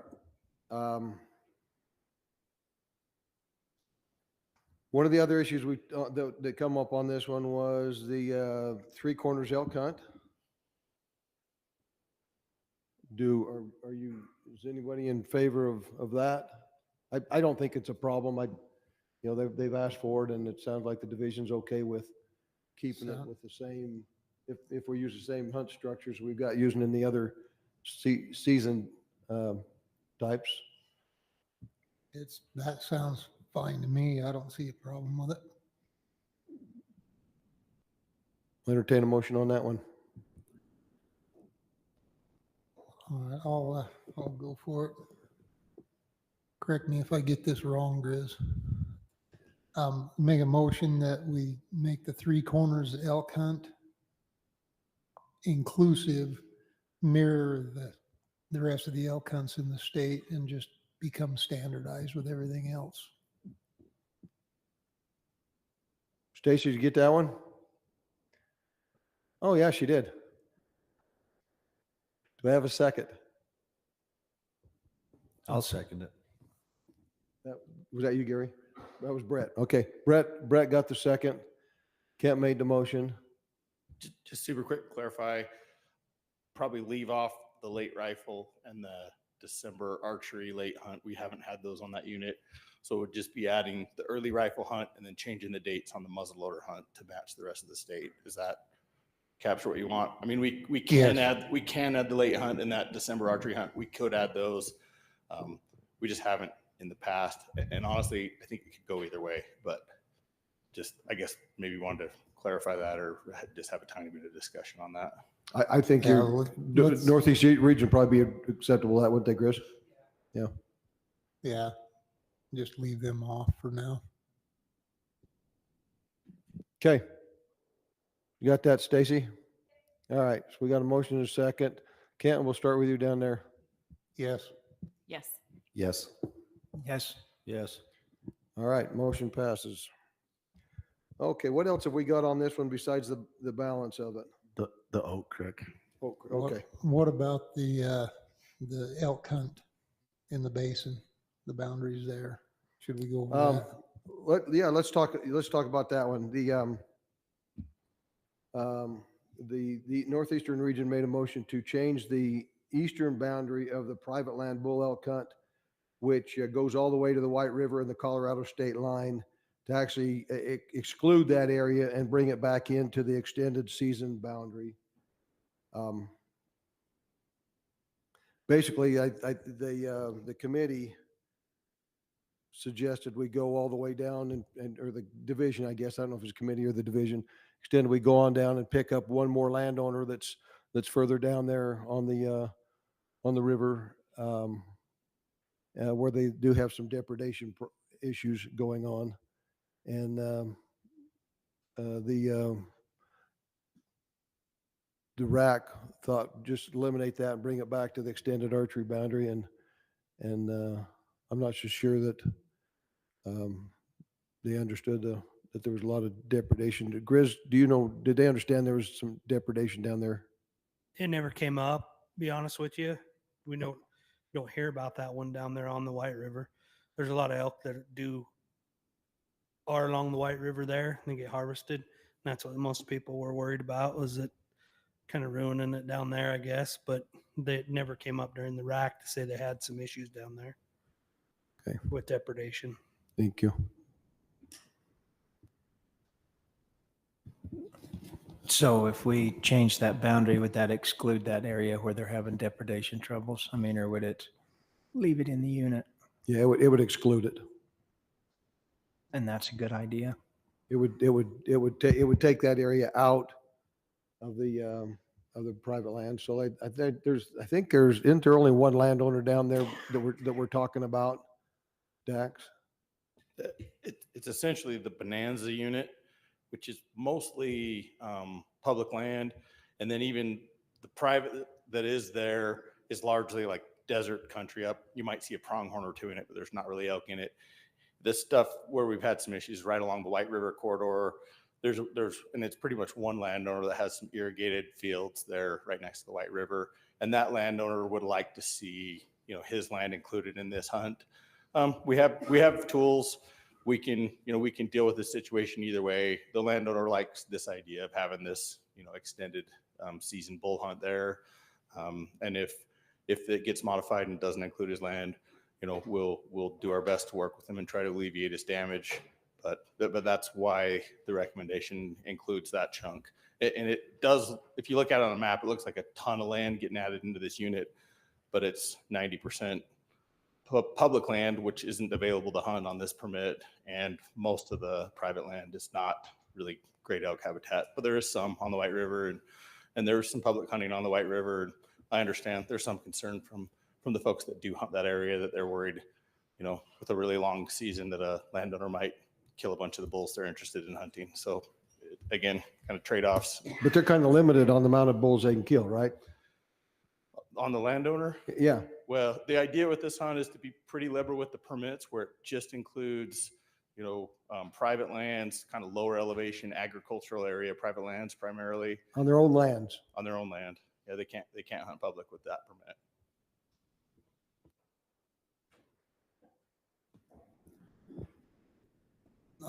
I kind of like the idea of leaving it where that landowner's got some recourse and an ability to take care of the depredating elk themselves. Okay. Brett? You ready for a motion? Well, I don't think we need a motion unless we want to change what the division wants to do. The division wants to include that landowner, so if you, but Oh, yeah. yeah, Yeah. if you want to make a motion, go for it. Well, I agree with it. We ought to leave it the way the division wants it then, so. Okay? So Anybody want to? is there anything else we got to do? We got to chunk out? The Oak Creek. The Oak. Oh, yeah. Yeah. Any other discussion on the boundary there in the any bull unit or any private lands bull elk hunt on the White River, Colorado state line? Okay. Let's talk about Oak Creek. Dax? What's the reason to think about doing an early season on the Oak Creeks? I spoke with the biologist there. As many of you know, Oak Creek's been a pretty high profile limited entry deer unit last few years. It's produced some really good bucks. And there was some concern, especially with the truncation of the buck to doe ratio objective for our limited entry units to 25 to 30 rather than 25 to 35, probably mean issuing a few more permits. And to alleviate crowding, the idea was to issue some of the permits during this early season, just so folks didn't feel as crowded on that unit. We haven't done that on limited entry units before. We've only done it on general season units. This is the first time we recommended trying it on a limited entry unit, but that's why, was just to try to address, perceived crowding. Right. I'm not sure. There's a few places where people crowd up, but there's so much country in there. The deer behavior during that time of the year, they're not dumber than a box of rocks, but pretty close. It's just, they're just not, they've never been hunted that time of year, and it would be a slaughter. I mean, they're just, and the people that I talk to, which are quite a few that hunt out there a lot, there's way less overcrowding issues than, I guess if you're just going to stay on the pavement, then you're going to have crowding issues. But the one I talked to specifically was really concerned because the deer behavior is so docile during that portion of the year, and then once they get rubbed off, they start getting bucky and getting hard. So he was worried about a slaughter, not even needing to have a second rifle hunt, because the really good ones will be gone on the first one. So.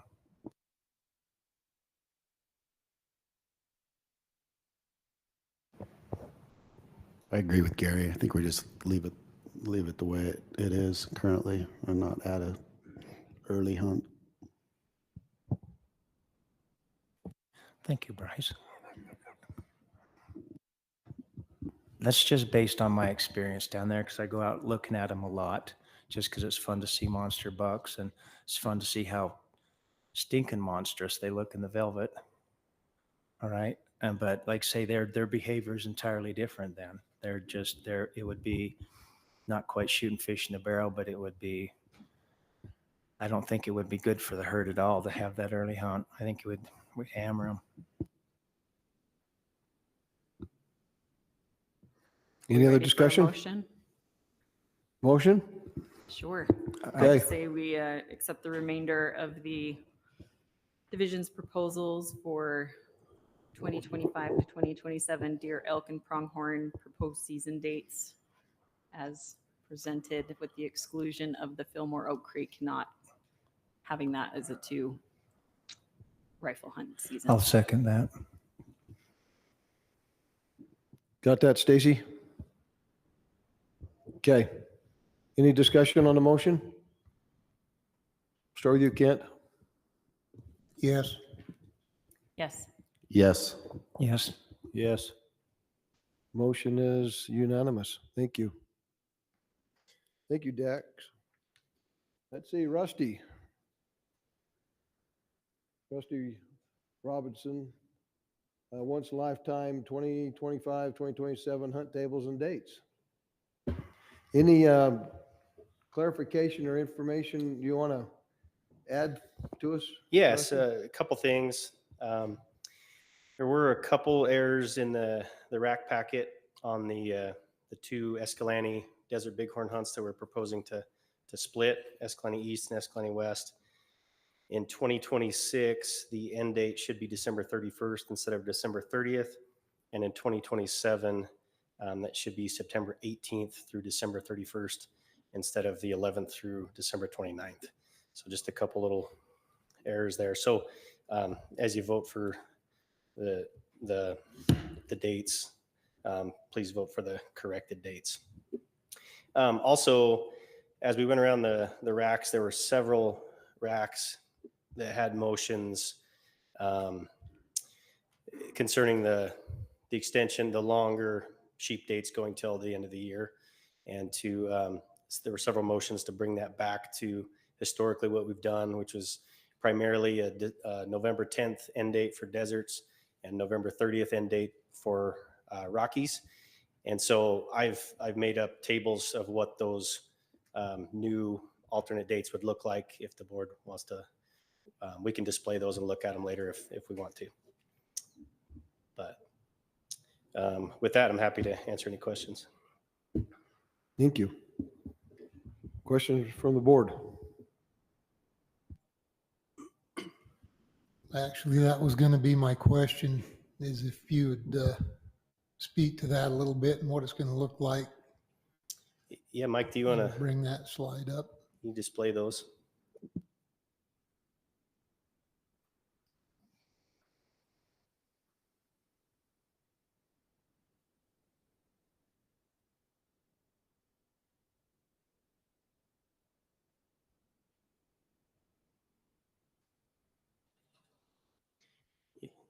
There you go. So those would be the 3 years and the recommended dates if we were to do it kind of how we've done it in the past without those dates going till the end of December. So primarily deserts would start September 13th, go till November 10th, this first year of the cycle, unless there's a prior agreement or multiple hunts on the unit. If you want to keep going through those real slow, Mike, that'd be great. Oh, perfect. Next one there. Thank you. Their Dirty Devil has 2 hunts, and so there's that archery hunt that's a little later. And then Rockies, there's hunts where there's units where there's multiple hunts. Those dates would be a little different, but primarily November 1st through November 30th, except for 2026. November 1st is a Sunday start, so we would come back a day on that.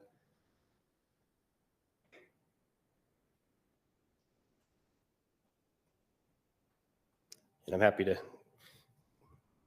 look at these specifically if you want to look at a certain unit.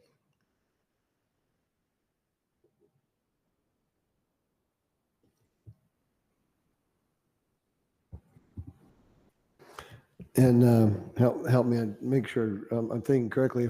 If we wanted the deserts to line up with the draw tags, the conservation tags, line up with the draw tags, then we would have to make a motion to that effect, to bring that back in line with, instead of bringing these in line with the conservation tags, bring the conservation tags in line with these, correct?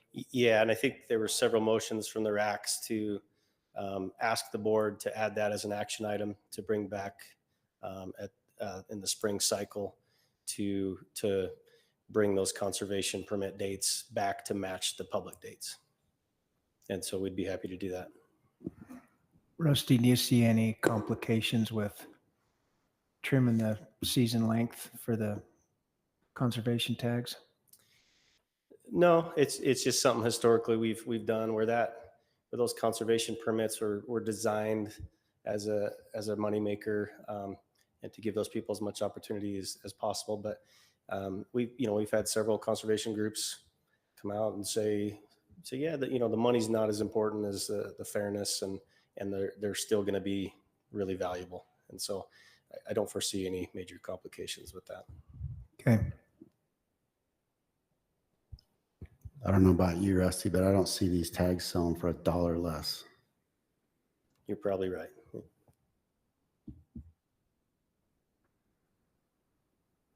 Would you back up one slide, please?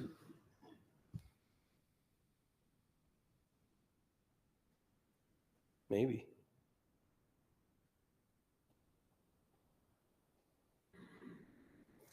Maybe it's easier if you do it, Mike. My backwards button isn't working. Oh, I went too far now. There we go. Okay, this one on the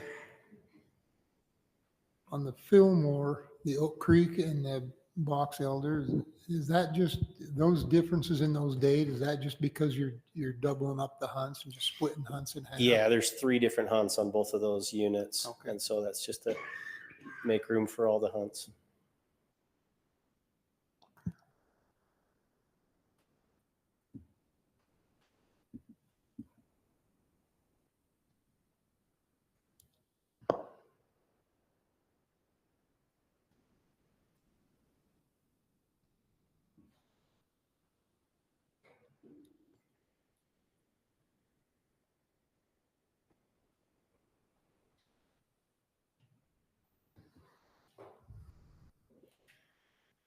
I have a thought. So back when we talked about this during the conservation, where we asked to bring forward the public draw dates, was it ever brought up then about the conflict with capturing sheep and things during that? I'm trying to remember if that came up. Yeah, I tried to put that in my presentation that, we're happy to do this if the board wants to extend those public dates. But we'll make an effort to inform the public that there may be conflicts with captures, transplants, with aerial surveys, all that kind of stuff. And it won't be every unit every year, but the potential for conflict is there. And we've had later dates in the past, and we had some members of the public pretty upset when there's a helicopter flying through their hunt. So.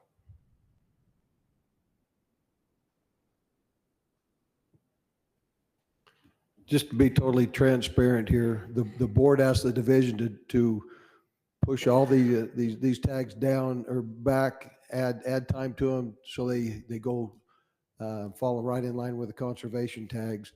And now we're saying we messed up. Sorry division. We'd like you to change that. So just so everybody understands that the board asked them to do that. They're doing exactly what we asked them to do. And now we're thinking that was not the right thing. And we didn't view it like that. I think it was a good step in the right direction towards fairness. And I think, as it went through the public process, that's what the process is for. And people came up with maybe a better way to do it. And so I think it's great. Thank you. Any other questions on these particular dates? I've got one question. We did have one region that asked that we alternate the Analou Island tags as far as the alternate or the state draw and the conservation permit alternate a little bit, because the conservation tag, I think, starts a couple days early, and I think the idea was to alternate those to where the public draw did early, and then the auction tag did early. How does the division feel about that? Yeah, we've been working through a new MOU with state parks, specifically on Analou Island. And as we've worked through that process, we may have found a little different solution. Rather than alternate those dates, there may be some additional opportunity for the public draw hunter on the island.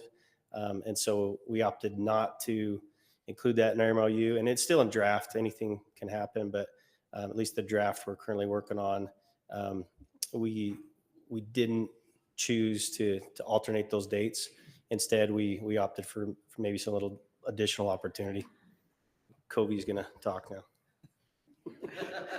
I couldn't make it a full board meeting. Yeah, state your name, would you please? Yeah. Thanks, Mr. Chair. So I think where we would like to land with this is finding some public benefit, right? Whenever we do conservation permits really are a benefit of public hunting. That's why the number is set. When you have this many public hunters, you can have another conservation permit. And so everything we do, we look at through that lens. And it was pointed out to us in the Northern RAC first that, hey, we don't like this. We don't see the benefit here. And then that carried through some of the other RACs. And as an agency, we saw that, and we're working on the MOU now. It's not finalized. We're meeting with parks now, but we would like to find a public benefit. One way to have a public benefit would be to say, hey, if we can have 3 sheep permits on the island, and 2 of those go to the public, and 1 goes to the conservation permit program, okay. That's a public benefit. We're demonstrating more of a public benefit there, and we're probably okay with the order at that point. If not, we would like to write the MOU in a way to where we would alternate those. So where if we only have 2 permits, we would alternate every other year. Even years, the public would go first, or I mean, just as an example, even years, the public go first, odd years, the marketed permit would go first. And so we can do that. And it's more than just our agency. We need to work with our sister agency on this. And so hopefully something will be coming forward soon for the board to look at. And that's the direction we're headed. That's our intent.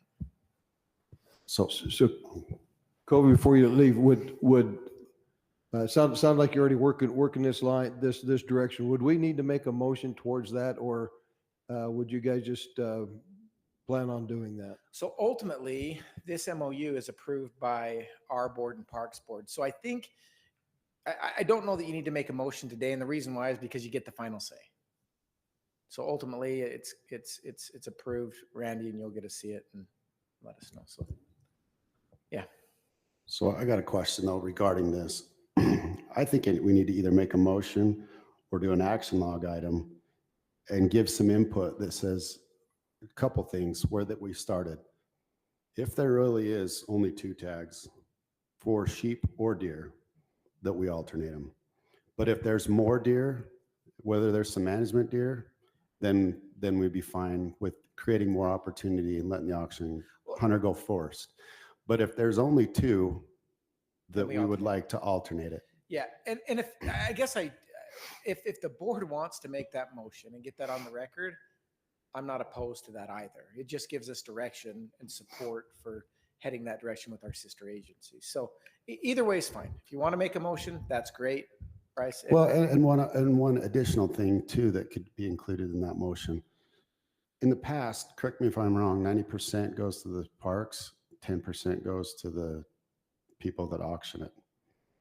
The division gets 0. It would be nice if we could figure out a way to divvy up that a little bit, because the division, I think, puts a lot of effort and value, along with the sportsman group, into, getting the prices that they are off of that. So it'd be nice if we could take some of that money and do some projects, on the division side. So there'd be 2 things, and I would like to see, I think it would be important that we do a motion, then, it's on the record. It'll help these guys make do their MOU. Okay. Yep, sounds good.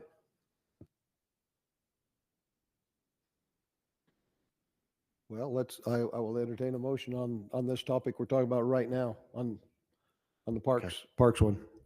I'd like to make a motion that that the division, as they work on the MOU, that if there's only 2 tags for sheep or deer, that they alternate year who gets to go first, the auction hunter, the public hunter. If there is additional opportunity for sheep or deer, then it's all right that the auction hunter goes first, and the opportunity, like say there's if there's extra management deer tags, that they can go to the public or youth, something along those lines.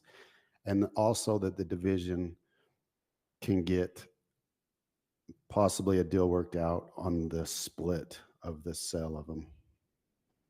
whether it be a, you know, a 60-30-10 or something along those lines.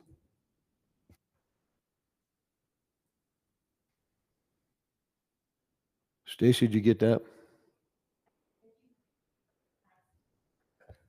You're welcome. I can expand if you'd like. Okay, thank you. Okay, do I have a second on this one? I'm not going to try to repeat it. I'll second it. Second by Kent, motion by Bryce. Do we have any discussion?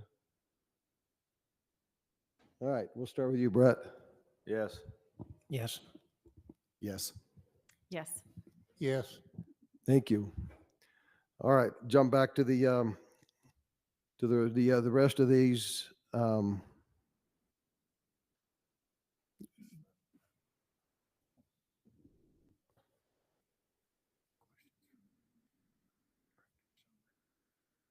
Okay, yeah. Thank you. Thank you. Get me, yeah, we shouldn't have been making motions quite yet until we've done the rest of this, so.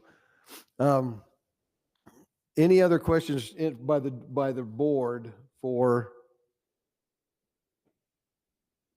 Rusty? Okay. Questions by the RAC? Austin? I do have a question.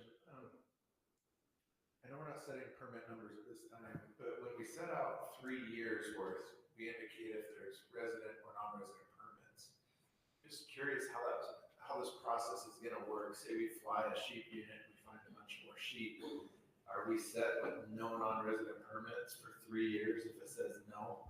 Or would there be a chance to add that in? When would that happen if we're not going to have this meeting to review dates for the next 3 years? That's a great question. And we can come back anytime during the 3-year, we can have this meeting again. And in fact, I'm confident there's going to be little tweaks along the way that we'll have to probably come back in the fall and make those changes. So it's not set in stone. It's just getting the bulk of it that's probably not going to change. It's set. And if there's little changes we need to make along the way, we can come do that. Other questions by RAC chairs? Okay, I'll ask Director Shirley to give us an update on the public comments come in electronically. Thank you, Mr. Chair. Agenda item 8, once in a lifetime hunt tables and dates. We had 19 online comments, 13 strongly or somewhat agreed with the division's proposal, 3 strongly disagreed, and 3 were neutral for a weighted average of 3.95. Only a couple specific comments on this item, so I'll just read those. Keep augmenting sheep populations. Awesome to have a moose hunt on the box elder. That one I think is word for word. Adults should have a better chance of drawing once in a lifetime permits than youth. And please reduce cow moose hunts. Transplant them to other units in the state if there's too many in some areas and that there's not enough moose in Utah. That's my summary. Thank you. We'll ask the RAC chairs to give us an update. Let's start with you, Brad. Okay, in the northern region, we had one motion. That was to accept the proposal as presented and also ask the board to direct the division to work with Antelope Island State Park in the MOU process to explore the option of alternating seasons for the auction permit and state draw permit, which has already been taken care of. So. Thank you, and Brad. that passed unanimously. Thank you, Brad. I got way ahead of myself. I apologize to everybody. The Central Region had one motion to accept the division's recommendation and ask that the recommendation is made to the board to direct the division to make conservation permit hunt dates line up with the public hunt dates. That passed unanimously. Thank you, Brock. Grizz? Northeastern Region had one motion. It was to accept as presented, and that was passed unanimously. Thanks, Grizz. Eric? Southeastern Region had one motion to accept the division's proposal as presented and to ask the board to make the recommendation to the board to direct the division to make conservation permit hunt dates line up with public hunt dates for sheep. Thank you, Eric. Austin? Yeah, Southern Region had one motion as well. pass as presented, except for we did not want to extend the bighorn sheep hunt dates until December 31st. But we did realize that the conservation permit has already been issued and extended till December 31st next year. So we would ask that the rule for conservation permit be changed after 2025 to match the public draw dates. Thank you. Okay, we do have some public comment cards. We'll start with Troy Justison first, and Ben McRae is on deck.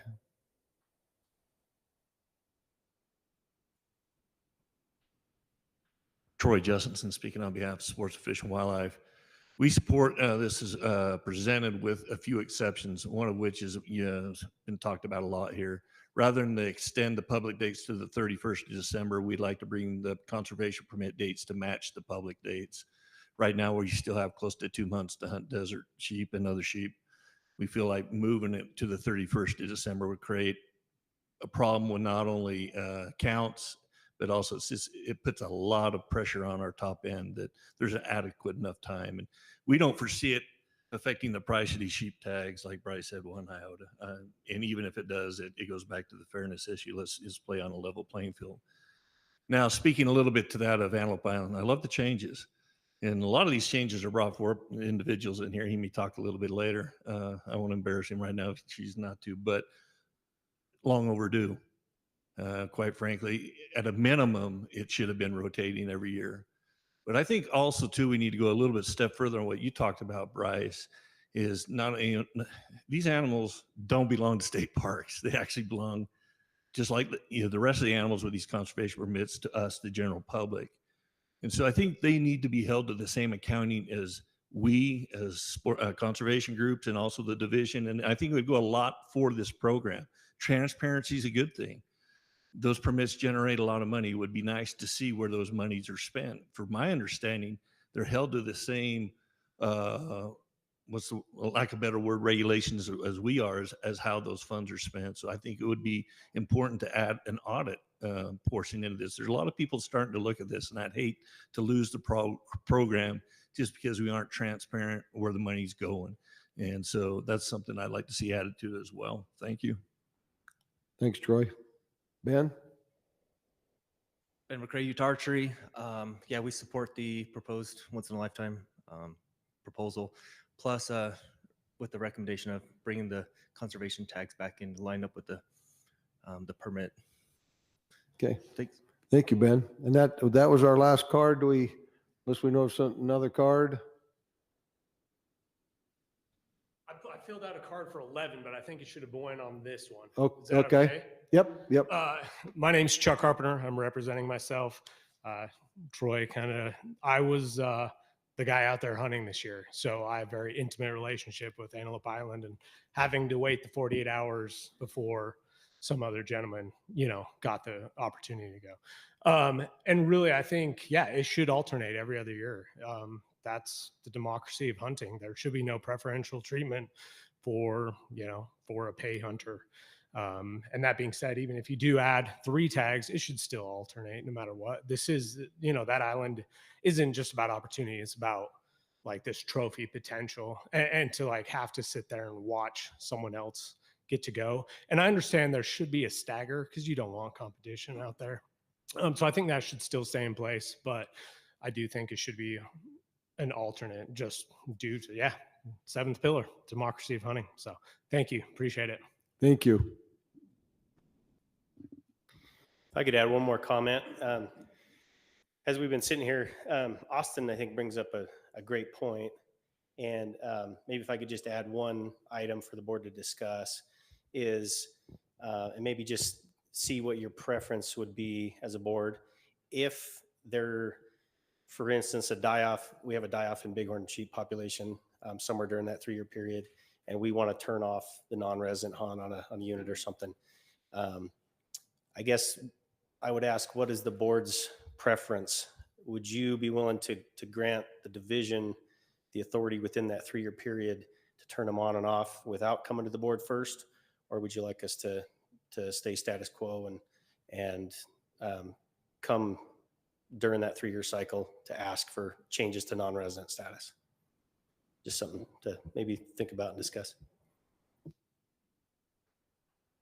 I guess my opinion would just let the division make that decision, but others feel. Might as well. I agree with you. Yep. Do we need to make that into a motion, or are we okay?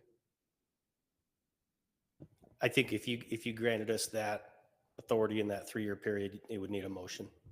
Okay. All right, I need a motion. I'll make a motion that we give the division the authority to turn off and turn on hunts if there's a massive die-off or any other kind of problem with the non-residents. I'll second it. Motion by Gary, second by Bryce. Any discussion? Kent, we'll start with you. Yes. Yes. Yes. Yes. Yes. Motion passed, unanimous. Thank you, Austin. Thanks for bringing that up. That was good. Any other discussion on this one before we have a motion for the rest of it? The balance.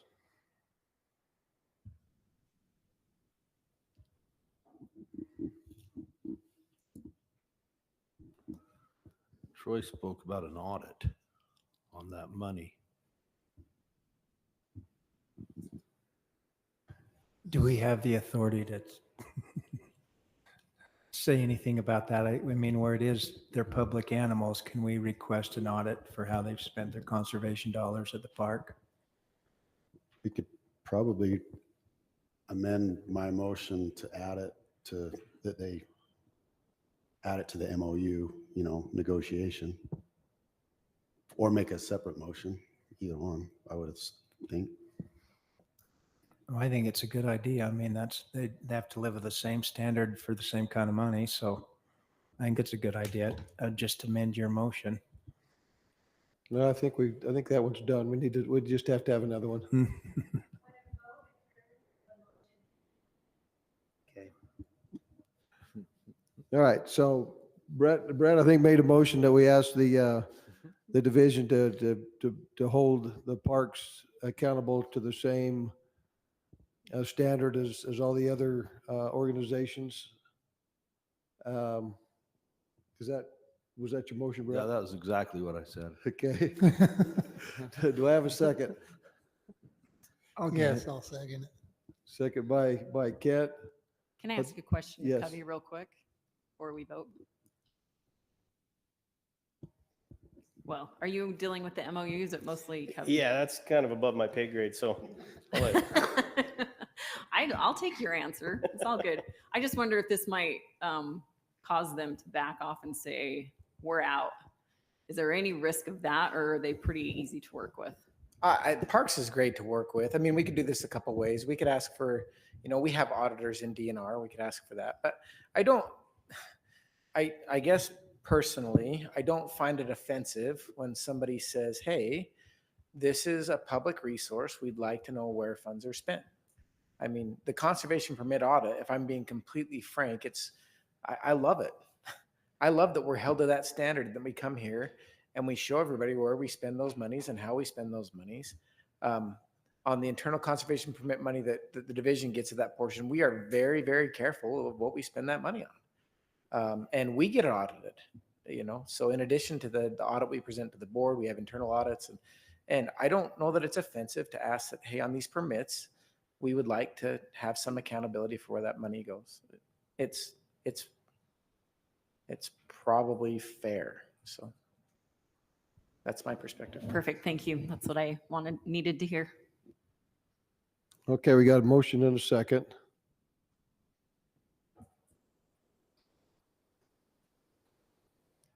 Yep. All right, Brett, we'll start with you. Yes. Yes. Yes. Yes. Yes. Thank you. Motion carries unanimous. Okay, any other discussion on the balance of the once in a lifetime topic? So just to be to clarify, we would make if we wanted to, we could make a motion that says we'll keep the conservation permits as is for next year, but we will change them for 2026 to come in line with our current draw hunts. Is that correct? I think what we'd have to do is, 'Cause it goes- the proposal is to extend the sheep tags out to December. We would have to make a motion to not do that. To reject that portion of the proposal. We probably ought to just make a motion, and then we'd have to make a motion later or before to ask the division to look at the conservation tag and or a conservation permit and move that timing in line with the others. We really got at least two motions left, I believe, on this one. Does that make sense? Yeah, could Yeah, we I mix it think into so. one? Like, can I make a stab at it and see if You it'll you work? could,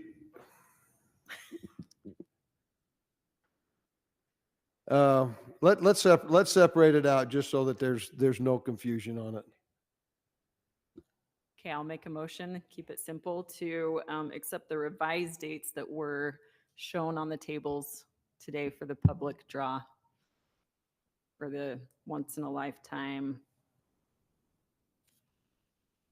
hunt dates. Does that include the balance of it also, all the other, other species hunt Yes, dates? that would be sheep, and so the only exception would be to change the sheep dates to the tables that were presented, but to approve the other dates. Okay, got a motion. Do I have a second? I'll second it. Second by Kent. Any discussion? Kent, we'll start with you. Yes. Yes. Yes. Yes. Yes. Motion carries. Okay, let's talk about the conservation tag permit date now.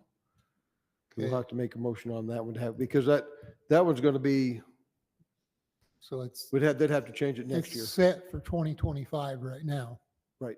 We'd have to change it for So- 2026 if we're going and- to do it. They'd have to reopen the rule. And I guess Well, I can make the motion because it's my mess. I probably ought to clean it up, huh? I'm the one that made the motion on it last year.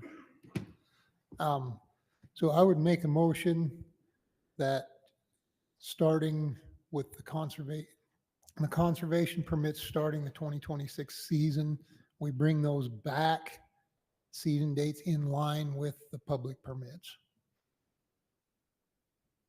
Stacy.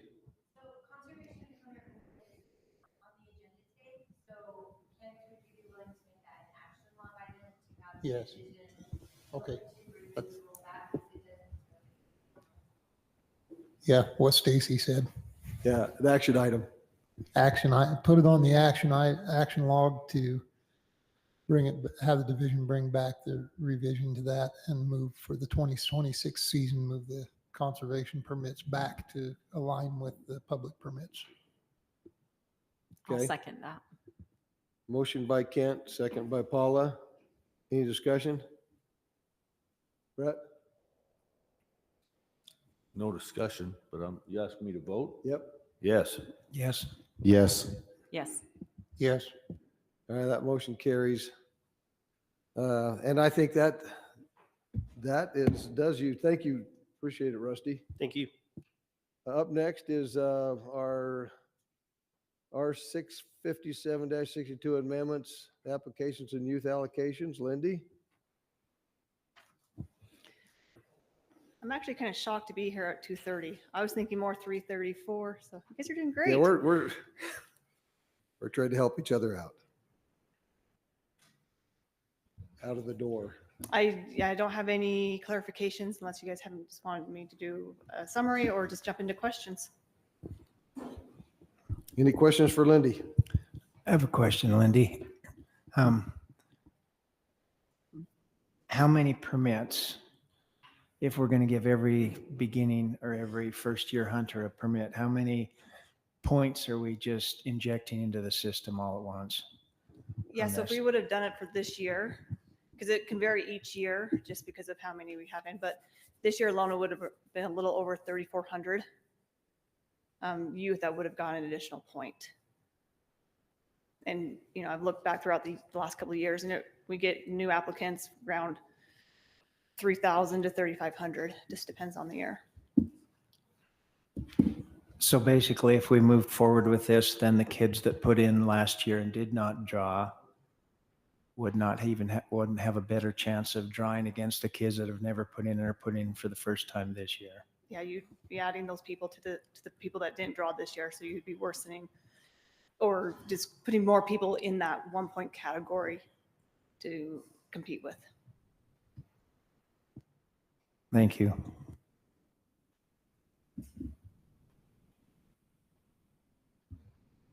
Any other questions for Lindy? RAC chairs, any questions? Well, we'll ask Director Shirley to give us a summary of the electronic public comments. Thank you, Mr. Chair. Agenda item number 9, general season and dedicated hunter applications and youth allocations. We had 32 submissions.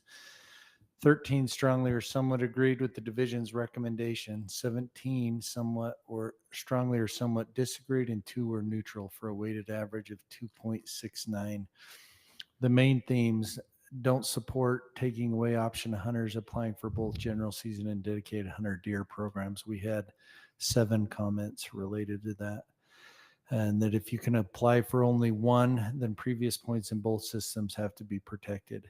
If a change is made, lifetime license holders should have to live by the same rules and shouldn't be allowed to apply for both.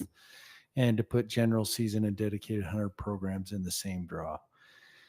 Other comments here: not supportive of fronting a point for the draw for youth applicants. We had 5 of those comments. We had 4 people opposed to shifting underutilized youth permits in the archery and muzzleloader seasons to the youth rifle season, for the reasons of adding to crowding in the rifle seasons, and that the youth should have to choose a weapon type and seasons like everyone else.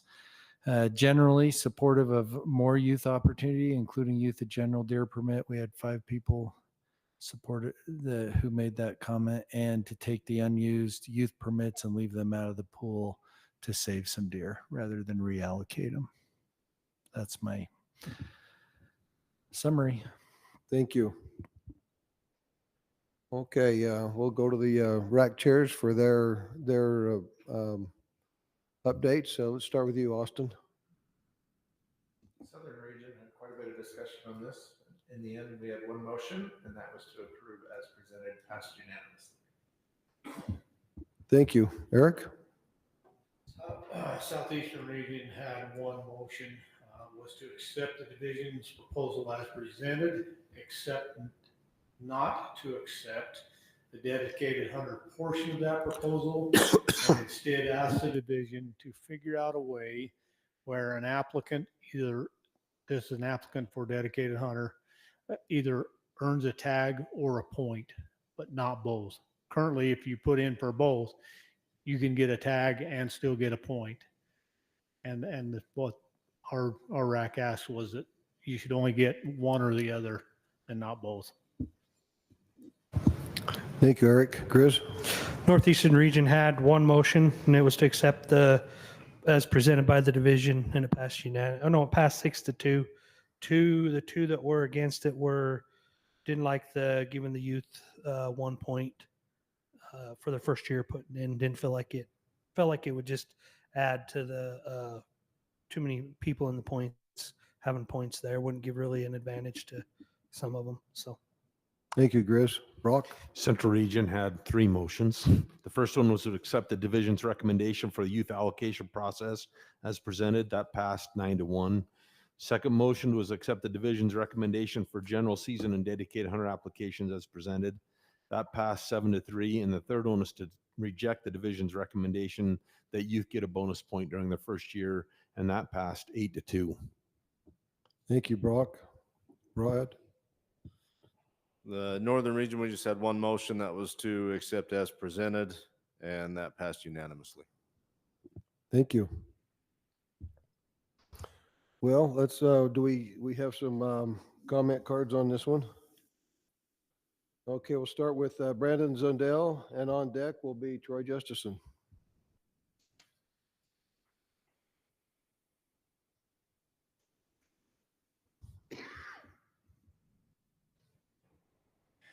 Okay, Brandon Zundel, just representing myself. Try to take this one thing at a time. The dedicated hunter, I like this change. I think this has been a legal loophole that's been needed to be closed for a while. I'm glad to see it come back around, and I hope it passes this time. On the youth allocation, I really like what we're doing. We're taking what are already considered youth tags and making dang sure they go to the youth somehow, probably. So I like that. It probably reduces some draws for some adults, but you know what? Let's give that to our youth. The extra point for first-time youth applicants, I think the committee's heart was in the right place, but I don't think it does what they thought it would do. It really, all it does, it will benefit some kids next year. After that, it's just raised the bar for everybody. And on top of that, you're hurting all the kids that have 1 point right now that are hopeful that they'll get a draw next year. You're making it harder for them. In a way, by rejecting that, you're looking out for all the kids. And since I've got some time, my dad would stand up here and say, I think all youth need to get a tag, a deer tag. And you know what? I think a lot of us agree with that. What I want to point out is if your kid isn't hunting big game, and even if they're not hunting deer, as a parent, it's your fault. A youth can hunt deer every single year in any unit in this state if you're willing to pick up a bow, if you're willing to pick up a muzzleloader, if you're willing to put them in the dedicated hunter program. There is a way for youth to hunt deer every year in this state, in every unit in this state, if you're willing to put the effort as a parent. That's all I have to say about that. Thank you. Thank you, Brandon. Troy, and on deck is Kevin Norman.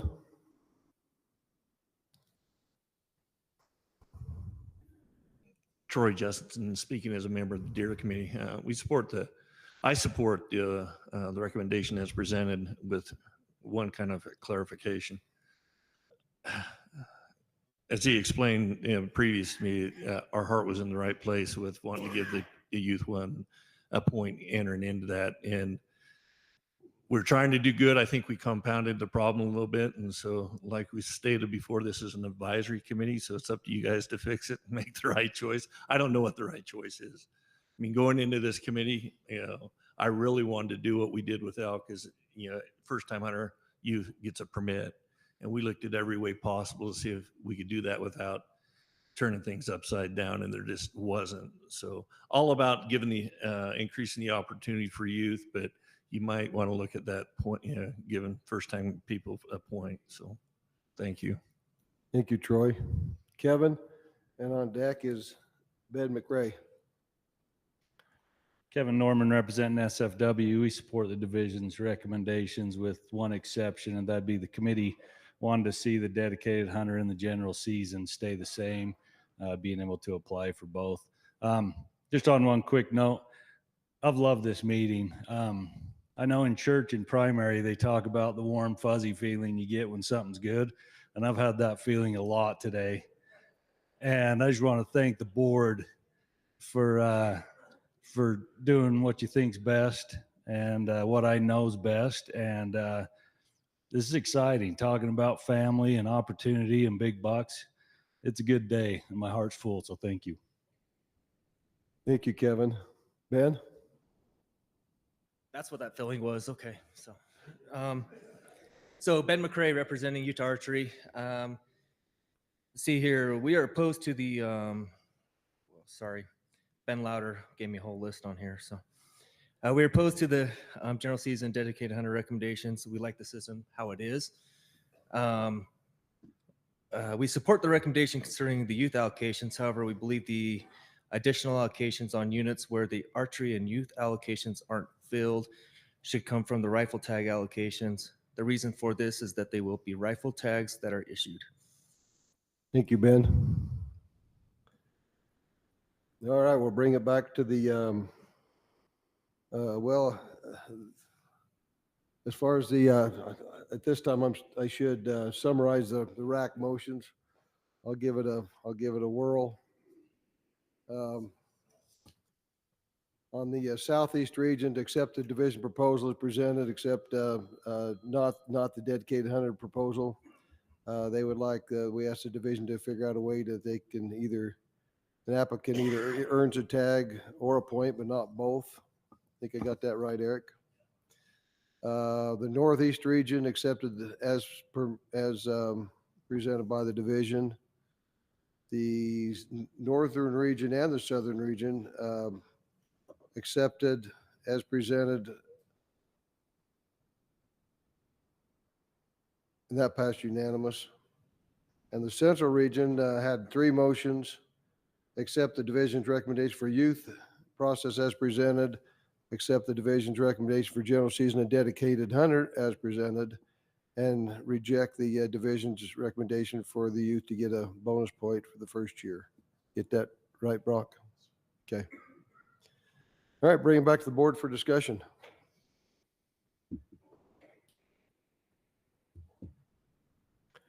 I think we got, 2 or 3 different topics to talk about on this one. Why don't we talk about the extra bonus point first? Let's kick that one around. Okay. I was appreciative of people standing up, especially Troy. I think the committee's heart was in the right place when they were wanting to do something for kids. I mean, as always, but as I looked at it, it's already been pointed out and had discussions with people about it. It's not going to change anything. It'll change the numbers, but the ratio is going to remain the same. 1 becomes 2, 2 becomes 3, 3 becomes 4, so on. And it's not going to accomplish anything, I don't think, other than, like it's been stated, the year 1, if implemented, the new kids coming in next year are going to have an advantage, and it's going to hurt the kids that put in and didn't draw this year. That's going to be the net effect of it in year 1. And then after that, we're right back where we started from. We've changed the numbers, but the ratio remains the same. So I'm in opposition to doing that at all. If we're going to talk about that right now, I think it's well intentioned, but it's not a solution. Okay, other comments on that bonus point, their first year? Yeah, I've thought about that a lot too, and there's, we're worried about youth, but you're a youth from age 12 to 18, and so this only favors a very short selection of the youth, and I think if we're going to try and do stuff to help the youth, it ought to help all of them, but we can't dump that many points in the system. But we already have a point creep problem. I don't think it's going to solve our problem.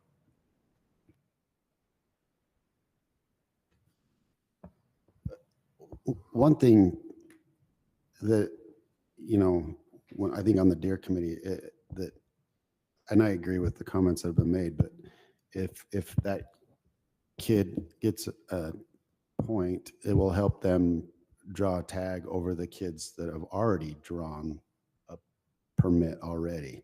That's one thing I can see an advantage of, that if a kid when he's 12 draws a tag, it will help the new one over the kid that, might be 15 and has already got one. It gives them just a little bit of a leg up when it comes to that, if that makes sense. And I think that's just kind of maybe where the committee was going with it, just to ensure that everybody, gets that tag. I mean, if I was king for the day, I've told everybody here, I'd give them 5 tags the first 5 years. But anyway, I think the committee had good intentions, and there could be pros and cons to it.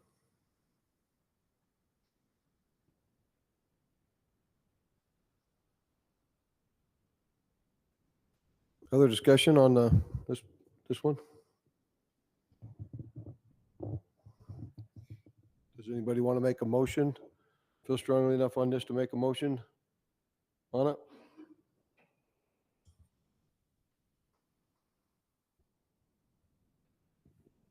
Did you ask me to make a motion? No, does anybody Oh, feel I thought I strong heard enough to make a Paula. motion? I was like, Paula, huh? No. I'll go ahead and try to make the motion then. I make a motion that we reject the division's proposal on giving an extra point to first-time youth in the draw. Okay, I'm sure Stacy's got that. That was pretty clean and sweet. Any second? I'll second. Second by Paula. Any discussion? All right, we'll start with you, Kent. Yes. Yes. No. Yes. Yes. Motion carries 4-1. All right, let's talk about dedicated hunter. That we heard that in both in the online comments and at a couple of the RAC meetings. How's people feel about that one? I like it. I think it works. It's a step in the right direction to help with point creep. And there's going to be probably some growing pains for the first year or two sorting out the different points, but it'll work itself out after a few years.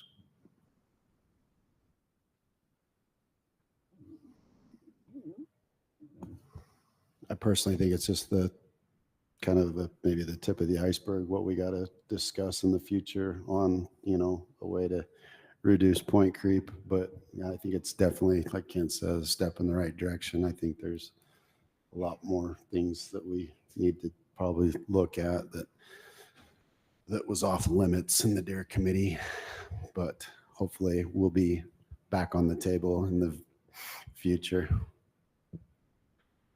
Thank you, Bryce. Any other discussion on this one? I quite like the suggestion of still being able to put in for both, but only getting one or the other. Like you can't get a tag and a point, because when you do draw, you're out of it. You can't put in anyway till you're back in the pool. But it was kind of insider knowledge. But I personally liked being able to do both, but I understand where it's coming from, and it's the right thing to do right now.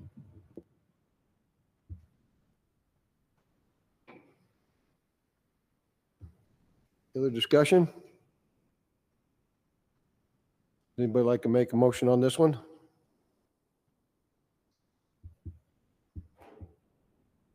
Oh, we wouldn't need a motion if we're going to keep it the same with the division. So if you want to reject it, there'd be a motion. Well, not hearing one. Let's any other discussion topics on this action item? Well, there's the youth allocation side of it that we still need to talk about, that I don't know I'm 100% decided on either. So I like the idea of being able to put the youth back in the draw if they didn't draw or if they have leftover archery and muzzleloader permits available. I more support that than I don't. There's another side of me that says, yeah, maybe it should come out of rifle only, but I don't really see that it's a huge impact to archery and muzzleloader, taking it out of their pool, which is what the Utah Archery Association had brought up in their comments. So. well, I think rather than just have the tags evaporate, it's a good idea to try and get them to a kid. I think that's one way to do it. I think that's a pretty good solution for it. Other than, it's going to make maybe a little more success just because they'll convert to rifle tags. But I wondered if the kids because it is the muzzleloader and archery, they're going undersubscribed. The rifle always subscribes. So I think I'd rather see those tags get back in the hands of a youth. I think it's a good idea. I agree with that, Gary. I think, they're allocated as youth permits in the first place. I think, we start out at archery and muzzleloader, but I think it's a good idea to make sure to the best of our ability that those do go to the youth. Lindy, how many tags are we talking about? I mean, I know there's a few units that are traditionally undersubscribed on the archery especially, but About how many we talking about? So this year, if we would have done it, it would have been a total of like 2,800 permits. So 1,600 archery, 1,200 muzzleloader. And each year is going to vary, just because of how people apply, but it'd be around those numbers. And some years it may not exist at all, depending on, how the youth apply or what permit numbers look like. But that's kind of an idea of what it could. Thank you.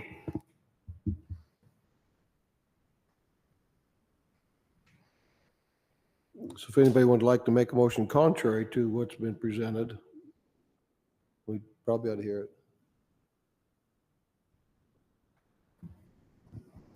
If you're ready for another motion, Mr. Chair, I'll take a stab at one. Please do.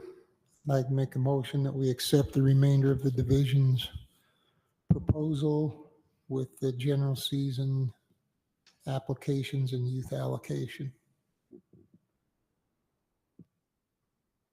I'll second that. Okay, motion by Kent, second by, was it Gary? Yes. Second by Gary. Let's start with that here with Brett. Yes. Yes. Yes. Yes. Yes. Very good. Thank you, Lindy. Up now is Chad. What? Chad's not last today? What's up with this?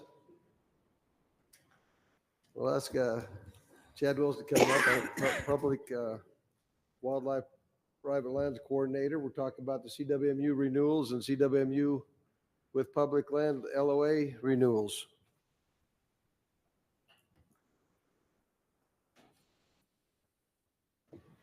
Yeah, I think most of the recommendations here are pretty clear. There has been one item that's come up, and so I'll just hit that head on real quick and just give you a little bit of background. So there was one split recommendation, which was JB Ranch to renew.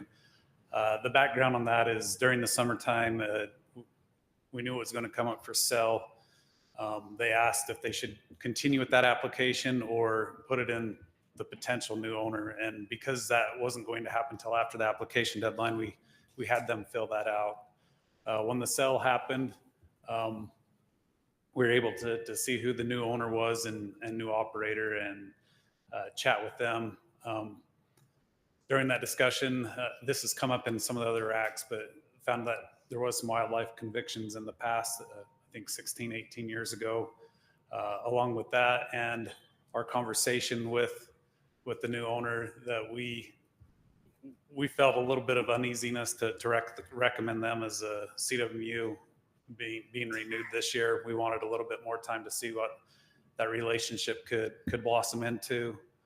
So we made a recommendation. For that reason, we made the recommendation for denial on JB Ranch. And I know that they're here, that they'll say their side of the story and what they're able to assure us of. So as a division, I would say that we feel like we try to work with any partner. And if the Wildlife Board today decided to approve that, we'll work with JB going forward. If they decided not to approve it, we're going to work with JB going forward. They're a big landowner, an important landowner down there, and either way it goes, we'll work with the new landowner group. Thank you, Chad. All right, questions from the board for Chad. So in subsequent conversations with the new owners, have you changed your opinions, or has the perspective changed any on your recommendations? Yeah, our recommendation's the same. Through conversations, yeah, I mean, as you build conversation, you build a little bit more trust. So I've had quite a few conversations with them. I think that the trust is getting there. I think there's benefit to have more conversations to get more of a comfort level, maybe to see things on the ground exactly how they will be, make sure that there's follow through, that it's not just conversation and words. I think that's a little bit of where we're at on it too, is, just you can get assurances by word, and assurances by doing is probably a little bit more meaningful than just words. but yeah, that relationship is growing. For me personally, I'm feeling more comfortable with them, and we've had some really good conversations. You might cut somebody some slack that something happened 16 to 18 years ago. Yeah. Because I feel like, yeah, I'd be in trouble myself. You know, I think we all would. That's a long time. And if you've been a model citizen for that long, I mean, I think Yeah. that's. And Bryce, to touch on that, that was part of our consideration. We saw that and we said, well, I don't know that it's fair to say this happened 16, 18 years ago and we're just going to make a decision. Let's go down and get a feel for his thoughts, get his take on what happened. And after that conversation with him, and given that it was a felony, given both of those things put together is what made us come to that recommendation. So it wasn't just based just on a past conviction. It was the two things together. And like I explained, it was a pretty tight time frame, right? Like it was after renewal applications were put in. So we didn't have very long to make a decision. It was based off of a 2-hour conversation, really. So I got another question. Obviously, he showed up to the Southeast RAC, you know, and I think it went a little different than if maybe he had shown up to the North or the Central. Maybe we might be in a little bit different vote, you know, just because he didn't maybe go make his case there, you know, maybe obviously he's going to be here today to make his case, but I think maybe that might have been a little bit.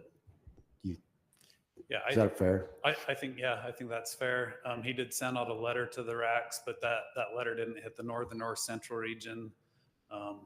Yeah, and there was 3 RACs that happened before anybody heard from him and his side.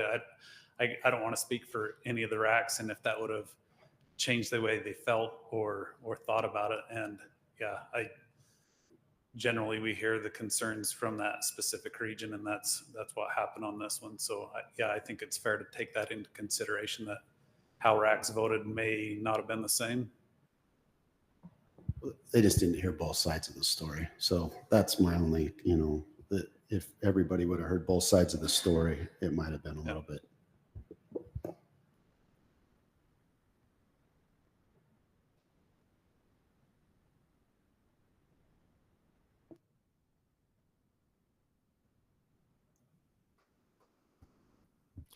You know, having a CWMU in the state of Utah they're highly scrutinized because of those are public owned animals on those sites, and there's so many of us that dream of getting a hunt on one of them someday. So it's a real opportunity to own and operate a CWMU.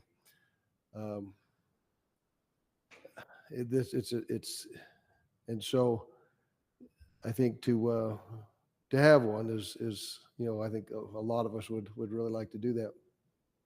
I think in this case, I can understand an individual coming in from out of state that really doesn't know the importance that we as public people and operators put on that is real important too. So I'm glad that we're going through this process. I like it, and I'm really pleased that, and I haven't met him yet, but I'm really pleased that the owner showed up to the Southeast region and actually pled his case, because I think it helped us all to see a different side of what was going on too. So any other, I guess we're in a question area, but any questions for Chad on the whole program, not just JB? I appreciate your caution, Chad. I know to be a member of a CWMU, that's a well-vetted process. People are careful. Not just anybody can do it, and there's very strict guidelines that they need to follow to keep the whole program looking like it needs to. And so I appreciate your caution on not being aware of what we were getting into before just okaying it. So I'm glad we're talking about it. Chad? really aren't all of them under probation basically throughout the whole 3 years? I mean, if you came back after any CWMU and said, hey, these guys are committing some, you know, big time penalties or, you know, I mean, there's enough in there that you could revoke any CWMU within the 3 years, right? I mean, if it was Yeah, bad, I mean, if they're committing sure, yeah. violations. There's potential there. Generally, it takes a little bit of time just with court proceedings. Like if somebody got charged with a wildlife crime, I mean, sometimes being an ex-law enforcement officer can take years and years. So their COR actually could run up and they could renew again before anything got revoked, just waiting for that criminal process. On this one, it does. I mean, in rule, it tells us to consider past wildlife convictions. So right there, to me, it's something that we should have that discussion on. And then just a lot of the difference of philosophy and how to manage deer was kind of brought up in our conversations, and that gave us some pause too.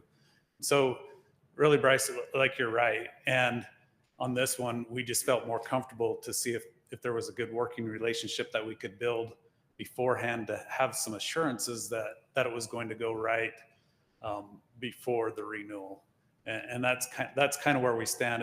This isn't something that we're saying we don't ever want to let him in or JB, but we would have more comfort level if we built that relationship before we made that recommendation. And I can understand the other side of the point is there are standards, and he'd have to abide by those standards either way. And that's why I think I say, as a division, we're comfortable. If he gets approved today, we're comfortable moving forward and building that relationship as we go and holding them to that standard. And if it's not approved, we're comfortable working with them and building that relationship to make it to be a point where we can make that recommendation. What are some things that would give you, and again, just not these guys, but warm and fuzzies moving forward?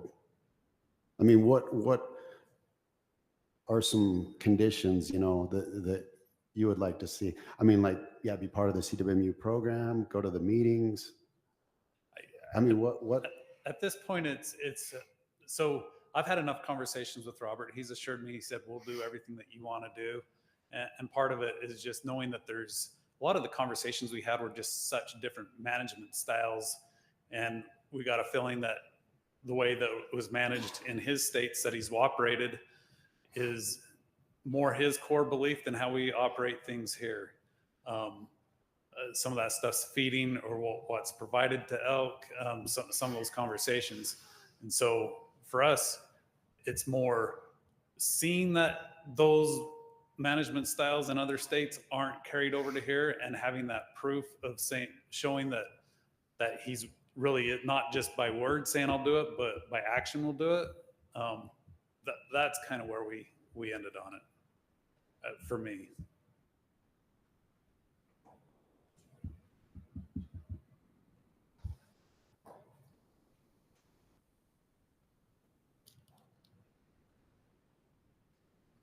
Any other questions with CWMU renewals or LOA renewals? Any questions from RAC chairs? Nope. We'll summarize the do we have online comments? I assume we do. We do. Yes, we do. Thank you, Mr. Chair. Agenda item 10, CWMU renewals and CWMU's of public land and LOA renewals. We had 41 online comments here. 27 strongly or somewhat agreed with the division's recommendation. 11 strongly or somewhat disagreed, and 3 were neutral for a weighted average of 3.71. Some of the main themes from those comments: we had 8 people that expressed support for the CWMU program in general, thanking landowners for allowing access to their property and relaying that their experience had been very positive on the CWMU. We had several comments on the JB Ranch application. The new owner of the JB Ranch submitted a comment stating his desire to be part of the program and his reasons for it. We had 2 comments supporting the division's recommendation to deny the JB Ranch application. We had 2 comments asking the board to give the JB Ranch a chance to approve their application, but monitor them closely. And then some of the other comments that were just not related to either of those items, the 90-10 split on the CWMU program is not worth it, and CWMUs are holding a lot of animals, which decreases opportunity for the public. That CWMU should have to follow the same rules and weapon restrictions and hunt dates as the public. It should be up to the landowners to decide how many hunters they want on their land. And there was one comment not supportive of giving the Junction Valley CWMU 2 more bull elk permits with their low hunting success and lower hunter satisfaction ratings the past several years. And that's my summary. Thank you. Let's go to the RACs. Let's start with you, Austin. Southern Region just had one motion to accept as presented in the past year. Thank you. Eric? Southeastern RAC had 2 motions made. First one was to accept the division's proposal as presented. That motion failed 5-4. Follow-up motion was made to accept the division's recommendation as presented, with the exception of denying JB Ranch, and the motion was to approve JB Ranch, and that passed 5-4. Thank you. Grizz? Northeast Region had one motion to accept as presented by the division with the exception of the JB Ranch and allow them to become a CWMU. Thanks, Grizz. Brock? Yeah, the Central Region had a motion to accept the division's recommendations as presented, and that passed 7-3. The 3 that were against, I had to leave the meeting. I was in Hawaii and had other things to do, but had to leave the meeting by this point. So I read the notes, and it was dealing with units that are over objective and not being true partners to get the population under control. Thank you. Brad? Northern Region had just one motion to accept as presented, and that passed unanimously. Thank you. We have some comment cards. Yeah, Mr. Chair, I left off 2 comments that I should make sure are read and missed those, sorry. Stating that public land shouldn't be included in CWMUs unless it is landlocked. So sorry for missing that. Thank you. All right, first one, Bob Ott, you're up to bat, and Kurt Wood is on deck.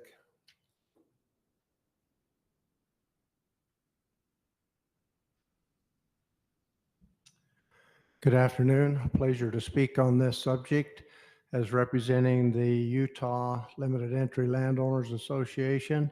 We would agree with the division's recommendations for the renewal of CMUs and the 1 LOA.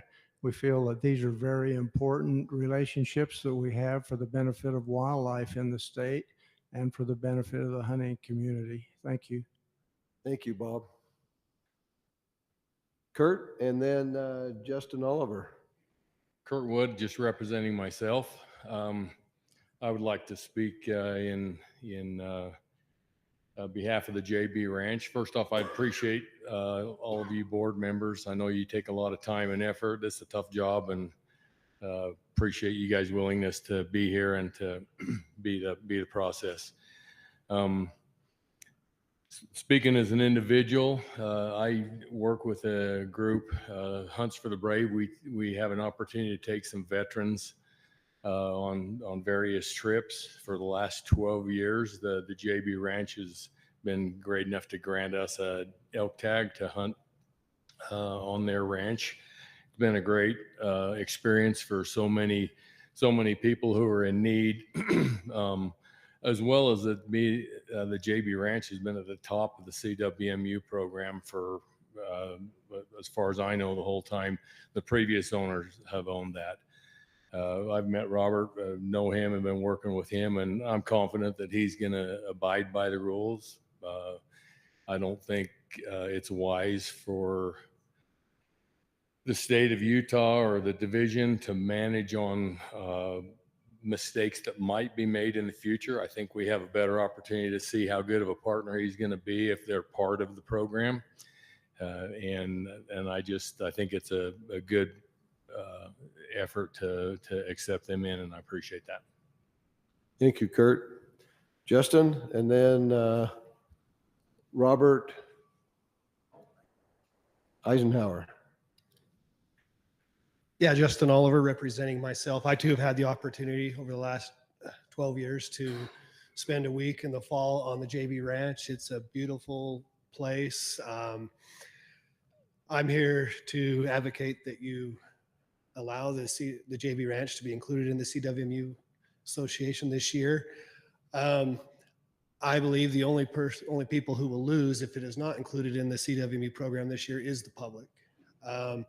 The JB Ranch has, I believe, the 80-20 split. They allow a lot of cow hunters. If you look at the number of the success rate, it's usually right at 100. Once or twice, it's been below that. It is a big part of the management on the LaSalle Mountain Range, being able to help with the elk herd on the mountain. I didn't attend the Northern RAC or anything till I had an opportunity to hear from Robert and to understand kind of the reason for it being proposed to deny. I spoke with Chad. I understand why in the beginning that he did come up with this. I think it was right that under the circumstances, the timeline and everything that he had in the moment to make the presentation, he did the right thing. But since the time and due to the timeline, having time to meet with the new owner and speak with him and understand his intentions, I believe that it is in the best interest for the state of Utah to allow the CWMU program or the JB Ranch to be into the CWMU program and allow the public to continue to hunt. That would be 2 deer tags, I believe, 1 elk hunt, and I can't remember, Chad. Is there 20 public cow permits on that? There's quite a few. 21. Ian would answer better, but I think it is 21. And part of this proposal is if he does get approved, would be cutting his deer tags from 20 to 10. So it'd be 1 public deer tag. Okay. Either way, there's quite a few public tags that are hunters that are allowed to hunt on there and have had a great success rate. It was voted CWMU of the year last year. Obviously it's a different owner, but it should have some clout or help in the decision as you decide on the JB Ranch. Again, they are under scrutiny. I was sit on the CWMU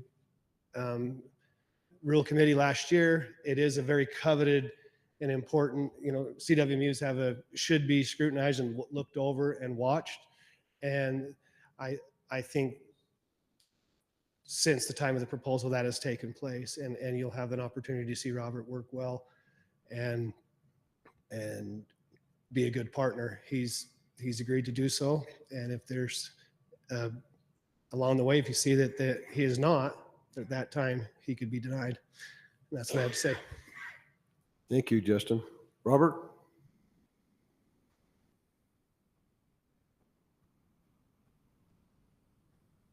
My name is Robert Eichenauer. I am the current owner of the JB Ranch. I bought it in about late August, around the 20th. I had previously operated a 3,000 acre high fence ranch in Texas. And yes, we were feeding, we were doing a lot of management on elk, cutting horns, and I had 400 head for over 30 years. Very well know the management of an elk, of how to grow them, how to populate them, how to do most anything with them.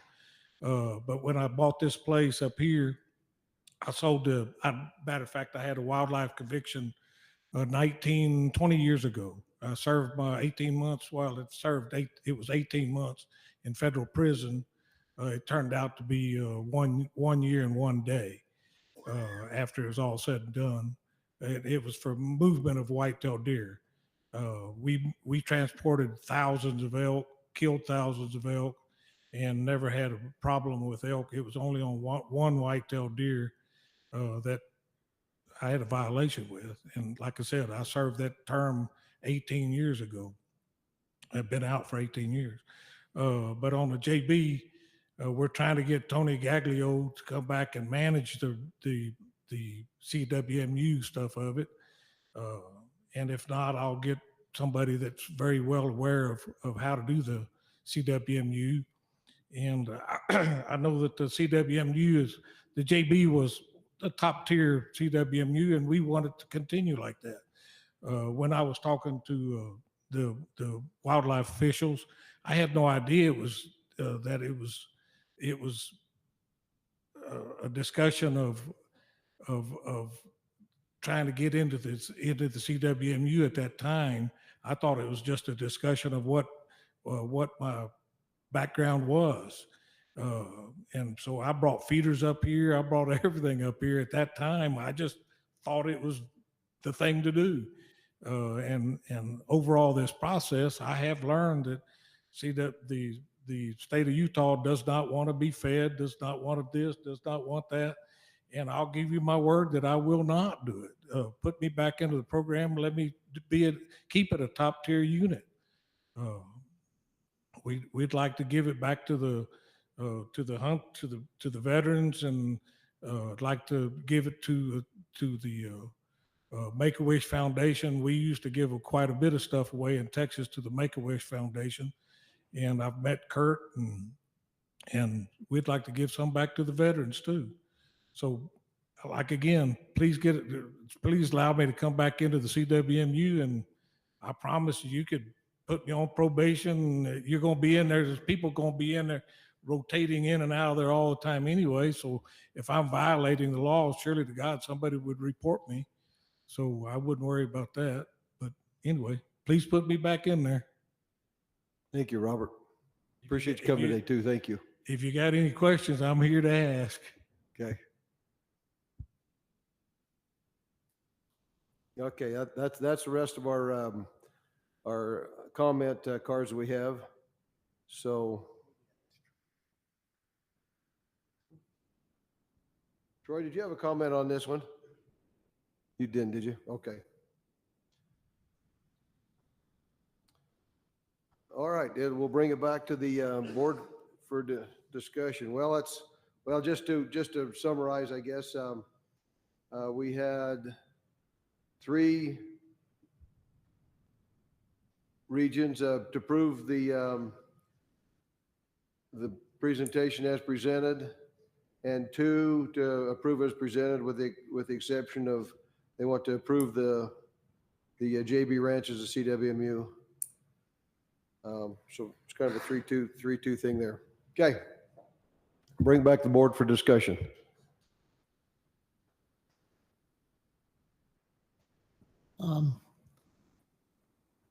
I think everything's pretty much just cut and dried with the exception of JB Ranch. But as time has gone on, and I've listened to the conversations, and I spoke with Mr. Eichenauer for a few moments after the Southeast RAC meeting when he was there. I'm inclined to let him try it. The JB Ranch has been an important management tool on the LaSalle Mountains. I think Mr. Eichenauer is demonstrating that he's learning the way things operate in Utah as opposed to Texas, and I think he'll learn more. And I think we should give him a chance at it, personally. Okay, other comments? Paula? Yeah, I'm kind of leaning more on Kent's line of thinking as well. Let him try, and then if we need to, we can take action down the road. But I do like also that he's going to continue with giving some tags to foundations that are supporting veterans or other people of needs of some way. So that was good to hear. Yeah, I'm inclined to give him a try. Brett? I kind of agree with these other 2 Southern people. Robert Brett is a CWMU owner, just to let you know. The JB Ranch, I've heard so much about it for years and years. I hung out with some of these hunts for the brave ruffians, and man, it's kind of like I want to grow up and be like them someday.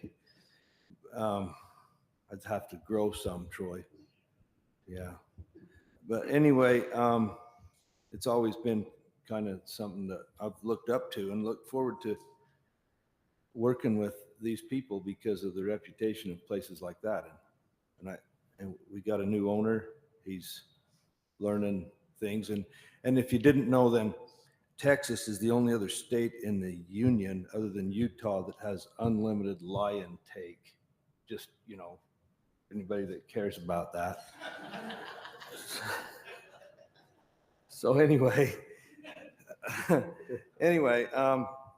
yeah, I think we'd be making a mistake to not give these guys a chance. Thank you. Yep, go ahead, Bryce. First off, I mean, I appreciate Chad and the division, obviously doing their homework, showing their concern, but on a other note, I mean, he's came around, he's obviously is considerate of what, Utah values and what our goals are. And he's obviously making, strides and promises to, abide by that. And I think he's going to be, a great asset for the CWMU program. And I think that if you would have had the chance to go around to the RACs, it'd probably be a little different story. And, at the end of the day, I think we need to approve it. And I think he'll be a good partner. Chad, going to put you on the spot. Based on what you've seen since your earlier meetings with the JB Ranch operator, do you feel like he would be capable of making it how it's supposed to be? I know generally we don't just hand it out and then see if they're going to do it like it's supposed to be. We usually make them show that they can do it like it's supposed to be done before we give them the opportunity to do it. Do you feel like he could become in compliance? Yeah, so my conversations with Robert, one thing that I will say is he has given us assurances that he will do whatever. And I find him to actually be a very honest person. Just the fact of half the stuff that he said when we first discussed with him, if he wasn't an honest person, he probably would have not been as vocal and as strong as what he was. So I do find him honest, and he has given us the assurances that he will. I guess there is still the little part of me that's like, want to see it before and not just have it be talk. But and I've already stated too, like if you approve it, I'm confident that we can build relationships with Robert and move forward. I'll give you that assurance that we'll do our best to make a good partnership with him.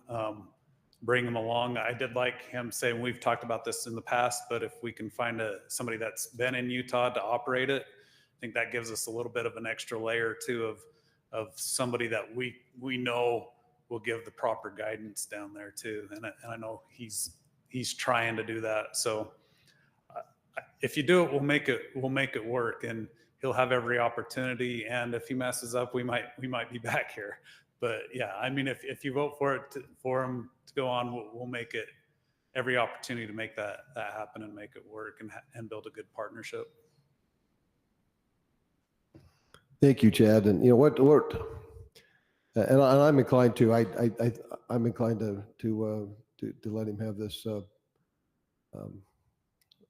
also. But what makes a good CWMU isn't the property you have, because we've got some really pretty high country that's really, really beautiful. And we got another one that is an excellent operator that has nothing but sagebrush and saltbrush and greasewood. And that makes it really good. It's the operation on the facility that makes it good. It's the operator that makes it worthwhile, because this is a cooperative wildlife management is what it is, cooperating. So I'm glad it sounds to me like we're all on the same page here.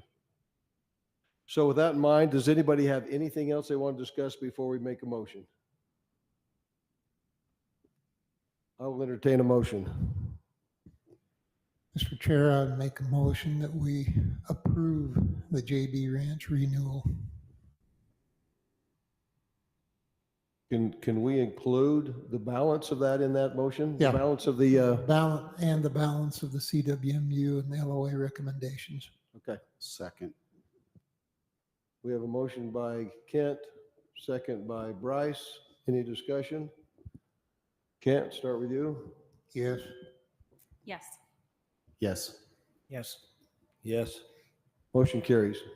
Thank you. All right, next up is the Analou Island Conservation Permit. Rusty.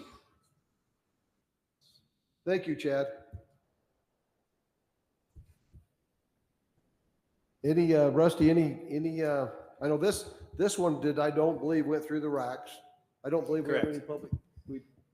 Yeah, I hope this is more of a housekeeping type item.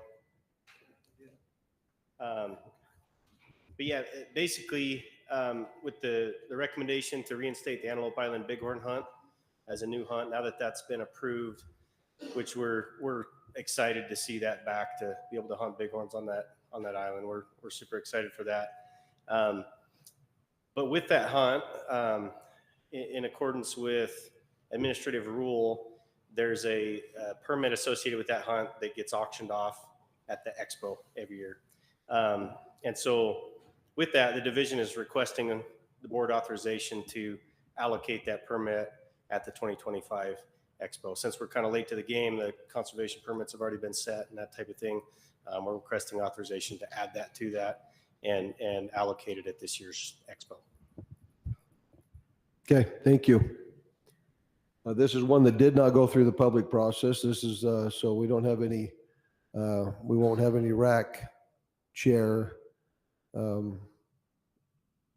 RAC reports on this one. Any questions for Rusty on this one? To me, I think it's a slam dunk. I think it's a great thing. It's just wonderful that we're getting the opportunity to hunt sheep on Antelope Island again. I think it's great. We do not have any public comment online, but we do have one in-house. So Troy Justison, if you'll got one card here for Troy. Troy Justinson, Sports Fish and Wildlife. 2 points of clarification, and I see Riley went out. I just wanted to prove to him this is not Copenhagen. This is breath mints. So the round circle in my pocket is not chew. Yeah, I used to carry one of those too, and it had worms in it. But okay. And I was fly fishing. Yeah, exactly. And the other is to Robert. I mean, I had the opportunity to get up and speak, but once I seen who he walked in with, I was not going to support it. And Kurt and Justin. So, I want to speak to this a little bit. Antelope Island has a fond place in my heart and my memory. For those of you old like me, you know that before the state actually, purchased the whole entire island, it was owned by Anschutz Land and Livestock. So I had the opportunity to grow up out there as a young boy because my dad trapped bobcats and coyotes. And so it's kind of fun to see where it is at this point. I'm excited to have, bighorn sheep back on there, especially, the strain of bighorns that we have on there. So we are totally in support of that. But I want to speak just a little bit too to what we talked about audit. I don't like the word audit, but it's important that with the sale of these tags, and I hold the same too with conservation permits. And a lot of people accuse SFW, you're in it just for the money, but I can only stand and say before you guys, if there was not a benefit to the public and wildlife, I would turn them all back in. And so I would just ask the same way with the parks. It's for lack of a better word, public property. So there has to be a benefit to wildlife and to the public in general. So, and that was my whole long lines of, they need to follow the same guidelines as what we do and what the division does. And transparency is a good thing, especially in this day and age. So thank you. Thank you, Troy. Did you say they need to shoot coyotes too? Mr. Chair, could I just add one point of clarification? Please. When I say add it to the list of conservation permits, I mean the 3-year list that was just approved. So this would be for the next 3 years. And with the new MOU we're working on with state parks, we don't anticipate this going away. Maybe, you know, a little different with the public permit and all that, but we still anticipate having this permit moving forward. And so we would ask for the 3-year, this be added to the conservation permits for the next 3-year cycle. Yeah, thank you for that clarification. I'll entertain a motion. I'll make a motion that we add the conservation permit to the 3-year cycle, the sheep permit on the Antelope Island. Do we have a second? I'll second it. Brett seconded. Gary made the motion. Any discussion? Start with you, Brett. Yes. Yes. Yes. I recuse for my involvement with Expo, but I just think it's real exciting to have a sheep opportunity back on the Antelope Island. It's great. Yes. Thank you. Motion carries 4 with 1 recusal. Thank you, Rusty.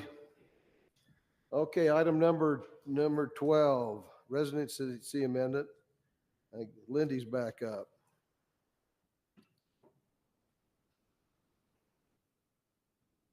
Okay, this one is pretty short and sweet and to the point. First, I just want to give a little bit of history. So this one actually didn't go through the RAC process. This is just coming to you guys. It's about our residency rules in R657-45 and 62. So right now, to be considered a resident in Utah, you must have a domicile resident, which means a fixed permanent home or establishment in the state of Utah for 6 consecutive months before you can purchase a Utah fishing or hunting license or trapping.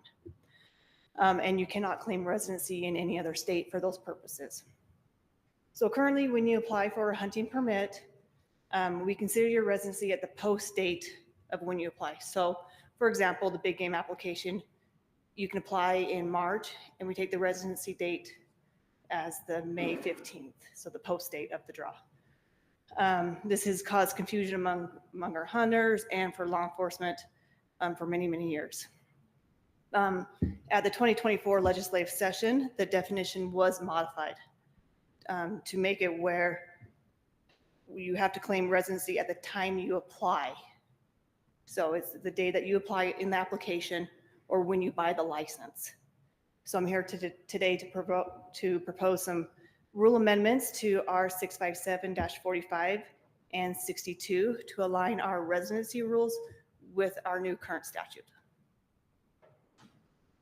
So basically, if I apply in March, 6 months prior to that is when I have to have been moved here, had a residence that I was claiming was either rental or whatever. Correct, yes. So you have to be a resident the day you apply, not the post date anymore, or the day you buy your license. And we can do nothing, but maybe the legislature's already done it. So all we're going to do is say, yes, we enjoy.